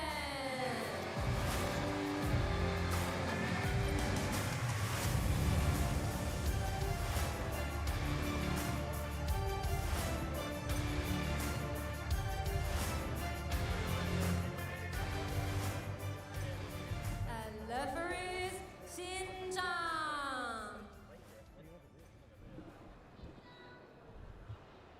Okay, ladies and gentlemen, we move on to bout number 21. Now, this is in the modern male 65 kilogram division, and it is between Jean-Claude Saklag from the Philippines in the blue corner, taking on Sikharet Thong Satloi from Thailand in the red corner. So these two have already fought before. Saklag lost on points to Guang in his first fight, and Sikharet was able to win by TKO in the second round against Guang in his fight. Both very exciting fighters. I'm excited for this, for sure.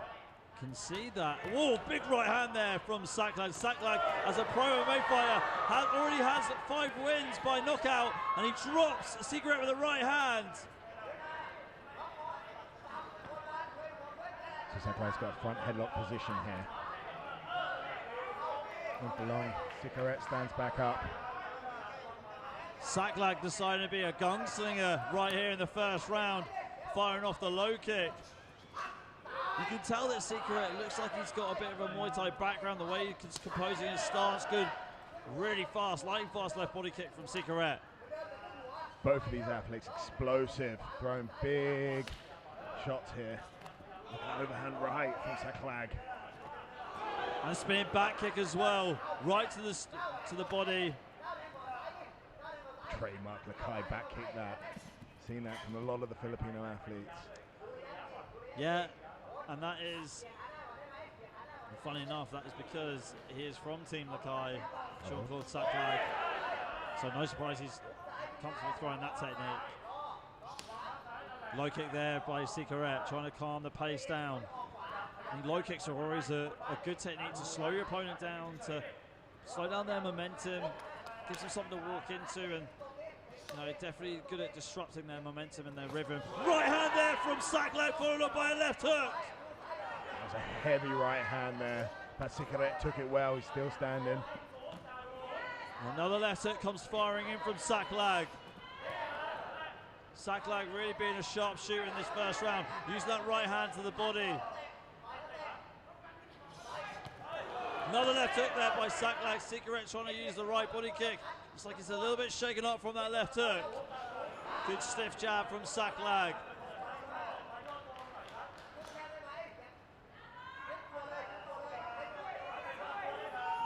Right hand there by Saklag again. Bit of a stalemate from both these two. Really feel like Sikharet should try and take this fight to the ground and just save himself from getting taken. He's just being picked off on the outside on the feet here. Another big left hook there from Saklag. Sikharet needs to get this to the ground. He's a standing target right now. He's taken a lot of punches, but he's still got his hands up. He can still work his way out of this, but Saklag is throwing bombs. He's really teeing up. That was a solid left hook there from Saklag. How many more can Sikharet take of this? Well, Sikharet's corner is shouting at him so loud to throw the right hand and the left body kick.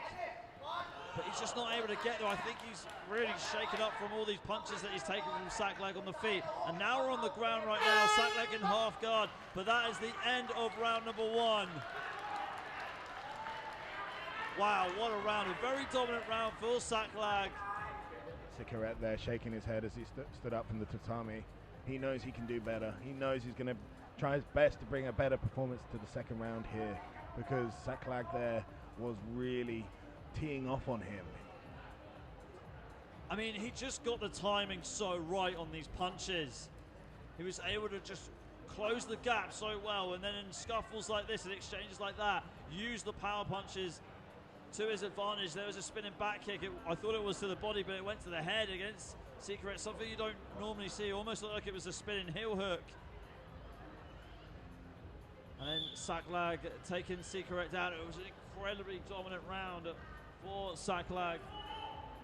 Yeah, Saklag's jiu-jitsu there as well, and his prowess really shining through there. I mean, he's an extremely high level mixed martial artist, competed at the highest levels in the world, and you can really see that here. But as a professional, Saklag has got 5 wins on his MMA record, and all of them have come by stoppages, Jim. Wow. All of them have come by TKOs or KOs. And I can see why. He's explosive. He's looking for the knockout punch. There's a bit of a delay here to start the second round. The officials are right next to us in the commentary booth. I think they're trying to stop this fight. They don't want Secret to take any more damage, and the fight is being called off. I think it was too much of a dominant round, and they're just concerned for Secret's safety. Don't want him to take any more shots to the head, any more punches. But Secret is protesting this decision. He's happy to continue. I'm a bit confused myself in the commentary box, Jim. Yeah, there's a discussion going on here, but of course, athlete safety is first and foremost the most important thing. So if there's any discussions about that, then we'll just have to take a bit of an intermission here from the fighting to make sure that everybody is safe, and if he is safe to continue, he can or not. Personally, I thought that was a great decision from the coach if they were to withdraw him. But it wasn't from the coach, though. It was from the officials ringside. Yeah, there's discussion going on here. The coach is saying that he's happy to continue, that he's happy to keep going. It wasn't the coach's call, it was the officials ringside that want to make sure that that Secret doesn't get hurt anymore. It was a very dominant round, though. We saw some heavy punches, heavy left hooks, heavy right hands coming in from Saklag. I mean, Secret didn't really have too much of an answer for it in the middle, the later stages of the round. There was that spinning kick, which we thought was a body kick, but that ended up connecting on the face, on the head. I mean, that was a big defining moment. Is that something that, that's affected the athlete? Big shots like that can affect balance, can be concussion, can be anything really, but he seems okay. But of course, there's always going to be a concern from the officials, and I think rightly so, and I think it's good that we're taking this 5 minutes just to make sure everything's okay. Yeah, I mean, it is good that we're taking these precautions. I mean, if the fight does continue, it would be interesting to see how Secret can adjust to the aggressive Saklag. His corner wanted him to throw left body kicks and right hands. Let's take a look at the replays right here.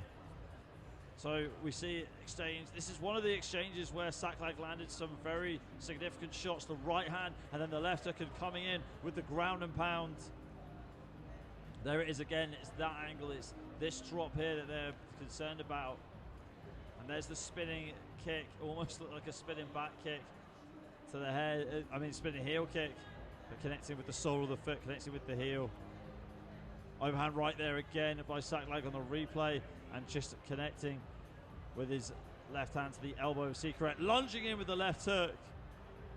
Beautifully timed left hook by Saklag, and then the takedown as well. Such a dominant round, Jim. So you can understand why the officials don't want this contest to continue. They're a little bit too concerned about Secret. Want to make sure that he doesn't take any more damage and doesn't get hurt. Yeah, athlete safety always going to be the most important thing in any of these events. But I think we have a decision. And we are continuing. Oh, we're going to continue. Brilliant. Here we go. Let's let the action resume. Both athletes have had a lot of extra time to recover as well, Jim. Let's see if they can use that to their advantage. Big overhand right there by Saklag. Secret went chasing there for a punch, and unfortunately got countered by Saklag. Saklag trying these side kicks. We saw that in his first bout earlier on this afternoon. They did not pay off. Secret needs to start landing his own shots. For sure, I think he lost the first round. Nice jab there by Secret. He's got to start building momentum from here.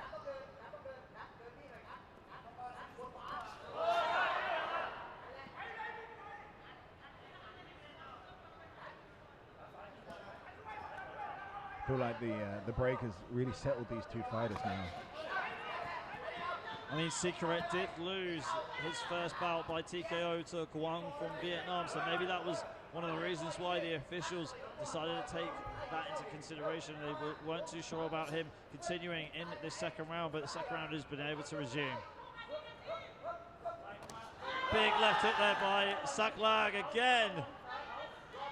That is a key shot for him, using the low kick as well as Secret tried to come forward and again trying the side teep. I must say, much more improved round from Sikaret. You know, he's showing some of his striking techniques. He's being a bit more on the front foot. He's not just standing there being a punch bag. But here we go. We've been taken to the ground now. Saklag into the half guard. Going to start to lay down some ground and pound now.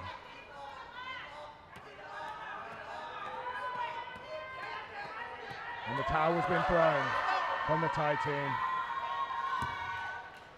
And Secret is so frustrated, pounding the mat. And that was a great win for Saklag in Saklag fashion. Just outstriking his opponent with heavy punches on the feet and then just mauling them on the ground. That's where he's got all of his professional victories in MMA. So no surprise when it transitions to the amateurs, he gets wins like that. Let's take it over to the replays right now. Talk us through these replays, Jim. So here was the takedown from Saklag. I mean, it was 2 rounds of, you know, strong mixed martial arts coming from Saklag, but this was the finish. This is where he landed that ground and pound, and the Thai team, the coaches, had to throw in the towel there for the safety of their athlete. Okay, we'll take it off for our announcer for the official decision. The winner is blue corner, selecting Clark, Philippines.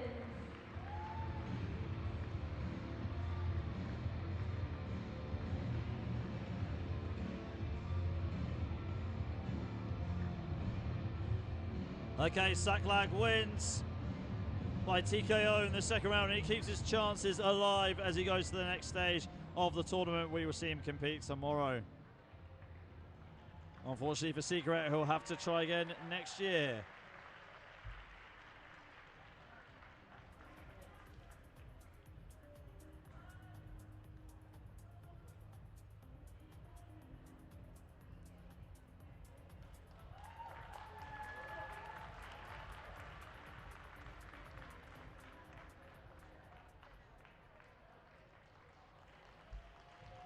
The next match, modern male 65 kilograms.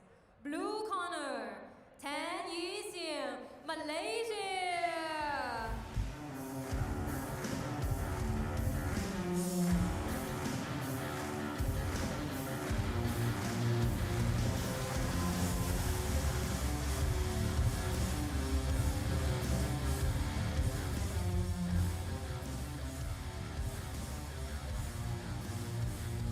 Red corner, Bin Muhammad Faisal, Singapore.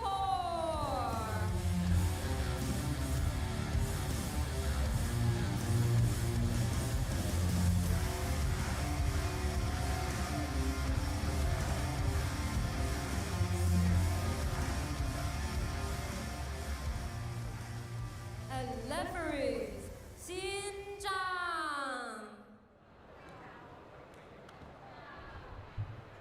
Okay, ladies and gentlemen, we move on to our next bout, which is in the modern male 65 kilogram category. It is Yi Xiang Tan from Malaysia in the blue corner, taking on Bin Mohammed Faisal Mohammed Fajis from Singapore in the red corner. So both these two has already fought this afternoon. Mohammed Fajis losing on points to Albert, and Tan actually winning on points against Albert. So let's see if Tan can keep this streak going. Round 1 underway, and a clash of stances as Tan lines up in the southpaw stance and Mohammed Fajis lines up in the orthodox stance. Left body kick there by Tan. Real feeling out process here at the beginning of this bout. Trying to get their distance. Yeah, trying to download as much information as possible. Left hand being landed there by Tan.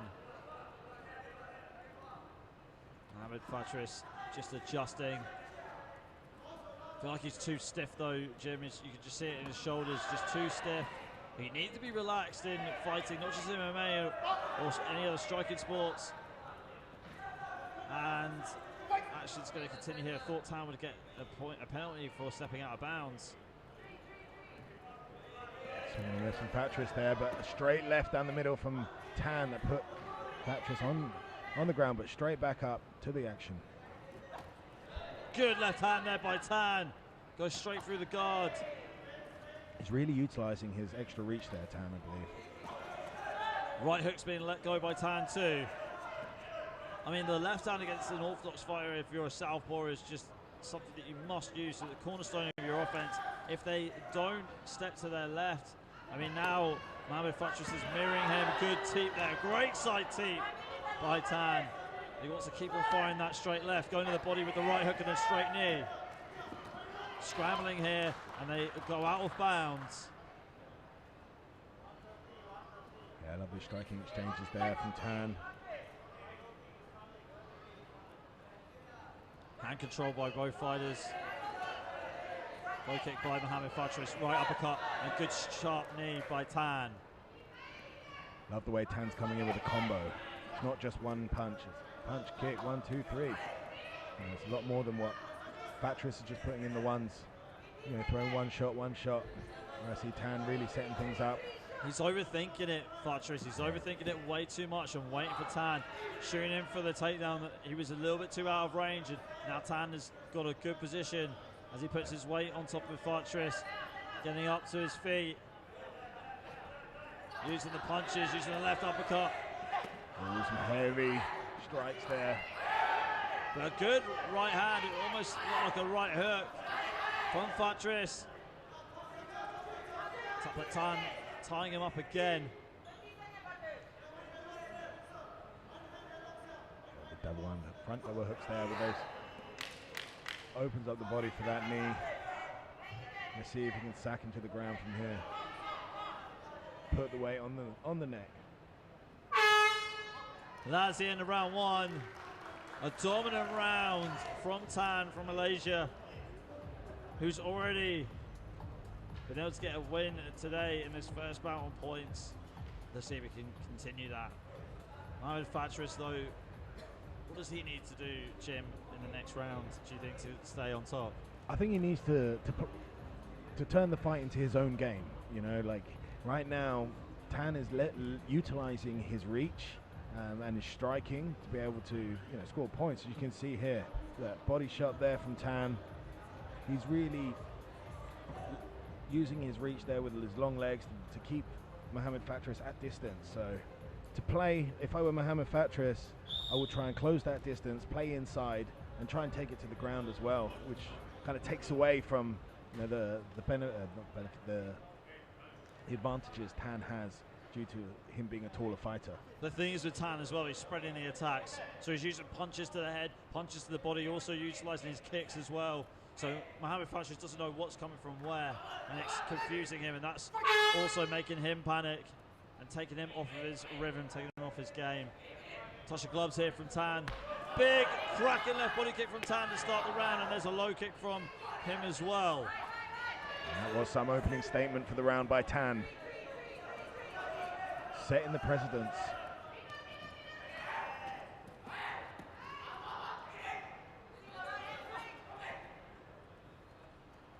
Fatris is still coming forward though. He's not shying away from the fight.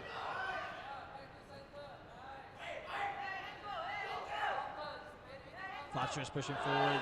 Ooh, a lovely spinning body kick looks there. like it just got Fatris, and Fatris is shelling up.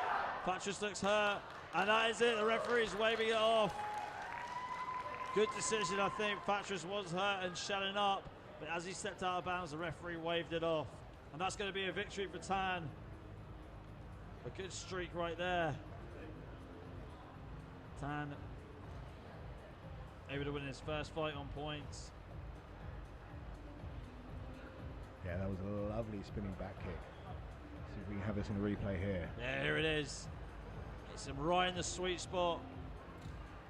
And he just folded like a deck chair. And Tan went in for the kill. Here's some more action from the round. There's that body kick.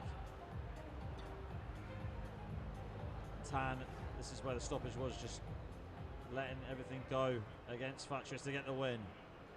Take it over to our announcer for the official decision. And the winner is blue corner, Tunisia, Malaysia.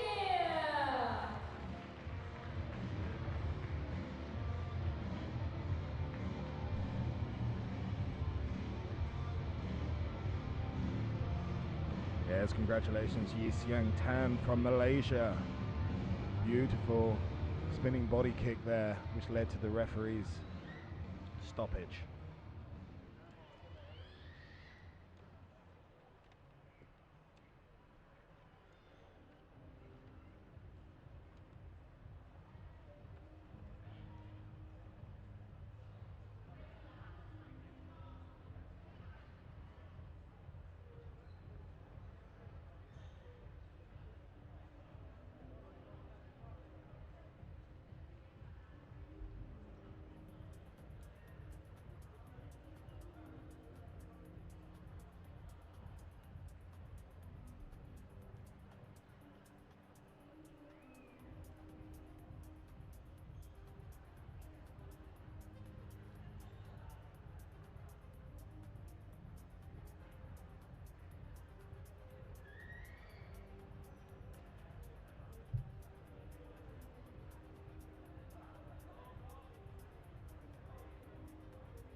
The next match, traditional male, 56 kilogram.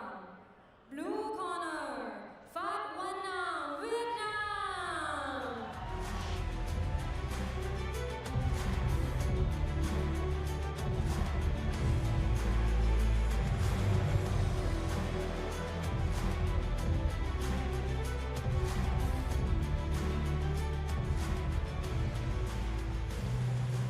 Red corner, Sutarang Norashan, Thailand.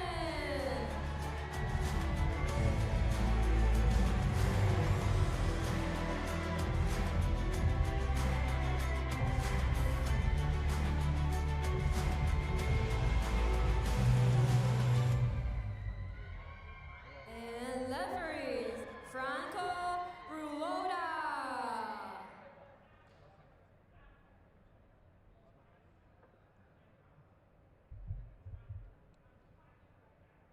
Okay, ladies and gentlemen, we move on to match number 23, where this is a traditional male 56 kilogram bout. We have Van Nam Pha from Vietnam in the blue corner, and Norachat Sutarang from Thailand in the red corner. If you remember rightly, Norachat got the victory early on with a knockout against Sevilla in the very first round. Let's see if he can follow suit right there. Pha also won on points against Sevilla as well. So this is the second fight for both fighters this afternoon, and they line up in the opposite stances. We've got Pha in the southpaw stance and Sutarang or Norachat in the orthodox stance, but he gets taken down straight away by Pha. Far straight to the grappling, as you can see. He didn't want to even think about Norachat's potential of his strong Muay Thai capabilities, but he's gone to the ground. And this is where Norachat finds himself on the bottom right now, taking some knees to the ribs. But he's in. Pha's got the side control here. I mean, we didn't see too much of Norachat off his back in the previous fight against Sevilla. Sevilla is a grappler that likes to pull guard. It looks like Far's doing a good job to keep Norachart on the ground right here.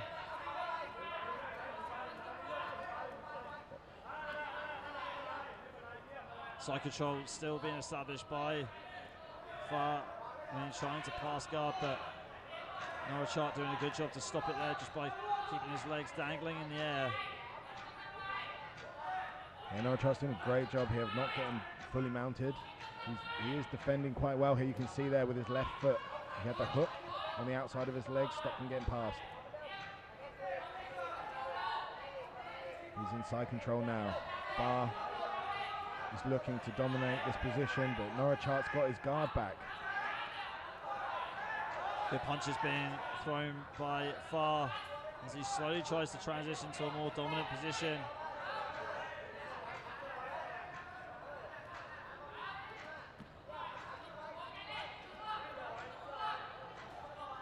Far slowly looking to pass here.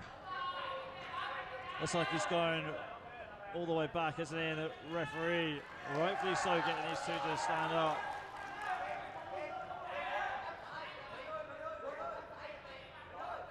And a readjustment to the belt of Far as the action continues. To hear the corner of Norachart asking him to throw the right hand. Let's see if he can find an angle for it. It's the right punch to throw against the southpaw. Good right body kick there by Norachart. Great defensive takedown there from Far. And Far pushing Norachart out of bounds.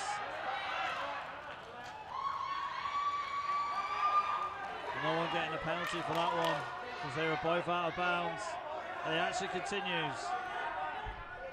Left hand missing for Far.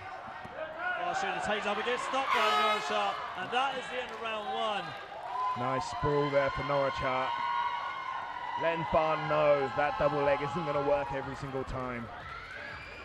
I just think for the next round, Norachart really needs to settle into his striking.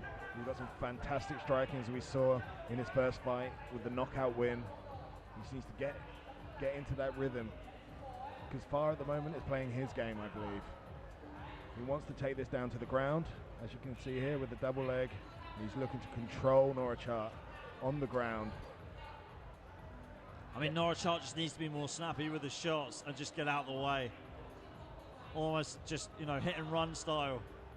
Hit and run, find the space, force Far to come and chase him and get the counters prepared.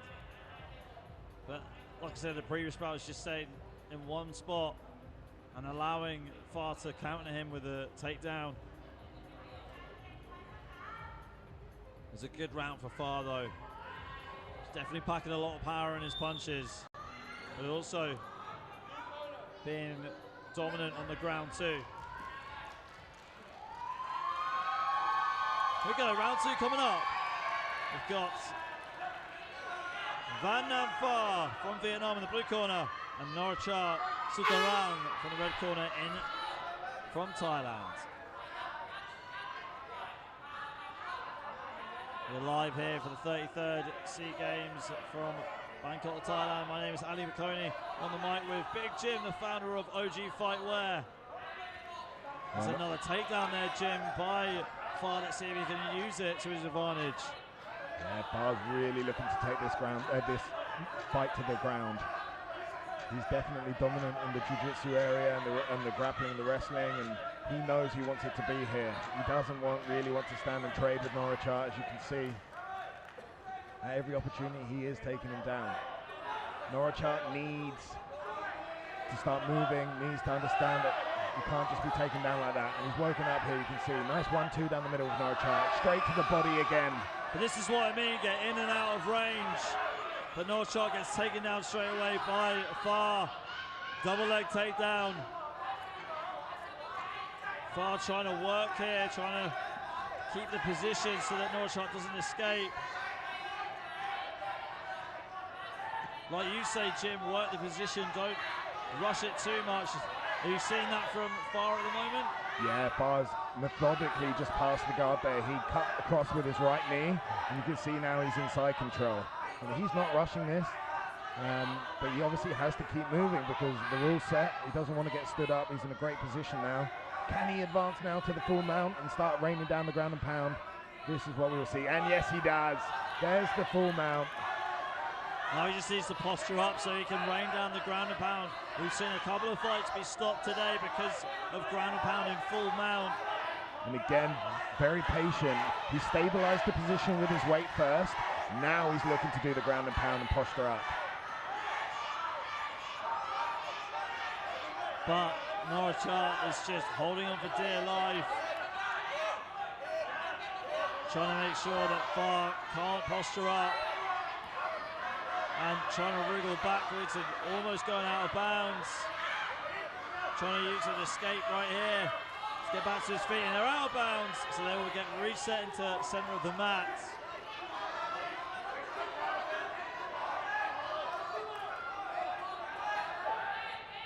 Belt being readjusted by the referee for Far. And the round is going to continue. Ooh, a lovely knee there, straight up the middle, and he sprawls the takedown. Comes back with another knee. Ngamwongwan has found some energy from somewhere. Yeah, he's found his second win late into the second round. The crowd are going wild here for their hometown athlete. And that is it. That is the end of the round. We are going to the judges' scorecards. Oh, but there's a protest coming in here.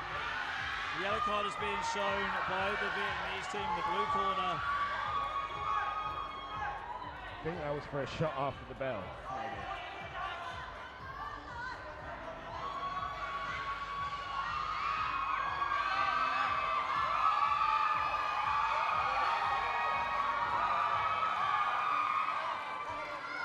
Yes, so the Vietnamese team challenging. Saying there was a shot after the bell. Well, I think it'll be a knee actually there, signifying.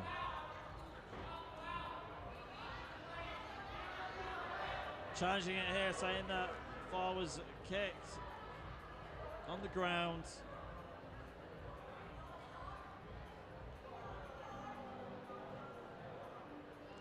Okay, here we go. Here's the replays. Oh, right, yeah, you can see it there. The knees are directly on the ground. As Fargo's shooting in, he is a downed opponent. It is, from my side, it's to the chest, not the face, but let's see how it plays out here.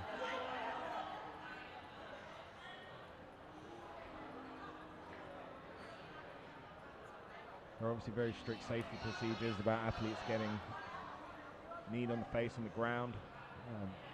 But like you said, it did look like it hit the chest, and I don't think it's going to determine the outcome of this fight. For me, I feel like Far did enough to win it. What about you? I feel like Ngamwongwan, with that rage of energy, and at the end there, and the crowd was with him, and I felt like that could have swayed the judges. Although there was a lot of control from Far, and looking through the first round as well, he definitely lost the first round. It could be a third round 1 minute decider. I'm hoping for that, Ali. Well, we'll find out very soon.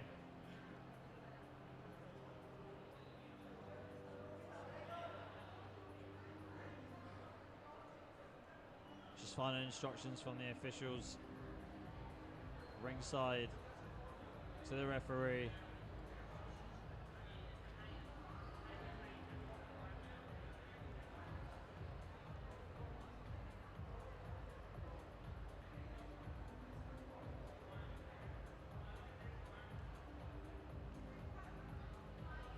Referee discussing with the Vietnamese team. I mean, personally, I think let's just carry on. The fight was already over anyway, wasn't it? Yeah.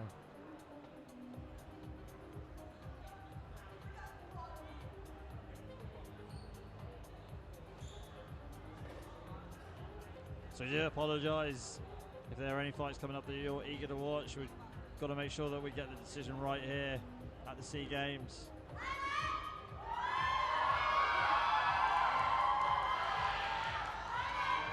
Great cheers here for the home crowd for Thailand. Awesome to see.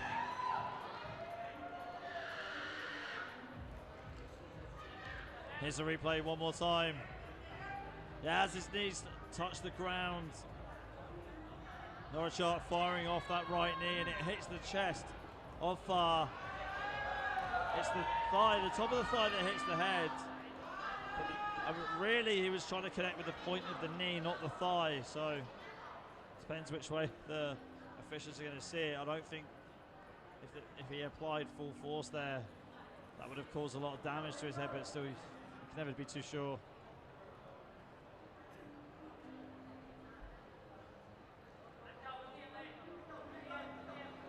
Okay, we're getting a reply, I think, from the Vietnamese team to the ring officials. Yeah, heavy discussion going on here. We haven't quite got a decision yet. We're still waiting.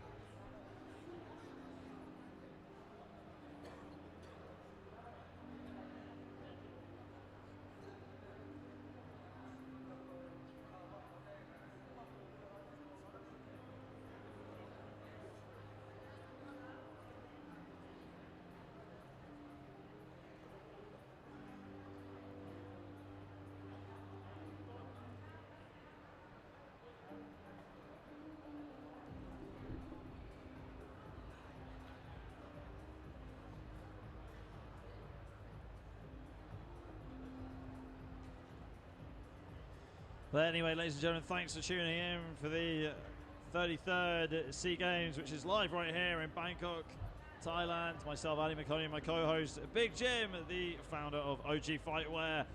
I mean, we're making history today, Jim. We've got mixed martial arts in the SEA Games for the first time in the SEA Games history. A great move for the sport across Southeast Asia and in Thailand. I mean, you're really involved in MMA in Thailand and across Southeast Asia with everything that Tama does.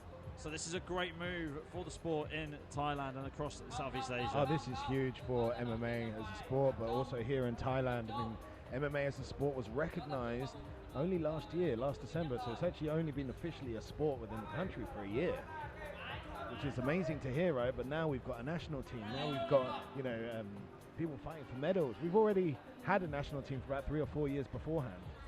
Achilles did a lot of work bringing all these athletes to many different championships around the world, but now you can see it's been legitimized. Like, MMA is in the SEA Games. This is history being made. Yes, it's an exhibition this year because that is the way it has to go.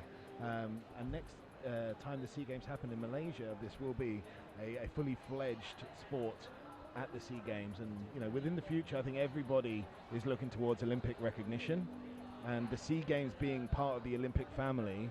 This is why it's so important and so historical for it to be here at the SEA Games today. Yeah, that's brilliant. I mean, only time will tell, but sounds like it's making some good progress. I mean, MMA is such a big combat sport around the world. I mean, if anything, it's ahead or just in line with Western boxing. So lots of great fighters well known for MMA. And the amazing thing is, though, MMA as the professional sport is global. But as the amateur level here, it really is like a sport that is developing through the countries, and now we can actually see it being recognized by Olympic level events.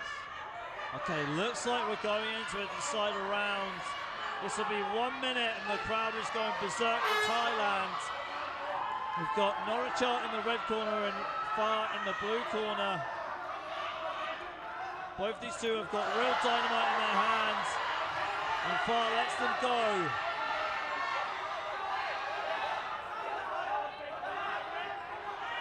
Far trying to shoot for a takedown. Norachart with the knee.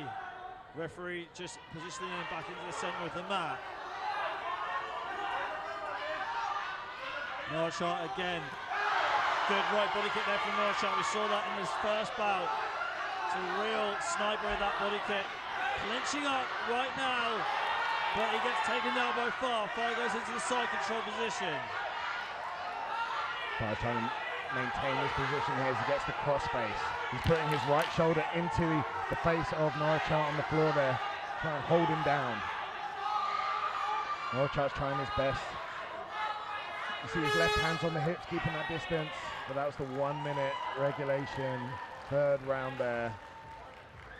Okay, so we are going to the scorecards right now as they get tallied up. I mean, it was a good round to start off with for Norchart, landing the strikes when he was on his feet, but then as soon as Farr saw the opportunity, he just took him straight down to the canvas. Let's take a look at it one more time, some of these replays. That was the knee in the right hand from Norchart at the start there. I'm surprised that Norchart didn't shoot for a knee inside the clinch. Instead, he got tangled up by Farr, who took him down to the canvas and ended up in side control, somewhere that Norchart didn't want to be. I mean, he got dominated in the first round with the side control, with the ground game from Farr. This is going to be a tough decision for the judges here. Norchart in that final round was active in the striking, but then we had the takedown from Farr. How does that balance within the scoring here at the SEA Games? Right, looks like we're getting the decision right now. Athletes are going to the center of the mats. Sorry, they're not going back to their own corners. If you had to, Jim, if I put you on the spot right here, which way would you, who would you give it to and why? I would give it to Norchart. I think that, okay, he lost the first round, but he came back strong. I feel like if it really was down to that last round, because that was the third round decider, to me, that activity with the striking was a bit more impactful than that one takedown Pham had. So I'm going with Norchart. Split decision here, but let's see. I think it's going to be extremely close here, and either athlete could win. I think Farr had a great grappling display, the Vietnamese athlete there. Okay, here we go. Decision is coming up right now. We'll take it over to our announcer. We'll see you in the next bout.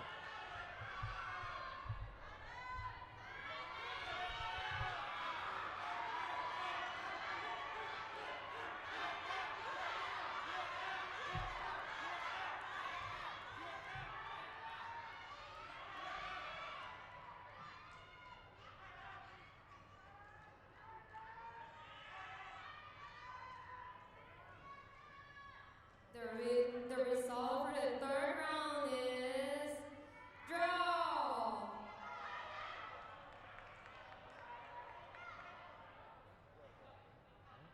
The winner is Red Corner, Thailand.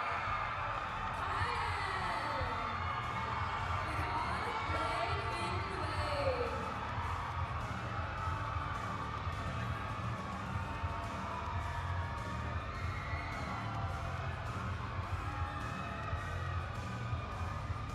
The weight in Thailand is lower.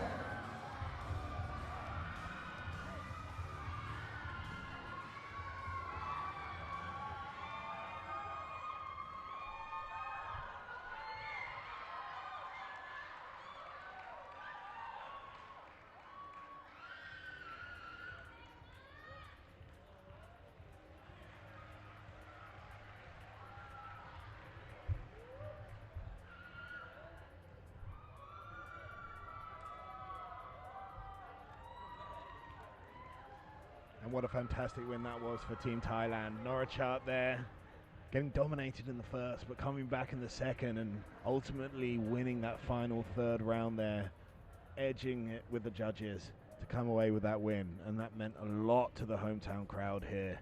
They were screaming for Norchart. So amazing win there for Team Thailand, and we look forward to seeing him tomorrow in the finals. We still have 3 fights left. So everybody watching out there, we've got 3 fights left. Some exciting bouts coming up. So please don't leave us just yet. Having a small intermission now, waiting for our next battle. But we'll be quickly back with the action as soon as the athletes are ready.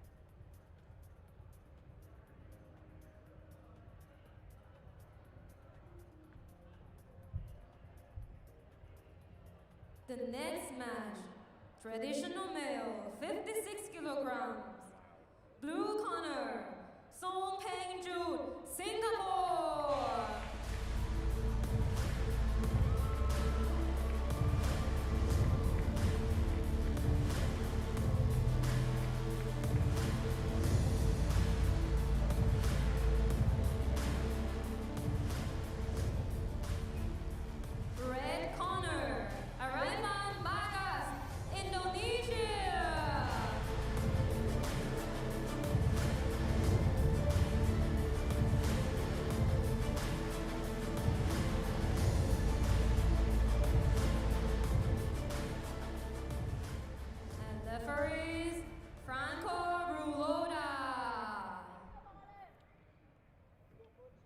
Okay, ladies and gentlemen, we move on to traditional male 56 kilogram division. In the blue corner, we've got Soon Peng Jude Kang from Singapore, and in the red corner, we've got Alifan Bagus Fernanda representing Indonesia.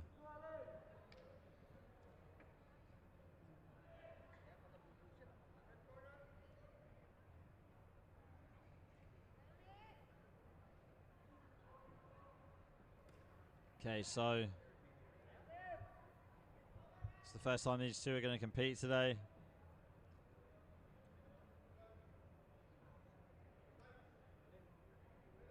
This is a Group 2 elimination bout. Southpaw versus a Southpaw. Something that you don't normally see too often in MMA and in a lot of fight sports. I mean, normally with the Southpaw stance, you get in the West, it's very rare that you get a lot of fighters that are Southpaws. They're normally orthodox, but in Southeast Asia and Thailand, as such, they like to use it. Good left kick there by Fernanda. Yeah, Fernanda coming in with some heavy shots there, but Kang throwing out the low kick. Still very much in this fight, both of these athletes. They're just feeling each other out, trying to get the distance, trying to see where the openings are.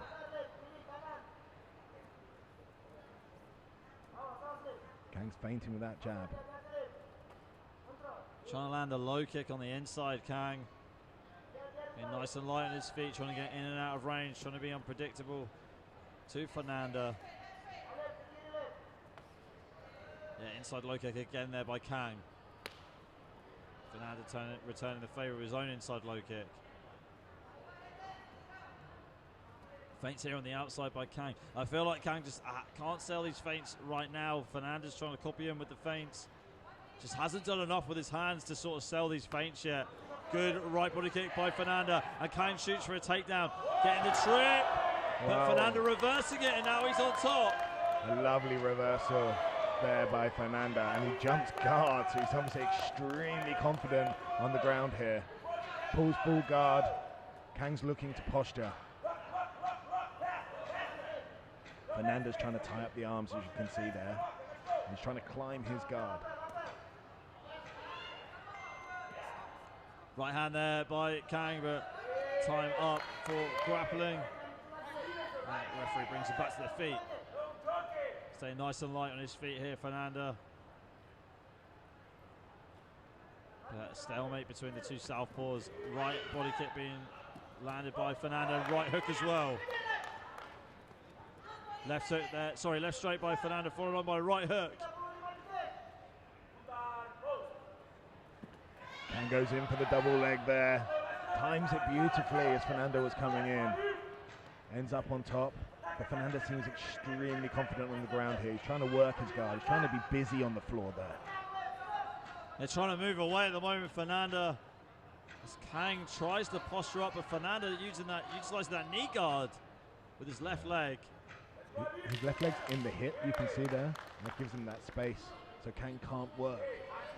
He has to keep fighting to close that space. Well, they're back up on the feet now, and that's the end of the first round. Yeah, I mean, what a round between the two of them. As soon as they lined up in Southpaw, it just felt like they were a little bit surprised and didn't want to let their shots go too much. For me, Fernanda was landing the more significant strikes and was more dominant. Yeah, lovely head kick there from Fernanda. And here, I mean, the Uchimata was tried, the Jiu-Jitsu Uchimata, and he was able to roll straight through and on top. That was amazing flexibility from Fernanda to be able to pull off that technique.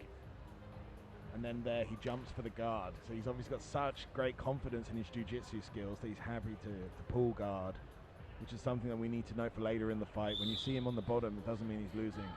I think Fernanda is really confident in his jiu-jitsu. And let's see how this plays out, because Kang seemed like he was posturing well when he was on top. Let's see if he can get that ground and pound finish without leaving himself too open for any jiu-jitsu attacks from Fernanda if this does go down. But we're coming out for the second round now. Yeah, here we go, round 2 on the way. Final instructions from the referee. Referee just giving Kang a quick warning. So Kang representing Singapore in the blue corner, and Fernanda representing Indonesia in the red corner. Fernanda trying to work these feints at the beginning of the round, but Kang shoots straight in for a takedown. Fernanda reversing it. The Uchimata reversal. Beautiful by Fernanda there. But Kang trying to stay alive in this position. Always got a triangle there. Oh no, the head's out. Fernanda going for double unders to pass the guard. And the referee stood them up.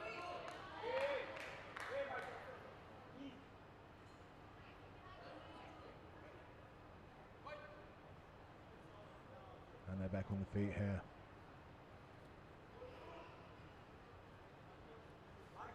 Swing and a miss there by Kang, just pulling that leg kick, that body kick back, trying to shoot for a takedown, but it's stopped by Fernanda as he has Kang tied up. Kang trying to swim his arms through for a better position, but not getting it, pulling away. And you see, you were saying this earlier, Jim, with using the Kimu here, you can grab onto it and it gives you a bit more leverage, a bit more advantage. Yeah, the grips really help you control your opponent. It's almost puppet-like if you're getting gripped up and thrown around, like you just have no control. The Kang here, he's on top. He's trying to control this position. You can see Fernanda's got the half guard there, but he's defending hard. Into the toe, and the referee has stood them up, looking for more action. So we're back on the feet now. Kang with a little retie of the belt. Straight back into the action. Singapore versus Indonesia here on the 33rd SEA Games. Knee there from Fernanda as he steps back. Siwe takes an extra step back here, making the step back a bit bigger so he can throw the knee up the middle. Kang wary of these knees, that's why he's holding on to the trousers of Fernanda. Good punches there on the inside by Fernanda. Fernanda holding onto the back of the Kimu of Kang. Yeah, really, you're right there from the puppeteering work, and Fernanda shoots for another takedown, but it's stopped by Kang. But Fernanda's got the lead leg of Kang. He's got the single, he's trying to fight for that. He's got him down, but can he finish it? This is where Kang's really good. He springs back up very quickly, like you can see there, but he's given up his back. So Fernanda now has an opportunity on the back. And that is the end of the round, and that could be the end of the fight. We go to the judges' scorecards.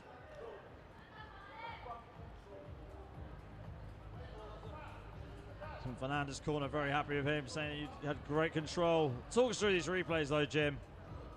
Yeah, so this is Fernanda throwing those two left hooks there, but as you can see, Kang always went for the takedown.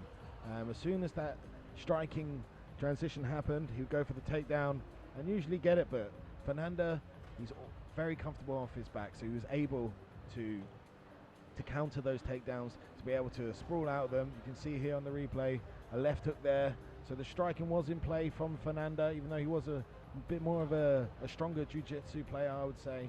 But let's have a look at the single leg here.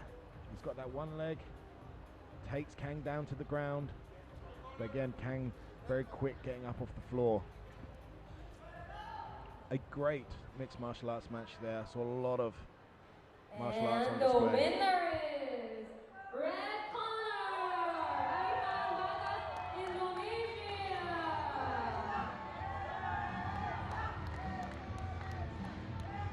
And congratulations to Indonesia. Fernanda comes away with the win there in the traditional male 56 kilogram category. He will go through to the finals.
The next match, traditional female, 54 kilograms.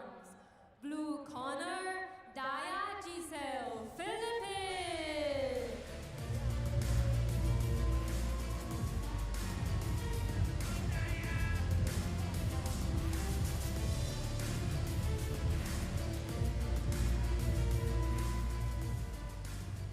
Red corner, Sien Titan Bin, Vietnam.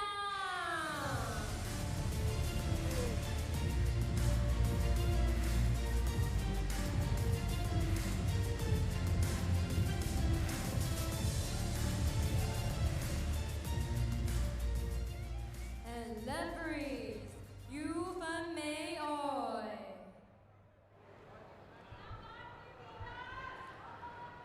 Okay, ladies and gentlemen, we move on to a second to last bout of the afternoon, rolling into the evening right now. This is match 25. This is in traditional female 54 kilogram division.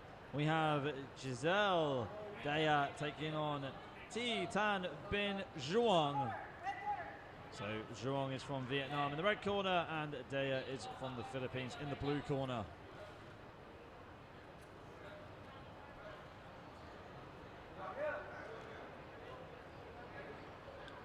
Both fighters eager and ready to go.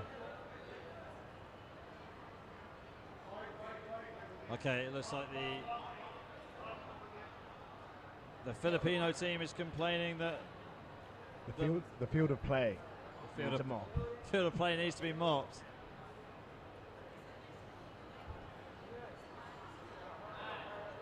Hey, come on, guys. There's water in the red corner. No one's complaining about that.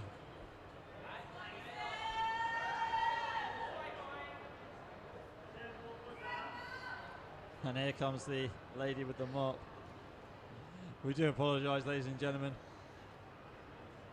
We don't want anyone slipping on a banana peel here.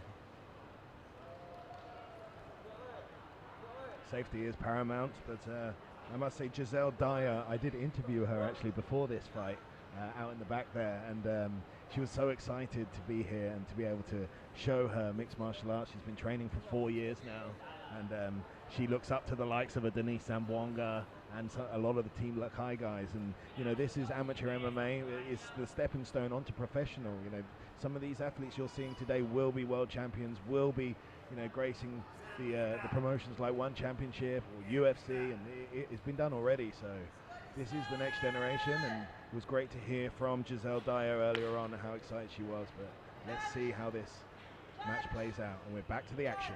Yeah, I mean, like you said, this is the grassroots, part of the sport. This is where you get a lot of your experience. It's good to cut your teeth and get stuck in. And here we go. These two are ready to go. We've got Giselle Daya in the blue corner and Tan Bin Zhuang in the red corner representing Vietnam. And Giselle comes out with aggressive grappling there, got the underhook and took her straight to the ground.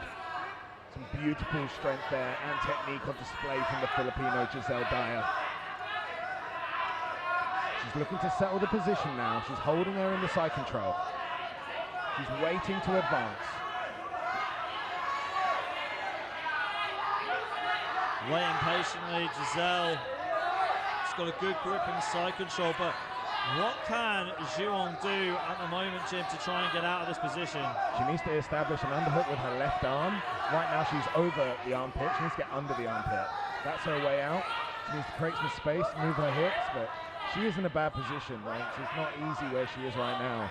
Giselle Daya's got all of her weight on top of her, and she's throwing down some punches. There isn't much to move, but she was almost out there. She is fighting Zhuang from the bottom there. She is moving. She's not making it easy. But Giselle should look to move position now. She's held this for a while. Go to the mount. She should progress this position or risk that the referee is going to stand this up. Surprised the referee hasn't stood this up already.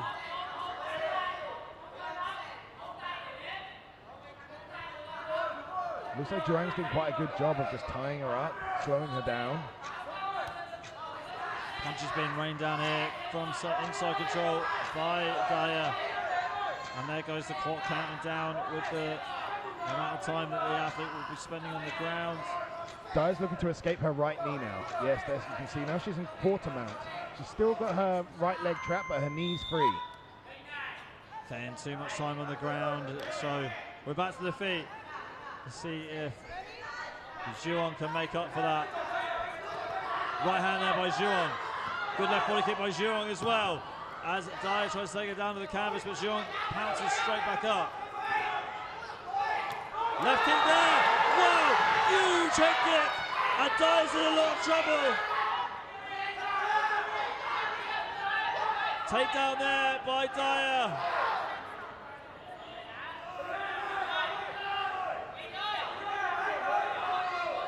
Not too sure what is going on right there, and the Philippines are definitely going to protest this decision.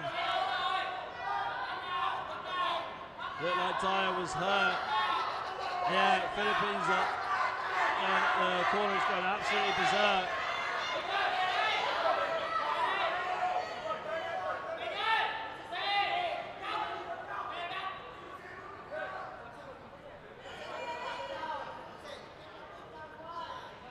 Right, let's hope we can get a replay for you right there to break down what happened.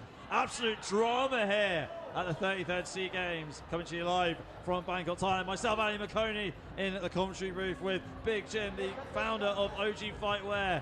Jim. Wow, it's been 25 fights so far, pure excitement, and it's drama every other fight pretty much.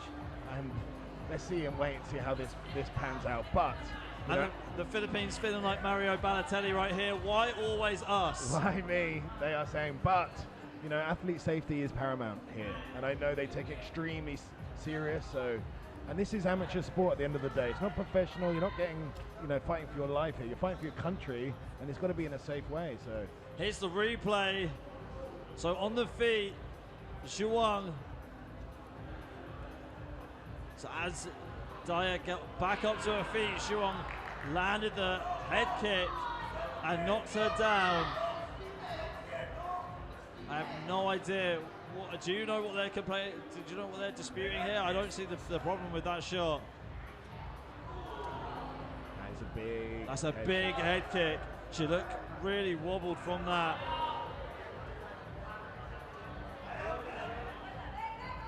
She wasn't. There's no. Oh, maybe it was this here, the left body kick as she was getting up. That could be what they're disputing.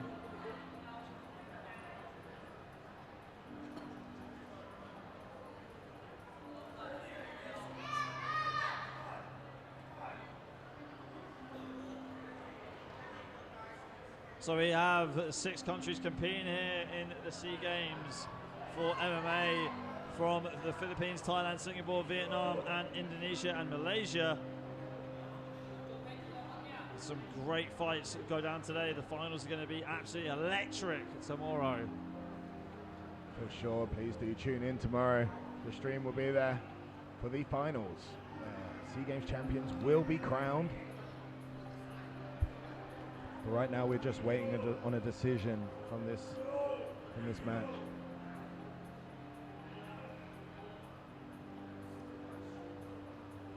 All eyes on the officials ringside as we try and get a decision on what happened right there. Looked like the Filipino team is disputing the body kick that was landed by Zhuang as Dyer was getting back up to her feet.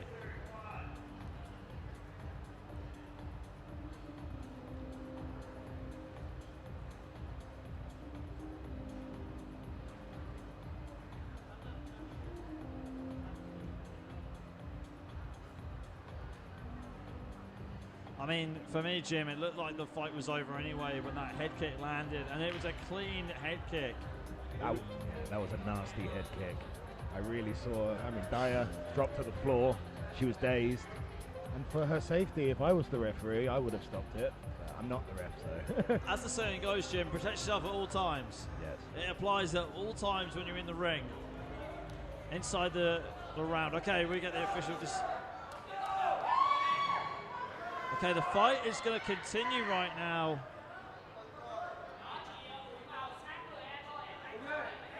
More confusion ringside as the referee comes over to talk to the head official.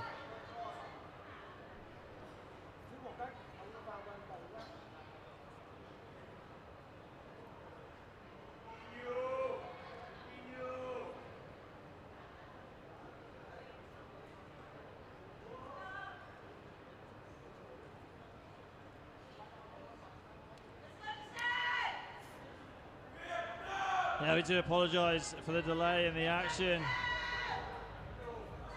See what the referee's going to do right now.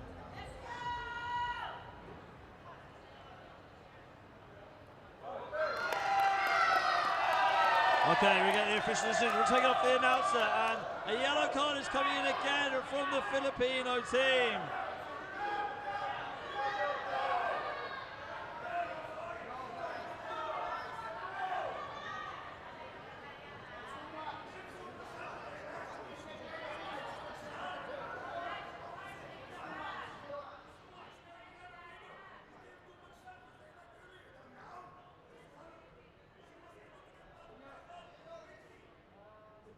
Filipino team. Filipino team complaining about time. Heavy protest here from the Filipino team.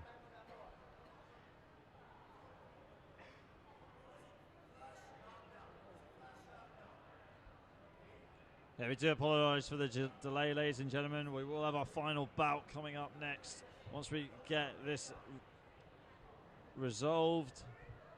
This is also going to be in the 54 kilogram traditional female division. We will have Indonesia taking on Thailand. Of course, emotions are always high at these events. There's so much put into the athletes, bringing them here. Everything is rides on decisions of officials, so they take it extremely seriously and come down to the decision based firstly on athlete safety, but also in the fairness of the sport. So again, our apologies for the delay here as we as the technical officials iron out this issue.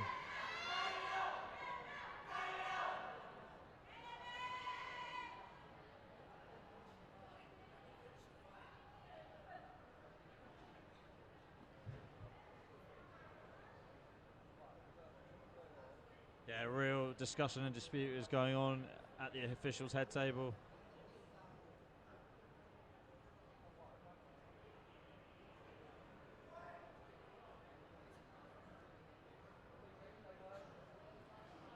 I mean, surely they can't let this fight continue now. There's been too much time, and you can see why. So they're disputing the fact. I think that when Daya got up, when she was still on the ground, they delivered a body kick. Jean delivered a body kick. Yeah, right here, as the knee touches the ground. Sorry, this is a knockdown right now. And it looks like they're disputing that kick that followed through after she got knocked down because one of her knees was touching with the canvas. Yes, this is the first knockdown from the head kick. And yeah, one of her knees is still touching the mat.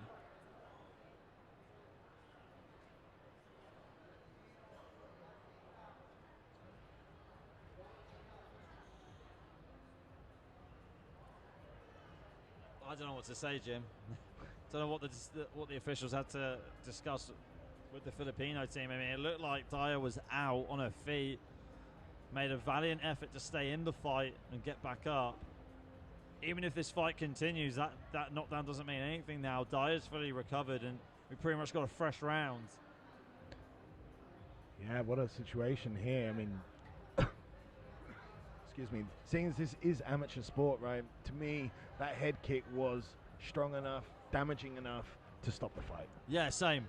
She looked hurt anyway. She was hurt, whether that body kick connected or not. Juan was definitely going to had the opportunity to finish her off on the feet.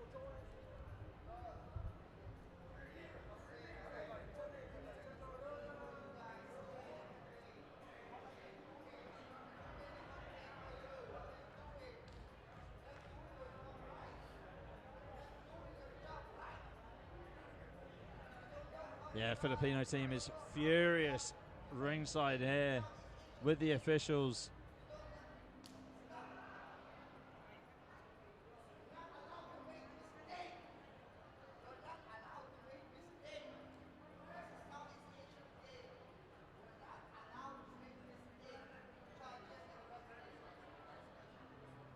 Filipino team, head commissioner of the Philippines, furious with the decision in that bout.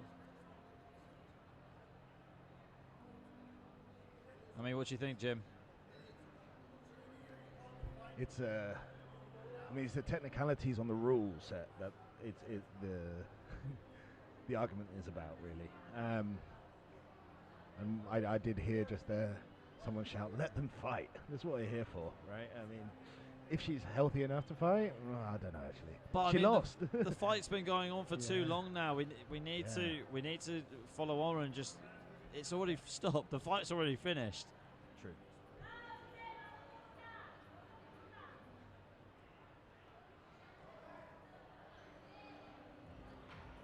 I understand the emotion. I understand, the team has to fight for their athletes, but that head kick was. There's no coming back from that. Well, it was a slippery slope she was on. It was decisive, and we're doing amateur MMA here. I think it's. And the winner is Ray Connor, Tianjin Min, Vietnam. Filipino team is still furious with the ring officials, the judges and the referees. But Shuang is going to win and she's going to progress. We've got our final bout coming up next, ladies and gentlemen. Please don't go anywhere. Thanks for your patience.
And the last match, traditional female, 54 kilograms, Dwi Ani Reno, Indonesia.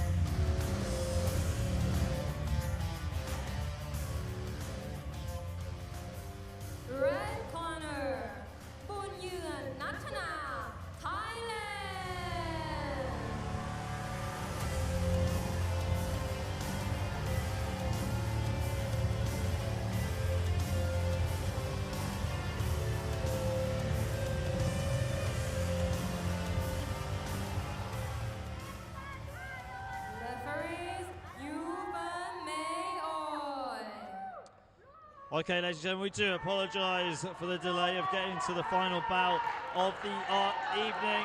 Sorry, I was about to say afternoon, rolling into the evening right now.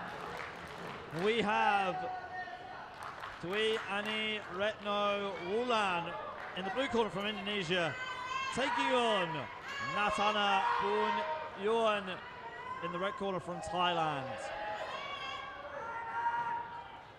So we just saw in the previous fight a lot of controversy because Giselle Dyer got dropped by a heavy left head kick by Titan Bin Zhuang, and the referee stopped the bout. I mean, there was a lot of dispute because of a body kick being landed as Dyer was on the ground. But anyway, we continue with the final bout of the evening, and straight away Wulan clinches up with Natana. And she spins for the takedown there.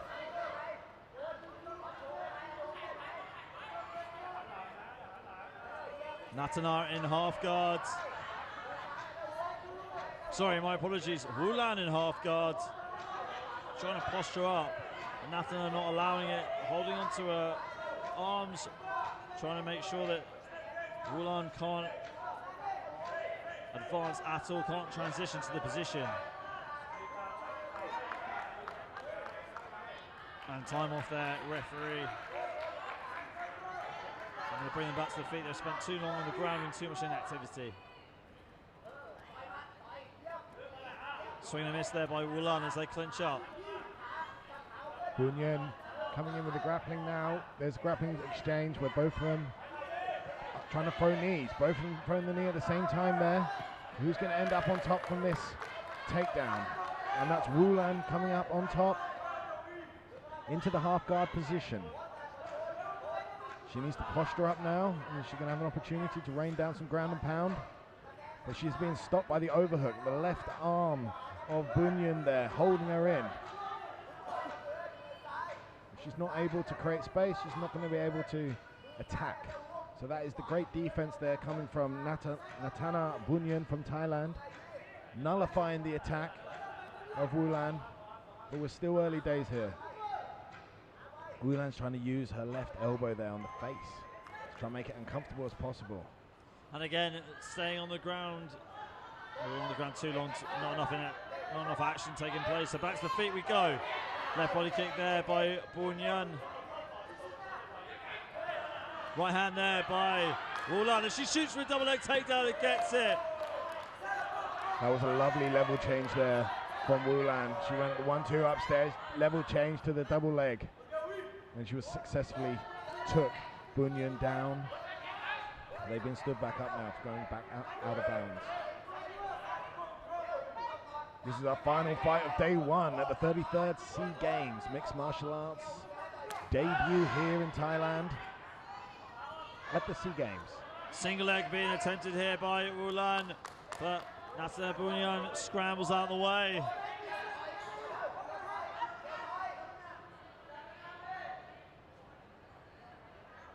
Referee giving a warning here to Wulan. Final seconds of the round. Feint there with the teep by Natana Bunyan, and that is the end of round number one.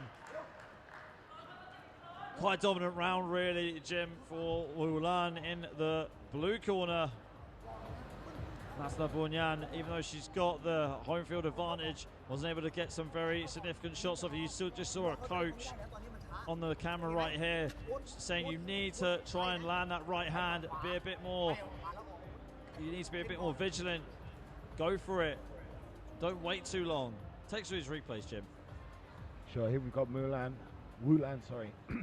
This is the first takedown of the match, using the circling motion to actually take Bunyan down to the ground. Both of them here throwing the knees, as you can see, so that was quite active in the striking.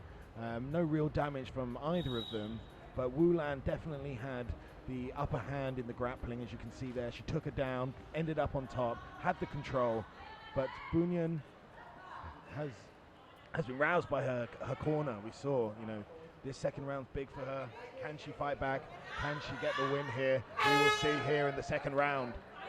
Here we go, round two on the way. This could be the final round that we have of day one of the 33rd SEA Games for MMA. It's been a great day so far. And Wu Lan goes straight onto the ground and she is in half guard at the moment. Yeah, it's a very dominant position. She's looking with her right hand there to hold the kimono. That's holding Bunyan down right now, so she can't move, she can't get out. It really is a dominating position. And with her right hand there, Wu Lan's trying to free her knee now so that she can pass the knee. But work wasn't done quick enough. The referee has stood them up. She wants to see action. Yeah, another advantage of fighting in the kimono. And again, another takedown being made by Wu Lan. Wu Lan extremely proficient in the takedowns, and she's transitioned straight into the full mount. She's taken her time, she's being patient, she's got the weight down through her hips. She's waiting for a moment to posture and ground and pound. There we go. Yeah, let's see if she can fully posture up. Ngamwongwan in a lot of trouble here as punches rain down from Wu Lan. More punches here as she postures up. Wu Lan being very patient and methodical here. Staying very well balanced on top. You can see Ngamwongwan's trying to bump her off from the bottom, but she's so well balanced. Wonderful mixed martial arts display here from Wu Lan from Indonesia. Pure control. Very dominant here from Wu Lan. We're going to make sure that these punches don't hit the back of the head. Attacking the side of their head beforehand, and Ngamwongwan trying to escape, trying to get out, but she does. But Wu Lan drags her straight back down to the canvas. Yeah, it's so tough when you're just getting grappled like this by like Wu Lan is doing to Bunyan, holding her weight. Now the ground and pound's getting thrown down. Those fists. We just need more volume from Wu Lan, and the referee will have no choice but to stop this fight. We're close to a stoppage now. Fortunately, Bunyan has been flattened out. It's one of the worst positions here in MMA. Completely flat on your stomach, your opponent on your back, throwing down punches. I mean, she needs to get up on her knees here into a turtle position, but very difficult. She is defending because she has her guard up. Yeah, the hands are up, but she's not giving enough like shots back. I mean, really struggling to get out of this position, and there goes the clap of the final seconds of the round.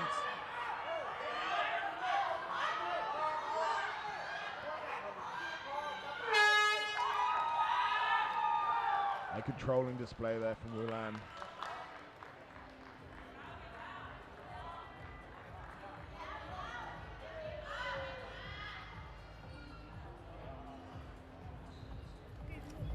Okay, so I think it's pretty clear who won that fight.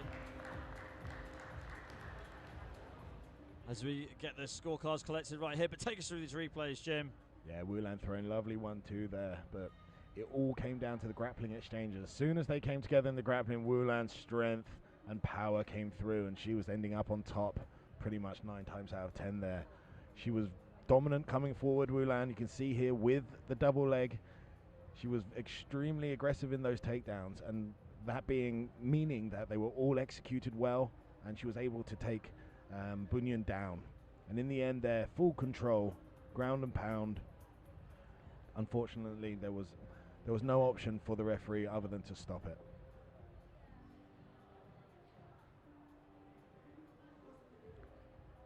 Yeah, they had no choice. Okay, here we go for the official decision. And the winner is blue corner, Dwi Reno from Indonesia.